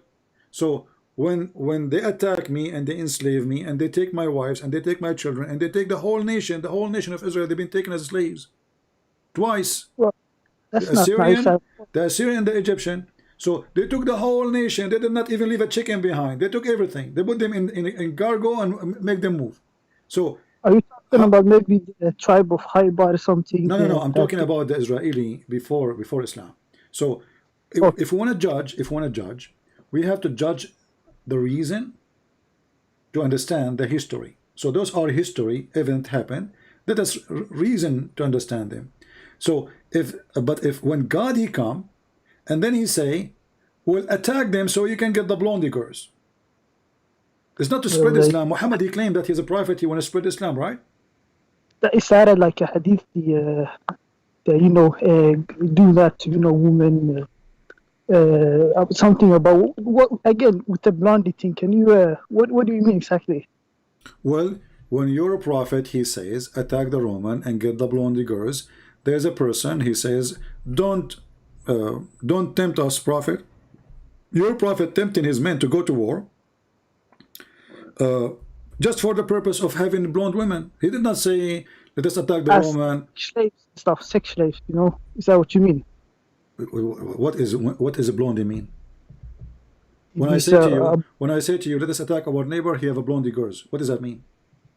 That means you conquer them and rape them, right? I don't wanna. I don't have the heart to. Okay, so when you're a prophet, he says, and this is your Islamic interpretation, and this is your Quran, and this is your statement in the chapter of At-Tawbah, verse number 49. It says, "Ighzu Tabuk taghnabu banat al-asfar wa nisa ar-rum." Attack Tabuk, you will win, you will gain the daughter of the yellow, which means the blonde, and the women of the Roman. Then a guy, he said to him, don't tempt us by women. The Quran made a verse about him saying that this guy is a bad guy. So the one who have decency, the Quran call him a hypocrite. The one who is encouraging people to go to war, kill each other just for the sake of women, he is the prophet.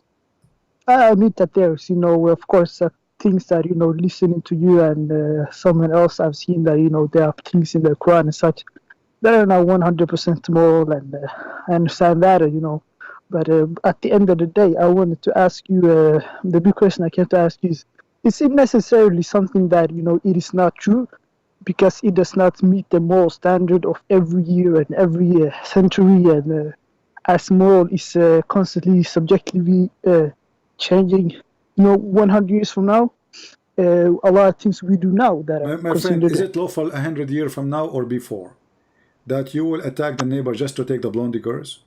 Are you serious? Well, I'm not talking about that one specifically. That one, forget about that.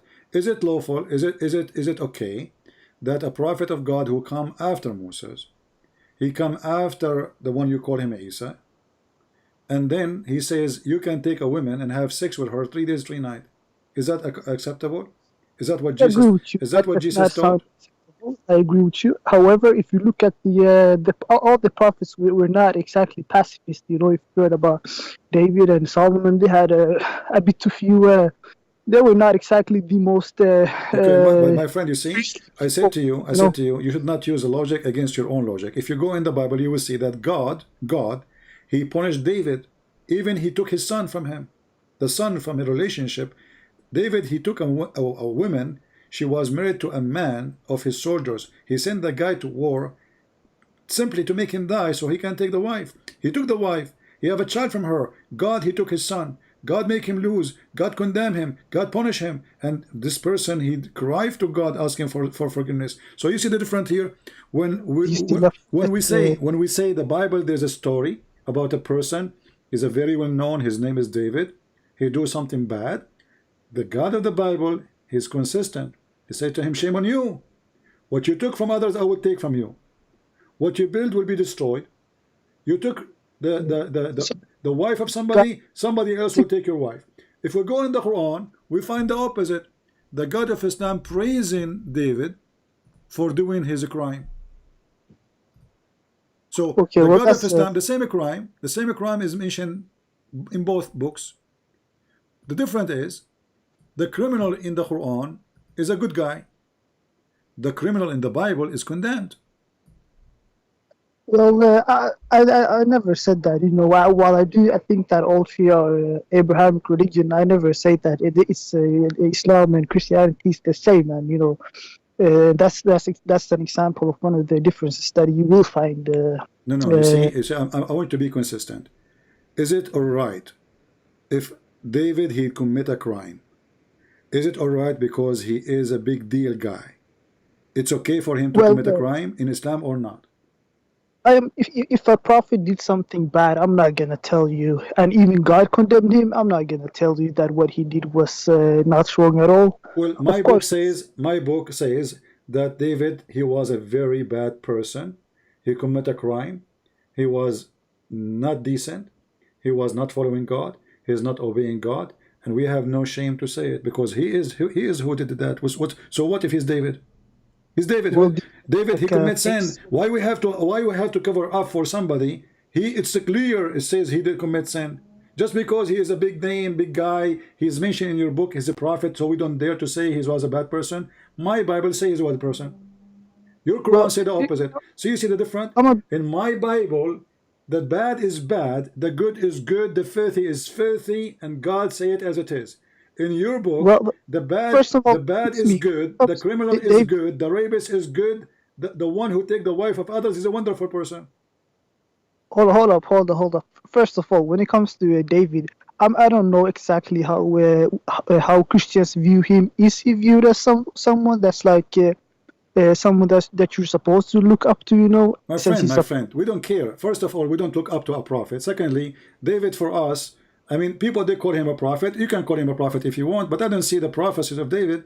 However, David was a king. Even if he was a prophet, that will not make him the best example for me. When he do wrong, he's wrong. When he do good, I will follow the good of him. So the Bible teaching us that there's nobody is good. My friend, hold on. There's no one is good save God. There's no one is good save God. This is what the Bible teach. So we don't follow a prophet as an example. We follow the good of God as an example. So this is why we have one master, one Lord. His name is Jesus. He is our best example. The rest is not. Because I am sin. I commit sin. You commit sin. Peter commits sin. John commits sin. Luke commits sin. Everybody commits sin. Every single human commits sin. So if we say that we will make the best example of us, a person who is a human being like me who commits sin, that is a foolish of me. Muhammad was a very bad person. Not only he is an average sinner man, he was the worst. I mean, name for me one thing. Hold on, no, Chris, let me give you something. Let me say something quick. You said that David was still a prophet and someone important in Christianity, even though he had his flaws. You named a lot of other prophets that had their flaws, but still were prophets. I understand what you are saying. You are speaking an accent I heard from you. Speak again about David. What you say? Yeah, sorry. When it comes to David, you said that even though he has his flaws, he's still a prophet. Same goes for other. I did not even say he's a prophet. You are the one saying he's a prophet. Fine. Okay. There were other examples. You Muslims, you have a weird religion. Anyone is famous, you name him prophet. Zulkarnain is a prophet. Okay, my bad. Saleh is a prophet. Idris is a prophet. Who are they? We do not know. I don't know Christianity 100%, so you can correct me. Okay, let's say Noah. Is Noah a prophet in Christianity? Yes or no? Well, we can say he is. He received message from God. Yeah. Yeah, and there are accounts in the Bible where he did something that is not very nice.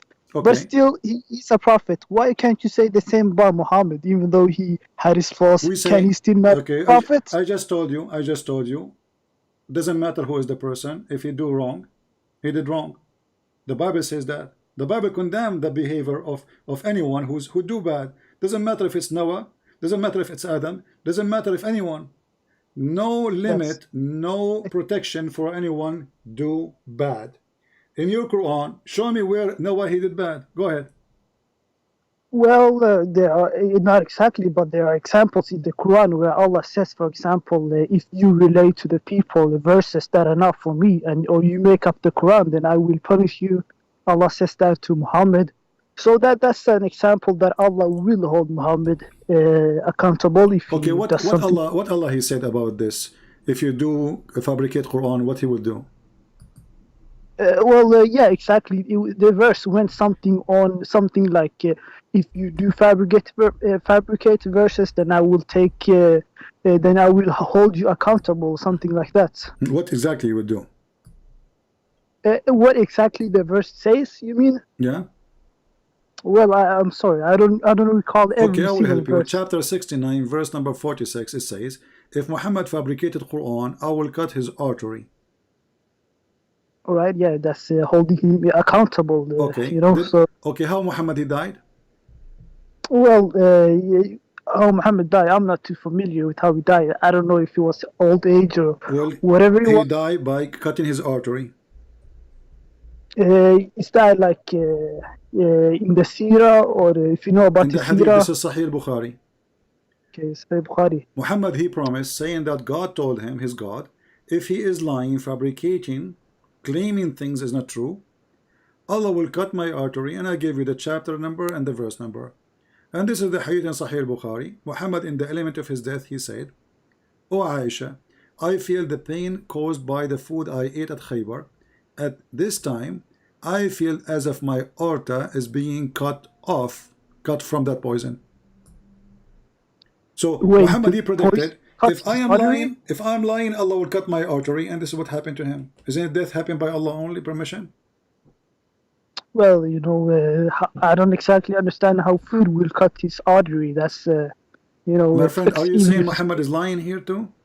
I mean, the guy, he is saying my artery. And Muhammad, he said, وَمَا هُوَ إِلَّا وَحْيٌ يُوحَى. Anything I say is Allah is inspiring me. So when Muhammad, he says so, you are going to accuse him, says, how in the world you die from cutting your artery?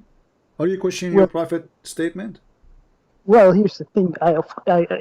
You will, whether I question or not, that's, I'll say that, you know, there are probably things in the hadith that even though I believe in them, I don't believe them 100%. I take them with a grain of salt, even if they're sahih, because at the end of the day.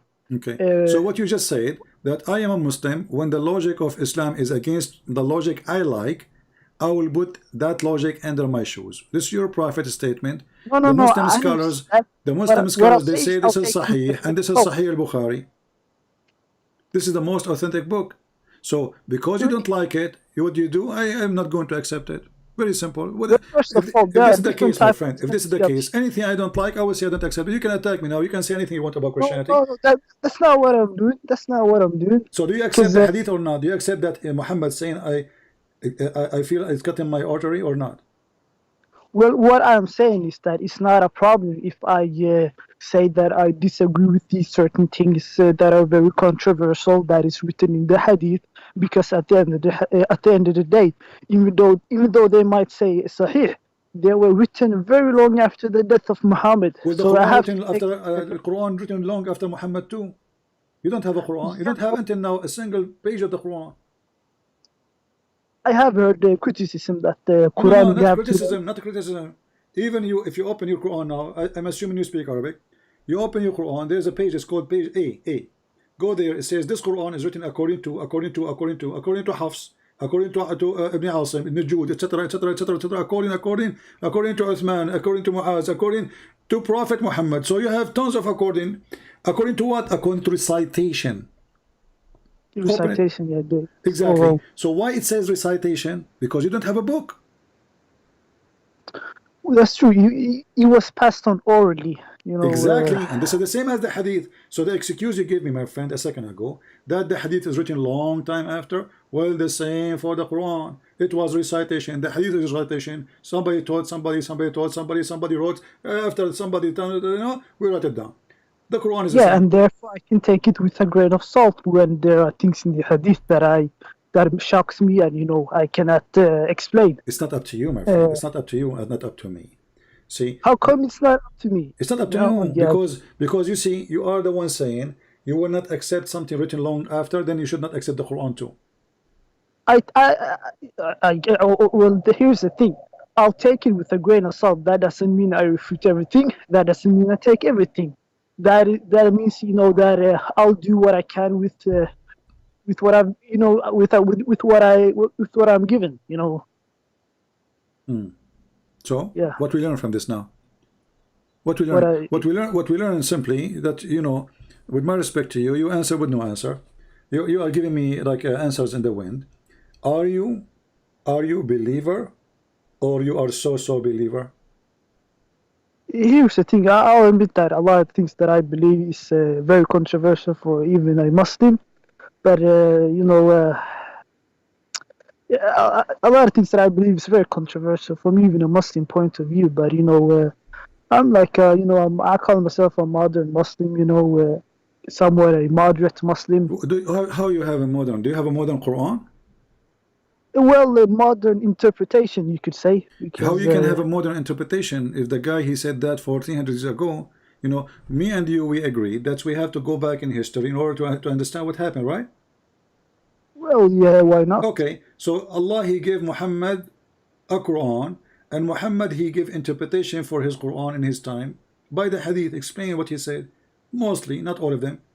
However, so today what we will do, we are not going to take what Muhammad said, we are going to give our own moderate interpretation. But how you can have moderate? As an example, when the Quran says, when the Quran says that there is women in heaven and they have big boobs, how give me the modern interpretation of this? The modern interpretation is that sex is not banned in heaven, I guess. Oh, I'm not talking about sex. Who said sex is bad? I'm not saying about, because God he gave Adam and Eve the right to have sex, right? Nobody says sex is bad. But when you make a promise about boobs, is that lawful?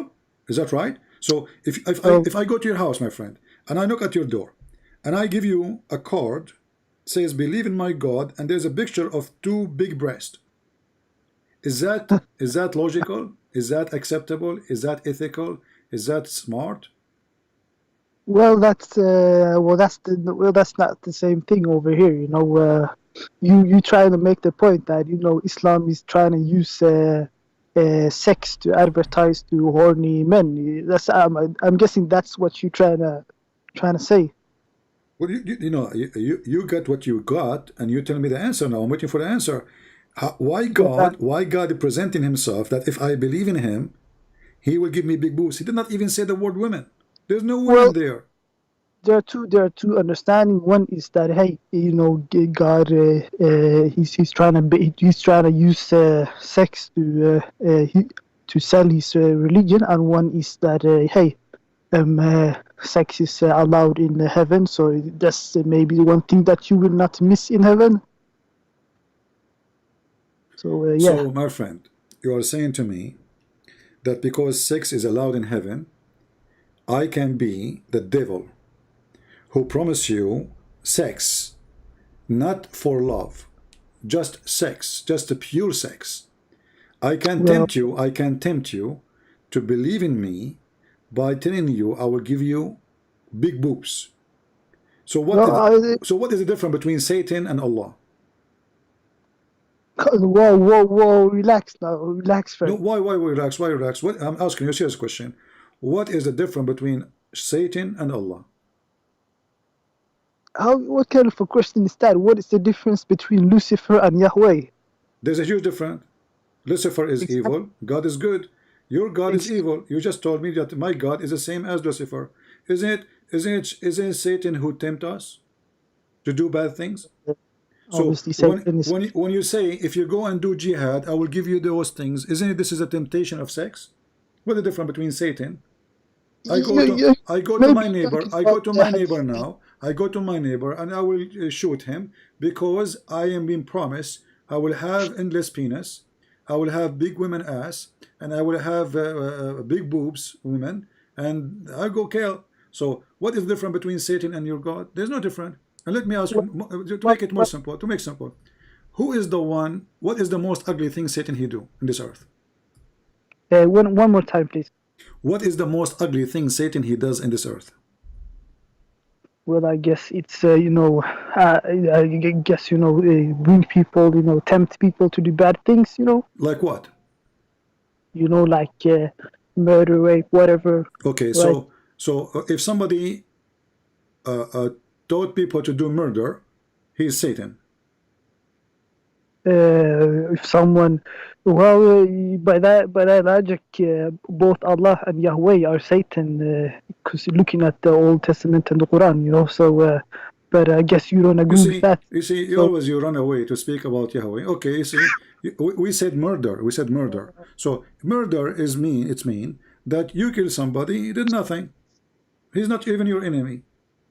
Do you agree with me? Do you agree with me? There is difference in the murder and if killing. I kill somebody to take to take his wife, is that a murder or not? Of course, it's murder. Okay. What kind of a question? What is the punishment? What is the punishment if a man he killed a slave, a white man, a white Arab, he killed a black slave? In the Islam or Christianity? In Islam. Well, the Islam, obviously, if you kill someone, the punishment is that you get the same. What the same? What does that mean? Speak to me in English, please. I'm not like what would you call it, like a faqih person that studies fiqh, Islamic laws, jurisprudence, but I would assume that the punishment would be qisas, something like eye for an eye. Okay, eye for an eye. Just to show you how stupid Islam is. Eye for an eye is in the book of Moses, which means if you kill me, if you kill somebody, we will kill you. This eye for an eye, correct? Yeah, that would be eye for an eye, Yeah, okay. So in the Quran, Muhammad, because he's a fraud, he said we will practice eye for an eye. But look what he did.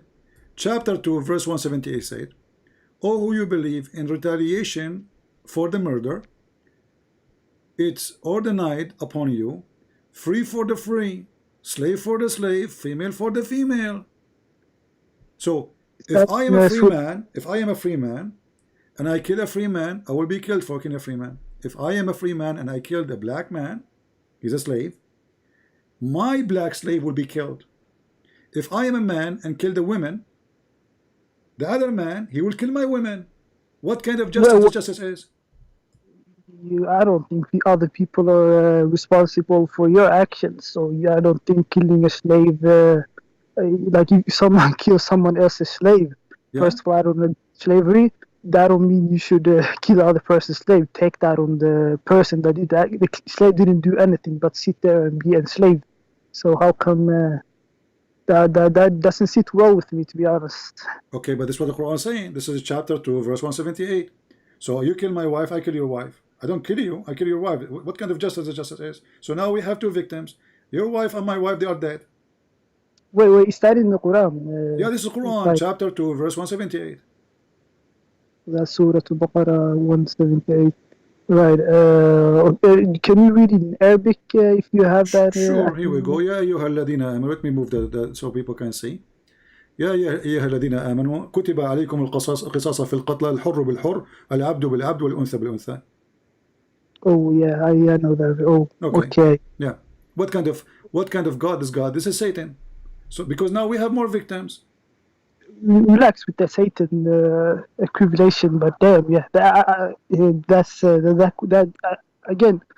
I was talking earlier about a couple of things in the Quran and in the Hadith that it doesn't sit well with me, and as I said, I take it all with a grain of salt. And if I can't believe this is something from God, then I will not say that, hey, this is from God. But and I do recognize that it's even a lot of Muslims would would disagree with me for saying that I can't take this from God. But yeah, my friend, hold on. You are saying to me, okay, I cannot accept this because this is against my value, correct?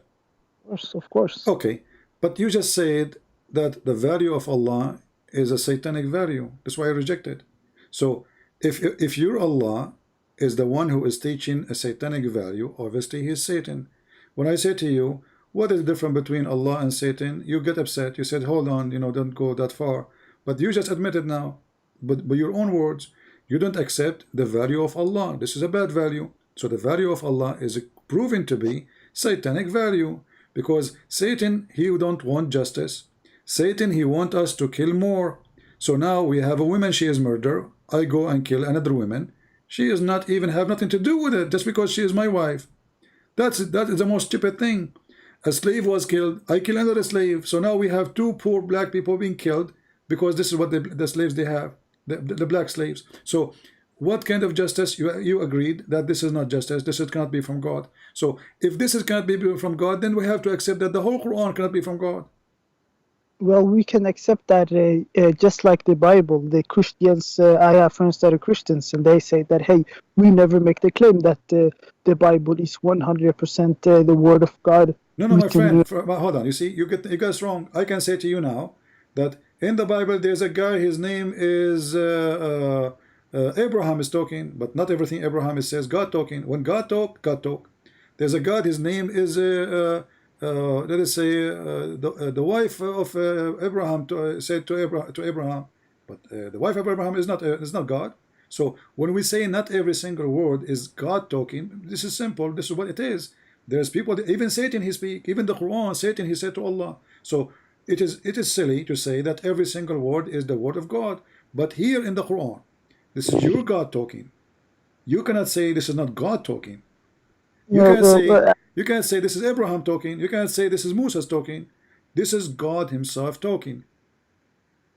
Well, here's the thing. I agree with you, but here's the thing. I personally would say that there are probably other Muslims too, maybe not many, that recognize that, you know, there are holes with the idea that, you know, the Quran is what do you say, perfectly reserved, and I believe that, you know, what you said, the Hafs version, right, is the one that we have today. I'm feeling that I have to at some point accept the fact that, you know, the Quran is not 100% preserved, but that doesn't mean that, you know, you don't need to chop off the whole tree. Look what we would do. Any verse from now on, according to your logic, I don't like, I will say is not from the Quran. Well, who said it's only the verses that I don't what if there's tons of verses, they are good, and they are added to the Quran? Because you see, Satan, when Satan he want to deceive, he will not say to you, I'm Satan deceiving you. He will add the poison between the good food. So if there is something good, doesn't mean it's really not from Satan. So again, your logic is wrong. If I want to kill somebody, if I am an evil person, I want to put poison. Where I will put poison for him? I will put it in his toilet seat? No. In his shoe? No. I will put it in the good food he eat, in the best food he eat. So poison is what, just one drop. You do not need to cook poison. You need one drop to kill the guy. So what we do, we drop one drop of poison in a good container. Container have nice apples, nice beef, nice meat, nice rice. Then we put the drop there, and then we are dead. That's it. So you just said now that this is a drop of poison. Before you continue, you say that problem would be a drop of poison. I say that problem would be like the example of if you have a banana and there's a small brown spot, you can eat around that brown spot. That wouldn't destroy the whole banana. But if you compare it to you say no, it's like a poison. But how do you know that the whole banana is not from Satan? Here's the thing. There is, first of all, how I know is, you know, there are a couple of things, you know, Okay, I will do this with you, my friend. I want you to show me one thing in the Quran is not, for sure, is not from Satan. Okay, that should not be a very difficult thing. Okay, show us. Right. Let me, for example, say that, you know, let's take Surah Al-Ahad, Qul huwa Allahu Ahad, Allahu Samad. All right. Qul huwa Allahu Ahad. Okay. Why, if the Satan is not a believer, why would he say that? Hey, God is a monotheist. Maybe the Satan has become a Muslim now. If he would agree with that, you know. Okay. So that's an example that I heard you. You speak Arabic. I speak Arabic. Qul huwa Allahu Ahad. Ahad does not mean one. Ahad mean one of. I challenge you, my friend. Yes, I challenge you to make one sentence using the word Ahad, and it does not mean one of. Just make any sentence. It's the Quran. The Quran is not like, you know, Arabic that is spoken today. What do you mean not the Quran? This is Arabic, my friend. Ahad does not mean one. It's mean one of. If I go right now, my friend, hold on. If I go right now in the front of your eyes, I don't know. I think you are from Morocco. Is that correct? I'm from Africa. I'm from. Do you know about Djibouti? Oh, okay. So look at this. If I type the word ahad in the Quran, I will find the word ahad all over the Quran. وَمَا يُعَلِّمَانِ مِنْ أَحَدٍ. So you did not teach anyone off. I agree with you. Okay. It does not. So this is what It does ahad not mean. Ahad mean one off. So قُلْ هُوَ اللَّهُ أَحَدٍ. He is one off of what? Then it says Allahu Samad. As-Samad, we just showed them actually before you called me. I don't know if you were watching, that was an idol. His name is Samud, and this is in the book of Ibn Kathir.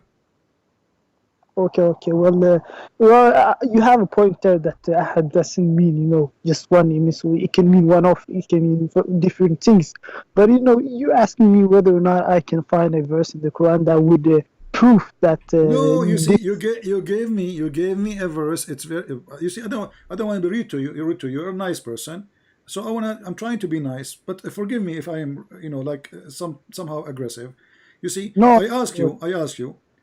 Give me something to prove that the Quran is from the true God. You give me this. I mean, with my respect to you, this is silly.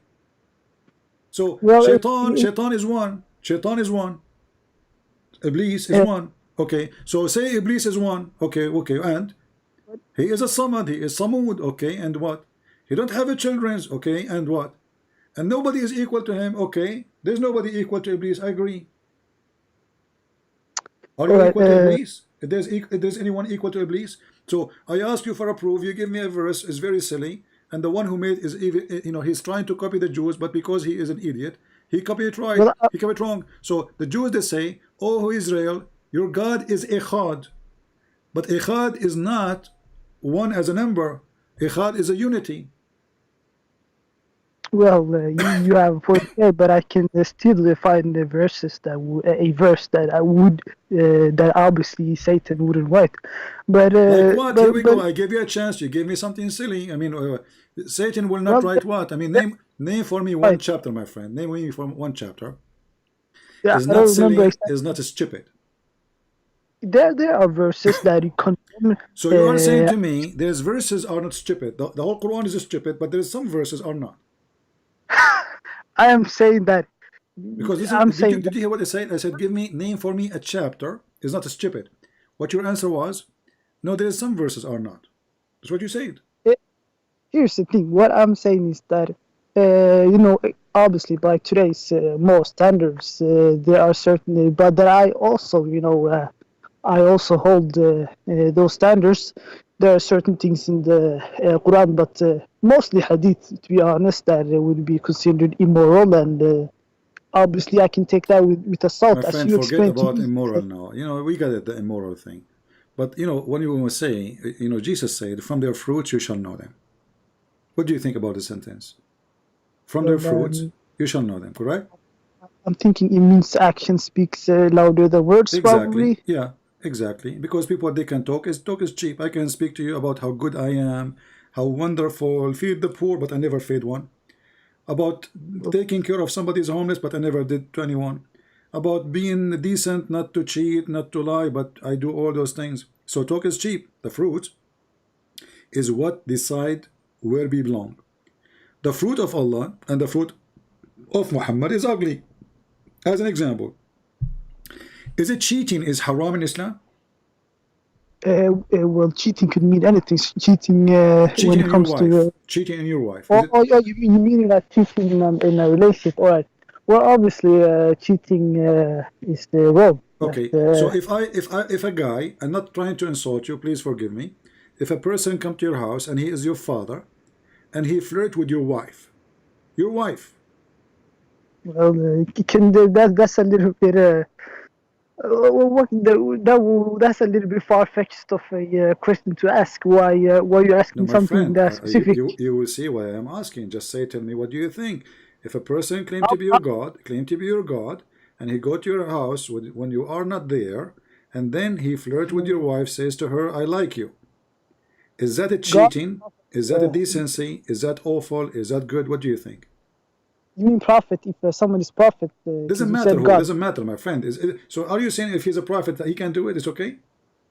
No. But what I mean is, like, of course, even if he's a prophet, why would you say that? That's messed up. So let us focus on the question. If a person, he is supposed to your father, and he come to your house and he flirt with your wife, how you describe such a behavior? Is that a decency? Is that a good fruit? Is that a bad fruit? Is that satanic? Is that from God? How you describe it? Obviously, yeah, I would think maybe he's drunk. He Well, drank the some person is not a alcohol. drunk. Let us take that option. He's not a drunk. He don't drink. He don't drink. He don't Well, smoke. He don't take hashish. Well, I'd be surprised about his behavior. What kind of behavior is that? So what does that mean? Tell me. Is he bad or good? It's obviously messed up. Okay, messed up. This is what your prophet did. Your prophet, he went to his own son's wife when she was alone, Zainab, and then he said to her, praise be to Allah, the one who made my heart move and flip for you. He said that to her in front of her face, not only in his heart, no. He said that in his lips, and the woman, she is married. And he was allowed to enter the house because simply this is the house of his own son. Where is this like? You're talking about a lot of people. They mention this about Zainab. Are we talking about Zainab? Yes. Specifically. Mm-hmm. Okay. Well, that's of course that's a controversial one. Zainab Hassan Muhammad. Obviously, maybe Hassan, he didn't like Zainab anymore, and Muhammad, she was single. Muhammad, he didn't want her to be single and lonely. My friend, the story is saying that the guy was happily married, and then Muhammad, he went to visit his son. Let us say, for the sake of argument, you and your wife, you have a fight every day. Is it lawful for me to go to your house when you are not at home and she is still your wife, and you flirt with your wife? Even if it's not a happy relationship, that's kind of uncalled for thing to do. I wouldn't know that's not good to do, even if they're fighting. But you said that they were happily married. Does it say that in the hadith? My friend, let us say they are not happily married. They hate each other. Is it right to go to the house of a married man and you flirt with the wife? Is the value will change in Islam if the guy is happily married or not? I mean, what kind of logic is this logic is? So you are saying to me now, oh, okay, so if the guy is not happily married, I can go flirt with his wife? I mean, that's a very that's a sticky one, because obviously there are people that that are unhappy in relationships and they start new relationships even today. My friend, but this is a cheating. Well. Because you are okay. If you are still married, you are still married. She live in the house of the husband, for God's sake. I mean, she did not even leave the house. She live in his house. The guy, he never mentioned he would divorce her. Then after he came home, the wife, she told him, your father was here and he flirted with me. Then the hadith says, فَفَطِنَ الزَّيْد. So he remember, I got it. So he went to his father and he said, oh, Zainab, she is hurting me with her tongue. Please give me permission to divorce her. The guy never mentioned that before. But now he knew for sure that his father and his wife, they have a relationship. Otherwise, why he didn't divorce her before? Why he decided to divorce her after she told him that your father was here and he flirted with me? And look, just to show you how filthy this woman Zainab is, she said that after the Prophet, he flirted with me, each time Zayd wanna have sex with me, Allah make his penis swell. Let me show it to you on the screen, and you speak Arabic, you have no excuse. إن زيدا تورم ذلك منه حين أراد أن يقربها. Is that hadith graded Sahih? Where do you find it? My friend, anything is not. Why is going to be in Al-Qurtubi if it's not a graded Sahih? Why Al-Qurtubi will use it if it's bad? If it says here we go. It says which book? they are like putting bunch of hadith. Here it says قلت هذا القدر هو الذي أخرجه مسلم في صحيحه وهو الذي صححه الترمذي في جامعه والبخاري عن أنس بن مالك blah blah blah blah blah, and they continue. So they are giving you, I mean, those are the scholars, not my business. So the scholars, they are giving you a list of hadith. Sahih on there is like my friend, when you say is it Sahih, are you saying to me that the Muslim scholars, they lie about your prophet honor, and the Muslims, they allow them to do that, and then they print their books and then they publish it, and they teach it in university, and nobody complain. Well, even that just because that just because one scholar he writes something does not. Who said that this one scholar he is copying from other scholars? My friend, isn't it you who said that those are reported from one to one to one to one? Al-Qurtubi did not live in the time of Muhammad, so obviously he is copying others and others from others and others from others until we reach to the main source. So this is not an excuse again. And let us say, for the sake of argument, this story is a lie. Still, the Quran says, Allah said to Muhammad, why you are hiding what Allah revealed to you? Okay, what Allah revealed to you? That you will take this woman. So based on this verse alone, Muhammad was a liar, telling the guy, keep your wife for you, when Allah told him, take her, she's yours. Even the verse proving that Muhammad is a fraud. Because it's a very controversial topic. You see, my friend, this is what you do. Anything is disgusting, you say controversial. Anything is stupid, you say I have a problem with it. But the question is that a prophet we can trust to follow? Is he the best example? The Lord said, from their fruits you shall know them. As simple as that. Obviously, this does not sound very beautiful, what you're describing. And it does not sound very good, but like, and of course I agree it doesn't sound good, but again, you have, just like you take the Bible with a grain of salt, I take the Quran. I don't, my friend. You are making things up. I said to you, I accept what the Bible teach.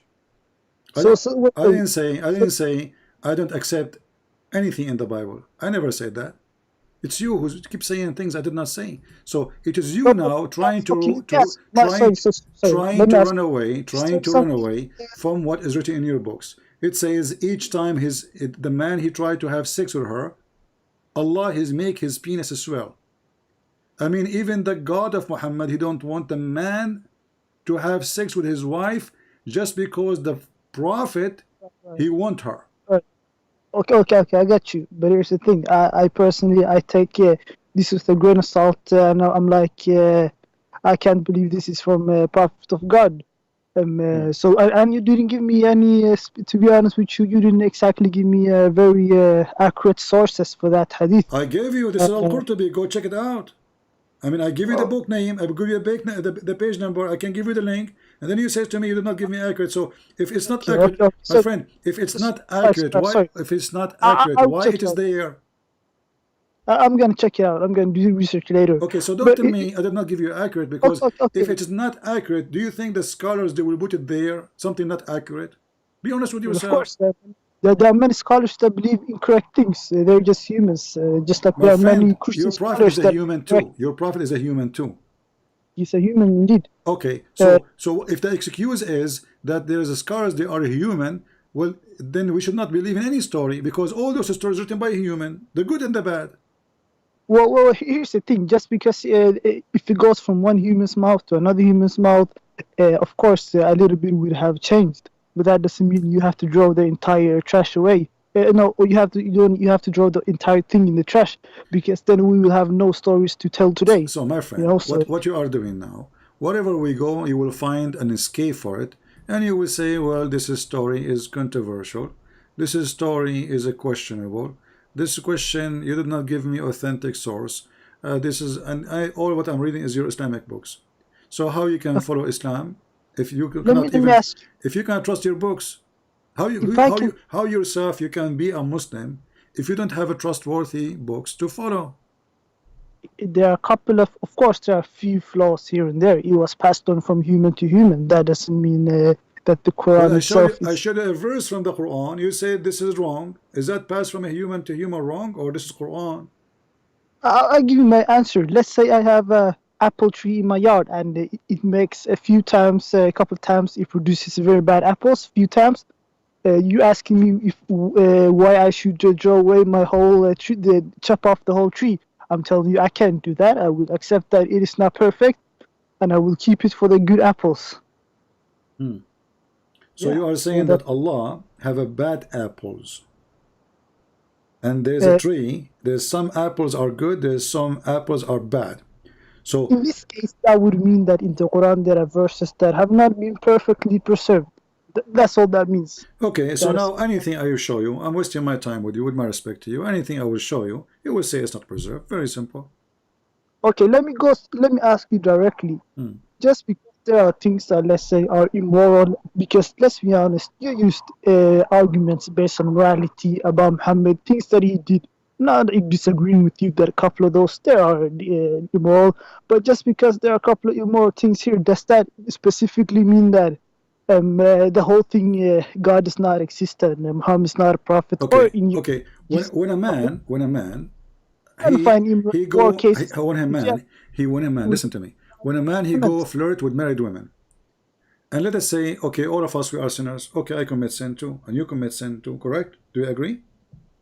That's true. Okay, so do God, he is going to rebuke me, or he is going to encourage me to do more sin? Is he going to make verses saying, do it, good for you? Why? No, this is the Quran. You see, I just quote for you, my friend. You are not listening. So when Allah, okay, fine. So here's the thing. Like a lot of the arguments you say, like they can be interpreted in many ways, but regardless my friend, you can give interpretation as you wish. You cannot escape it, my friend. Good try. Good try. No, good try. Here we go. The verse in front of you. It says, why you are hiding what Allah revealed to you, telling the guy not to divorce your wife. So the guy came to Muhammad saying, I want to divorce my wife. Muhammad saying to him, why? Why you want to divorce your wife? The guy a second ago was in his house flirting with the wife. And now his God saying to him, encouraging him to be filthy, saying to him, why you are hiding what is in your heart? What is in his heart? He's in love with her. He wants her. He want to have sex with her. So Allah saying, why you hide from him? Why? Okay. What kind of God he says that? God, this God should say to him, shame on you, Muhammad. The woman, she's married. Shame on you. Leave the woman alone. Let me ask you, do you believe, like in poetic justice, that the moral will always win in this world? Because you know, while we would like, me too, I would also like that to be the truth, but that doesn't always. Just because it's moral does not mean it's true. I believe that evil is more strong than the good in this world. I believe in that. So morality does not always. But I believe in the same time that the Lord will do justice for those who do bad. So you can be a terrorist, you can kill me, and you win. You win. You take my house. You can do. You are a terrorist. Okay, and then, but God will do justice. So evil can win, but this is temporarily win. But look at this. Now we have God. He is not screwing his prophet, saying to him, shame on you to do so. He is saying to him, why? He's saying the opposite. Why? Why you don't tell the guy you want her? Why you are telling him keep her? If you and you like her, are you fearing the people? So do you fear what people will say? So obviously what he will do is bad. You see, when we fear what people will say, obviously what we are doing is not right. Okay, everything we do in secret, everything we cannot do in public, obviously it is not right to do in private. Well, not exactly. I don't agree. No, I agree. I don't. No, if I'm married now, if I'm married and I have my wife, I always say to her in public, "I love you," but I will not say. But I cannot say. But I cannot say to a married woman, "I love you." Do you agree? In the public, can I say that to someone else's wife? Yeah. Well, obviously that's wrong. That's bad to do. I don't disagree. So your prophet, he did that in a private, but he did not dare to say it in public. This is what the verse is saying. The verse saying to him, why you are hiding? What is in your heart? Are you afraid from the people to tell them? I'm not going to make any excuse. I admit that is messed up, and but at the end of the day, it makes it easy. At the end of the day, I take the Quran with a grain of salt, and I agree that it's messed up. I do not follow that specific. How do you say it? I don't think that's right to do. I don't follow that. But I take the Quran with a grain of salt. But let me ask you, you used to be a Muslim before? We are talking about, thank God, I'm too smart to be a Muslim for a second. I will insult you, but this is... So Islam because of moral cases or because of... Islam, the reason I refuse Islam, because Islam is the most stupid religion ever. It's just stupid. It's just so stupid. As an example, I will give you an example. You know, we are talking about good and bad, right? When the Quran says that bad women, they will marry bad men, and good women, they will marry good men. Do you agree with that? Obviously, that's a symbolic verse. How can you not use that it's symbolic? You know, symbolic you have for ayat mutashabiha and what do you say? Symbolic for Well, what? How bad well, women? How Allah destiny that bad it's women? basically talking about like a karma almost, you know. But this is about destiny. This is about destiny. Read the interpretation. So Allah He made a destiny that bad women for bad men, you know, bad and good women for good men. Well, that could mean that could mean that that doesn't mean that, you know. Well, that could mean that could be karma. It means like you reap what you sow. My Maybe friend, that. you Muslims are Hindu now, karma, and what is that? It says bad women for bad men. Al-khabithatu lil-khabithin, at-tayyibatu lit-tayyibin. You speak Arabic, so you have no excuse. So if it's destiny by Allah, the plan of Allah, He will marry bad women to bad men. Then no prophet will marry a bad woman, correct? Well, there are definitely, based on the Islam, prophets that have married significant others that are not exactly a perfect example. But then again, it's I take that verse symbolic as to be symbolic and not exactly literal. See, my friend, look what happened to you. The second we now you are trying to use a new duct tape to close the leak of Muhammad. So now this is symbolic, guys. Symbolic. My friend, it's symbolic. We agree. It says symbolic for what? That bad women, they will marry bad men only, and good men, they will marry good women only. It's a destiny. So symbolic. I get it, but symbolic for what? Symbolic for a foolish logic. Because you just said there's many good men, they marry from bad women, and vice versa. So what kind of God He says, I made it, I decide that I made a destiny that bad women only will marry bad men, and good women only will marry good men, and good men will marry only good women. Look how you repeat himself like a kid. I mean, how many times I need to repeat? Okay, women who they are bad will marry a bad man, and men who they are bad, they will marry a bad woman. And then a man who is good, he will marry a good woman, and women who is good will marry a good man. Read it one more time and look at it, and you will come to understand. There are good possibilities that it is symbolic. Okay, give me the possibility you accept. Well, okay, the possibility is that it symbolically means you reap what you sow. And Islam, we believe this. You probably believe that in Christianity too, or not. You wouldn't believe in the concept of hell and concept of heaven. But that doesn't mean that Allah. What does this have to do with heaven? What's wrong with you, my friend? Are we going to talk about electricity soon and the price of the oil? Don't you understand? Listen, focus with me. This is not about oil price, and this is not about taxes, and this is. Listen, I asked you symbolic for what? I said to you symbolic for what? It says bad men will marry bad women. Bad women will marry bad men. Good men, they will marry good women. Good women will marry good men. Very simple. And suddenly you start talking about things that have nothing to do with the topic. Explain to me what this verse means. What it means is you reap what you sow, but that doesn't mean that God always involves Himself in people's life on earth and always make sure that people reap what they sow. But in general, people reap what they sow. Hold on. It says bad women. I mean, very simple. He did not say some bad women marry some bad men, some good women marry some good men. He made it so clear. Bad women marry bad men, and good men, they marry good women. And now you are trying to again use duct tape. They will not try. You know, you are out of duct tape. Do you still have more? To be honest with you, I'm pretty. When it comes to this, is not your best argument. You have made a lot of good arguments. No, actually, this is one of the best, because if this is true, then Muhammad's wife, she should not be bad. Aisha, she did not go and make a strike against him. So Hafsa, she did not make a strike against Muhammad. Even the Quran says that the wife of Lut and the wife of Noah, they betrayed their husband, and they are prophet. So when the Quran says Allah will make a destiny that bad men may marry only bad women, and good men, they will marry only good women, that's mean Muhammad is bad. Well, again, there's a lot of way too much plausible deniability that verse could mean symbolic. You can use dictate. Read the interpretation. You know, again, You know, even based on the translation that you used right now. I'm a friend. If Use any that translation you sounds want. very- You speak Arabic. You do not need translation. You are a person who speaks Arabic. So let's not to go and jump to the exclusive translation. الخبيثات للخبيثين والخبيثون للخبيثات Yeah, والطيبات للطيبين والطيبون للطيبات. Does it not sound like it could be like a nice, a poem, like a poem, like it means like like a poem, symbolic poem, some verses are like that and some verses are direct, and you are not My friend, mostly. my friend, your God, he made a decision that he will marry bad women to bad men and good men to good women.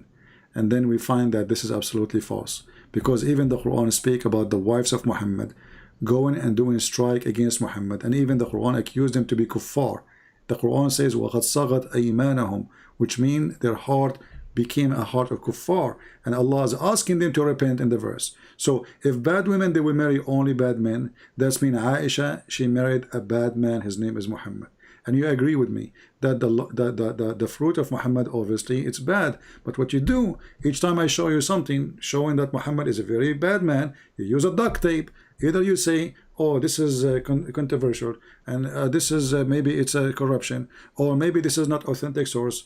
Even if it's Quran, you said that maybe this is not true from the true Quran, this is additional. So speaking to you, my friend, speaking to you, I have to say that you are a person, you like to sit with me in a round room, so I cannot corner you. Well, you have a lot of points. I admitted to you before, and that there's a lot of things that I think the Muslim community they need to look at. But then again, this is maybe the first time in history where people that are not Muslim they take a good look at Islam's sources, and so we have to take a second look at because when it comes to Sahih Bukhari and Sahih Muslim, we just call the whole book Sahih. We don't. Yeah, we just, even the names. Actually, the books of Sahih are 6, not only Bukhari and Muslim. And by the way, just to give you information, maybe you do not know it. Do you know that you don't have the book of Al-Bukhari and Muslim? How come? What do you mean exactly? You don't? No Muslim have it. I have it. Sahih Bukhari and Sahih Muslim. Nobody have it. Nobody have it. They have what they have today. They claim that from the students of the student of Al-Bukhari, some of them they memorize what Al-Bukhari said. Who in the world can believe such a thing? You don't have a book of Al-Bukhari. Same as the Quran. You don't have the book of the Quran. So what happened here, that we have a madness of lying, saying that Islam preserved. When we check out, we find that the Quran is not preserved, the Hadith is not preserved, and nothing is. Islam does not exist actually. What we have is a collection of his stories, and the story is embarrassment to our Muslim. He would deny it the same way what you did. Okay. Have you heard about Yasir Qadi? Yeah, I know him. He was my cousin. But my family, they decide not to accept him to be my cousin no more, because he said there's holes in the narrative. Okay, funny. Okay. But by the way, hold on, my friend. I want you to call Yasir Qadi and tell him about the duct tape you are using, because he can close the holes in the narrative by using duct tape. Okay, but he's get on. Why not? I mean, it might work, because both of you use duct tape. So give him some duct tape. Don't be cheap. Come on. I mean, be nice guy. Give the guy some duct tape. There's a hole in the narrative. If we can duct tape them, we can stop the leak. I admit to you that there's holes, so at the end, I admit that there's some problems, and I admit them, and I think the Muslim community, they need to take a look at these holes, if you want to use that example, and I admit that to you. But let's say Yasir Qadi, I used to listen to him and follow him for a long time, and lately he's been saying stuff like there are holes in the, what do you say, holes in the narrative? And some guy, he made a funny remix. Some people are funny. But did you notice, my friend, when Yasir Qadi, he said his sentence, all Muslims suddenly they washed their hands from him. I mean, the guy did not say he's a scholar. According to them, he was a scholar a second ago. The second he said what he said, suddenly everybody is insulting him, Everybody is attacking him. I mean, they invite him interview after interview, and the Sheikh, they call him Sheikh. Even Mimi Hijab, when interview him, he says, Sheikh, today we will talk, and he asking him a question, which means he's a student. The second Everyone he said changed something, their 360, they changed their opinion on him that day, and he got a lot of threats, and it's not very good. I don't agree. I think it's sad. I became shocked myself when I saw this reaction. The guy is an honest guy. He's just admitting that there's a problem, but I think the holes maybe are scary to the Muslim. They're scary big that they would rather hide than, to look at our flaws and, in our narrative, and maybe try to look at them. Maybe like the Christians did, what do you say, like forming the religion. Can I say the name you are using in Skype, or you don't want to use it? I like to be anonymous, please. Okay, I will just call you Muhammad. Okay. Okay, you can use Abdul, since you guys like to say Abdul. I have an advice for you. Why you don't change the name of religion of Islam and call it duct tape Allah? Oh, nice one, man. Because you Muslims, all what you do is just duct tape the God. I mean, the God is leaking all over. There's holes in his book. There's holes in his statement. There's holes in his logic. There's holes in his ethic. And what we do, we duct tape. Even when Yasir Qadi, he says, there's holes in the narrative. He did not even dare to tell us. He said we should not discuss this in public. We should discuss it in private. So he's not being honest.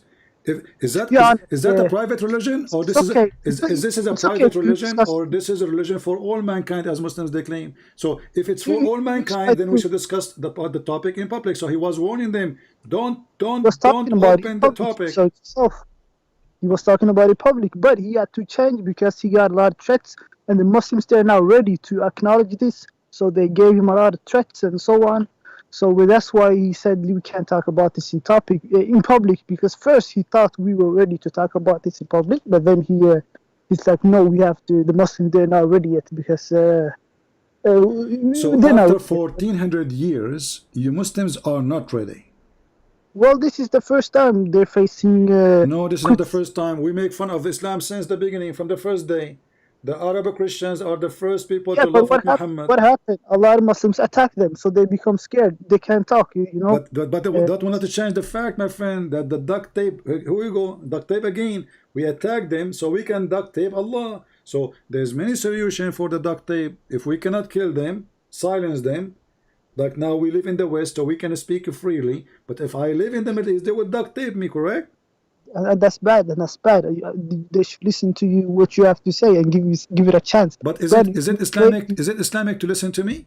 Is that the teaching of Allah?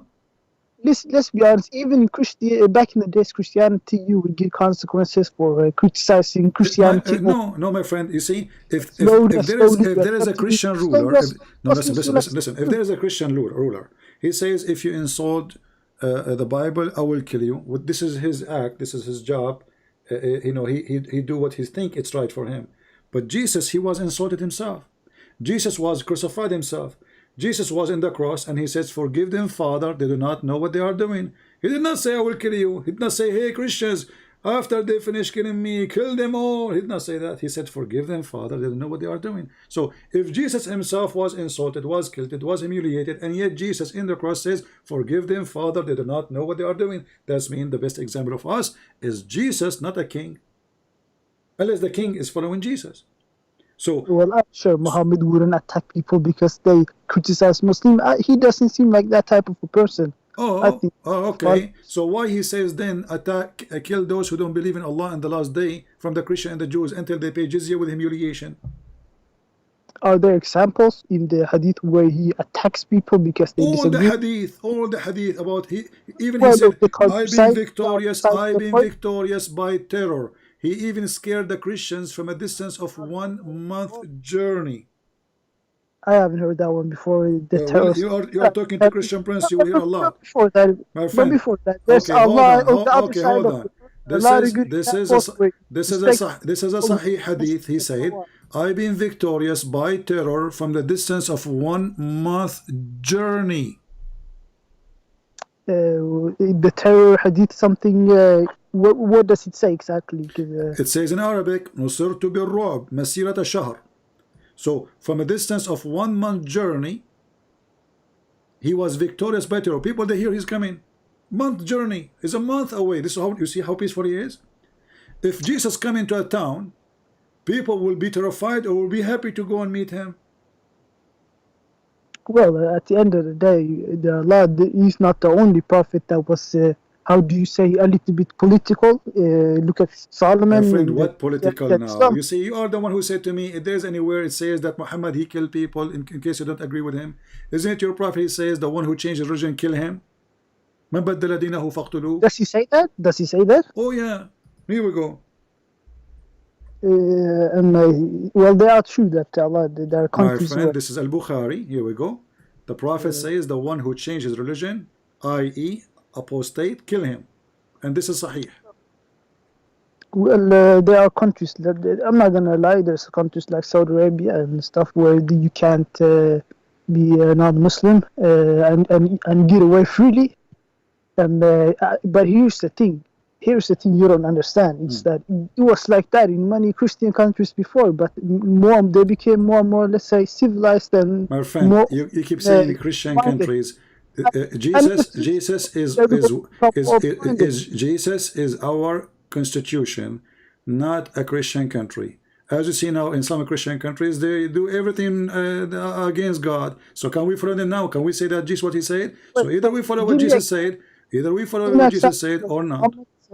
The punishment for people who are not Muslims is being killed. Just to show you the stupidity, of Muslims. A guy he posted for us in the chat saying there is violent verses in the Bible. Read for me Luke chapter 2 verse number 49 and 51, and he said that Jesus says, I did not come to bring peace, but I brought division. My friend, but Jesus, did he kill anybody? And why you don't continue reading the verses? He said, you see what people they do? Muslims, I'm not trying to insult you, the one is with me, Mr. Muhammad, but Muslims are a bunch of hypocrites. Did Jesus kill anybody? Did he take a sword to kill somebody? Jesus said that they will kill you. They will kill you. So the cowardly behavior of the Muhammadan is they take a verse from the Bible and they don't read what is before it. They don't read what after it. It's us who will be killed. It is us. There's a sword on us, not on you. So instead of saying Jesus says you Christian will be killed because of my name, Jesus says I do not bring peace. So Muslims, they always promote hypocrisy. They copy paste verses, but they don't want to show the rest of it because they knew that the same chapters we are reading will condemn what they are saying, will expose their lies. There are people that killed the others in the name of Jesus and in the name of Muhammad and in the name of Allah and in the name of Yahweh. Muhammad himself, he killed people for no reason, just to steal their sheep. Muhammad, he killed people for no reason, just to take their women. Muhammad, he will only fight in self-defense and when you think it's necessary. As an example, Bani al-Mustaliq, here we go. Let's give you an example. Hold on. You probably made a lot of wrong things too. Hold on, my friend. Hold on. Obviously, you know nothing about your religion. Here we go. Those are nice people. They never attack Muhammad. They never do anything to him. He waited for them until they were feeding their animals. The men are busy. The women in their houses. And then he attacked them and he took all the women, he killed all the men who can defend, and he took the children too. This is the story of Juriya. Read it. He did this to other people, innocent people that are not Muslims. So is that what you're saying? Yeah, they are not in war. They are feeding their animals. He's doing nothing to him. He took their animals, he took their women, and he raped them. Muhammad, we're speaking about the same person. Muhammad, the same person. Muhammad sallallahu alayhi wa sallam. Yeah, sallallahu alayhi wa sallam, yeah. And where is exactly these sources? Are we talking about hadith? Al-Bukhari, in front of you. I'm showing it on the screen. Sahih Bukhari. Yeah, people, they are just feeding their animals, drinking water. They are headless. Even the hadith says in translation, he attacked Bani al-Mustaliq without warning, while they were headless, and their cattle were being watered at the places of the water. Their fighting men, which means the one who can defend, were killed, and their women and children were taken as a captive. And then in that day, Muhammad, he raped Juriya. All right. Well, that is that's I'm gonna be honest with that. That sounds terrible, but I'm gonna be. But maybe as you said, it could be that because Muhammad, when he was when he became after he went to Medina, he became more and more. How do you say it? More and more responsibilities. So because now I have more responsibility, I go rape the neighbors? No. That's not what I'm saying. All I'm saying is that he had a lot of stress and maybe he lost his. So if I have a stress, I go and rape your wife. No. He lost himself in the power maybe. Okay, I will because make it simple for you. Muhammad, he lost his. And he have a stress. Okay, hold on. This is a new duct tape, guys. This our friend here. He got a new duct tape now. It's called. He have a stress. So now we will use the stress duct tape. No. Come on. I mean, what is that? The guys attacking people, feeding watering their animals. They did not attack him. They have nothing to do with him. And then you say to me, he have a stress. Okay, I have a stress too. He lost himself in the power. My friend, all this power. honestly, right? Muhammad, I have to go because I have a stress. I'm going to attack my neighbor, take his wife. Honestly, I can't take it no more. I have a stress. Okay. Let me tell you what. Let me tell you what happened. Let me tell you what might happen. My phone is not working. The battery is dying so fast. I have a stress, man. I cannot afford it. So I'm going to attack the neighbor, take his phone, and take his wife in the way. And if he's asked me when he's dying, why you did that to me, CP? I will say, I have a stress, man. Let me get. Hold on. And if he complain, if he open his mouth, I will use a duct tape. I will close his mouth. Says, don't ask me. I have a stress. If you don't believe me, ask Muhammad from Skype. He told me to do so. But my apologies. That okay, was Muhammad. wrong. What I meant was, Muhammad, what I meant, okay, he lost himself in all the power. He had a lot of responsibilities and all the power. Muhammad, I will change your name. I will change your name, honestly, to duct tape in Skype. Honestly, I will do that. Here we go. I will do it in the front of your eyes. I'm not going to show it on the screen. I will use next to him, next to his name, duct tape. I'm serious. I did that, Here we go. Actually, I'm typing in Arabic. Let me fix it. Duct my tape. God, man, come on, man. Yeah, because simply this is what you do. This is what you do best. Duct tape. I will show just part of your. I'm not going to show your name. Here we go. There we go. People will see. Duct tape. That's you. Well, nice talking to you, my friend. You can call me next time we go live on air. I have to go now. I apologize, but I have now a lot of duct tape because of your help. Will be enough for the coming years to do electric wiring, to do stop leaking. I mean, you're welcome. If you need any more, you have unlimited supply of duct tape, my friend. I mean, you're wonderful. Thank you. All right. Take care. Take care. Bye bye. He's a nice guy, but I mean, what we can say.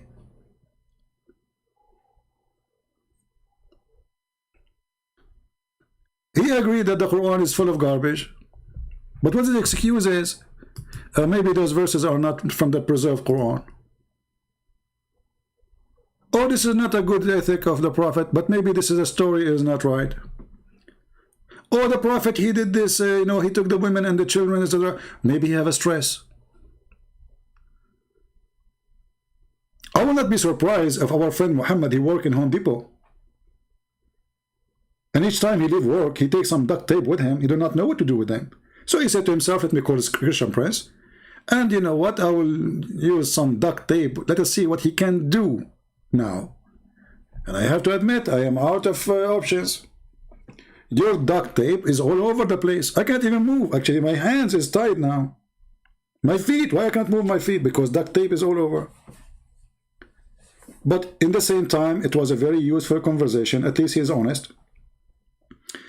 When it's wrong, he says wrong. He tried to find escape for it, but he's a nice guy, I have to admit. He is different from the rest of Muslims. I can tell he's coming from a good family, right? You can tell right away when a person is a straight boy, when a person is coming from a nice family. So this gentleman, obviously, he is from a nice family. I salute your mother for having a child like you. Because if not your mother, she is a good woman, you will not be the nice person we spoke to. This is what we say, from their fruit you shall know them. See, people, they say to me, sometimes you are very savage. If you are savage, I will wipe the floor with you. If you are kind and nice, I will be nicer to you. And just now, as an example, Even though he got my nerve, making me like, I mean, the guy, wherever he go, he tried to escape, but still he could not get me so angry because he's nice. You know what I mean? He's a nice guy. He's a nice guy. But nice is not enough. We have to hold into our truth, and we have to be more brave and say, well, you know what, this is garbage. And if you agree that, and you agreed already, there's many things in this religion is stupid, hole in the narratives, etc., not ethical. So why you don't accept that Muhammad is a fraud?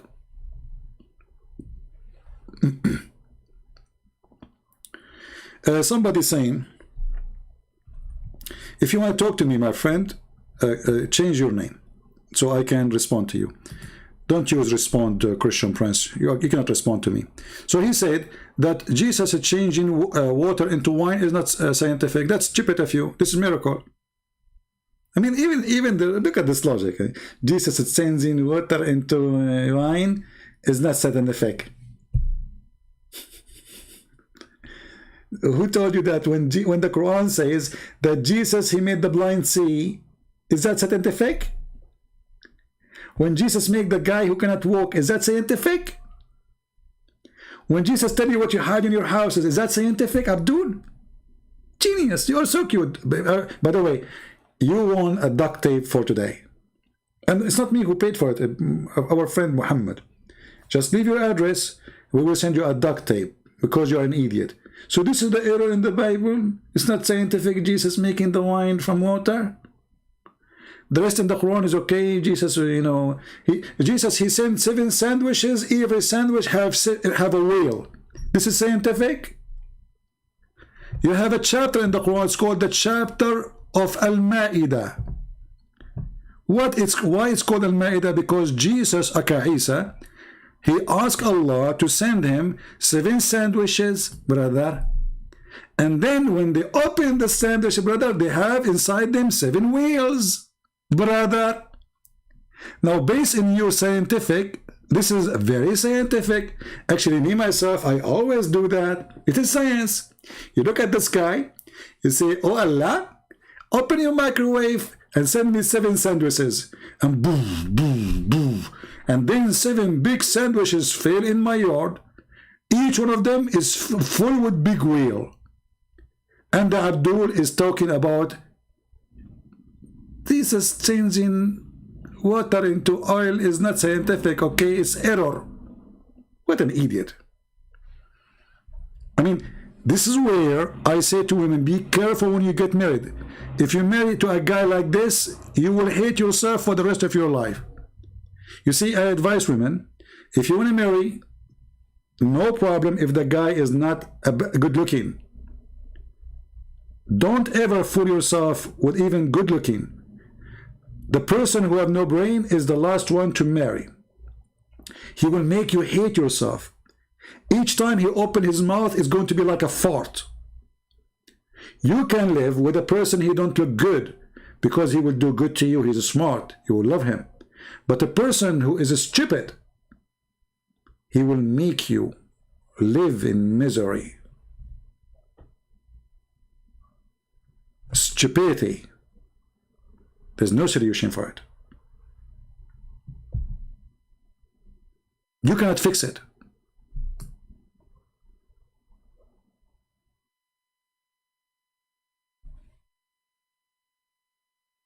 And the funny, they say that women are stupid according to Islam. But what I see that men are more stupid. I mean, I see comments is beyond stupidity made by men. I feel sorry for women, honestly.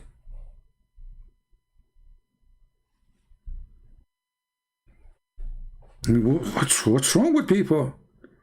Do you have a brain or you have a diarrhea?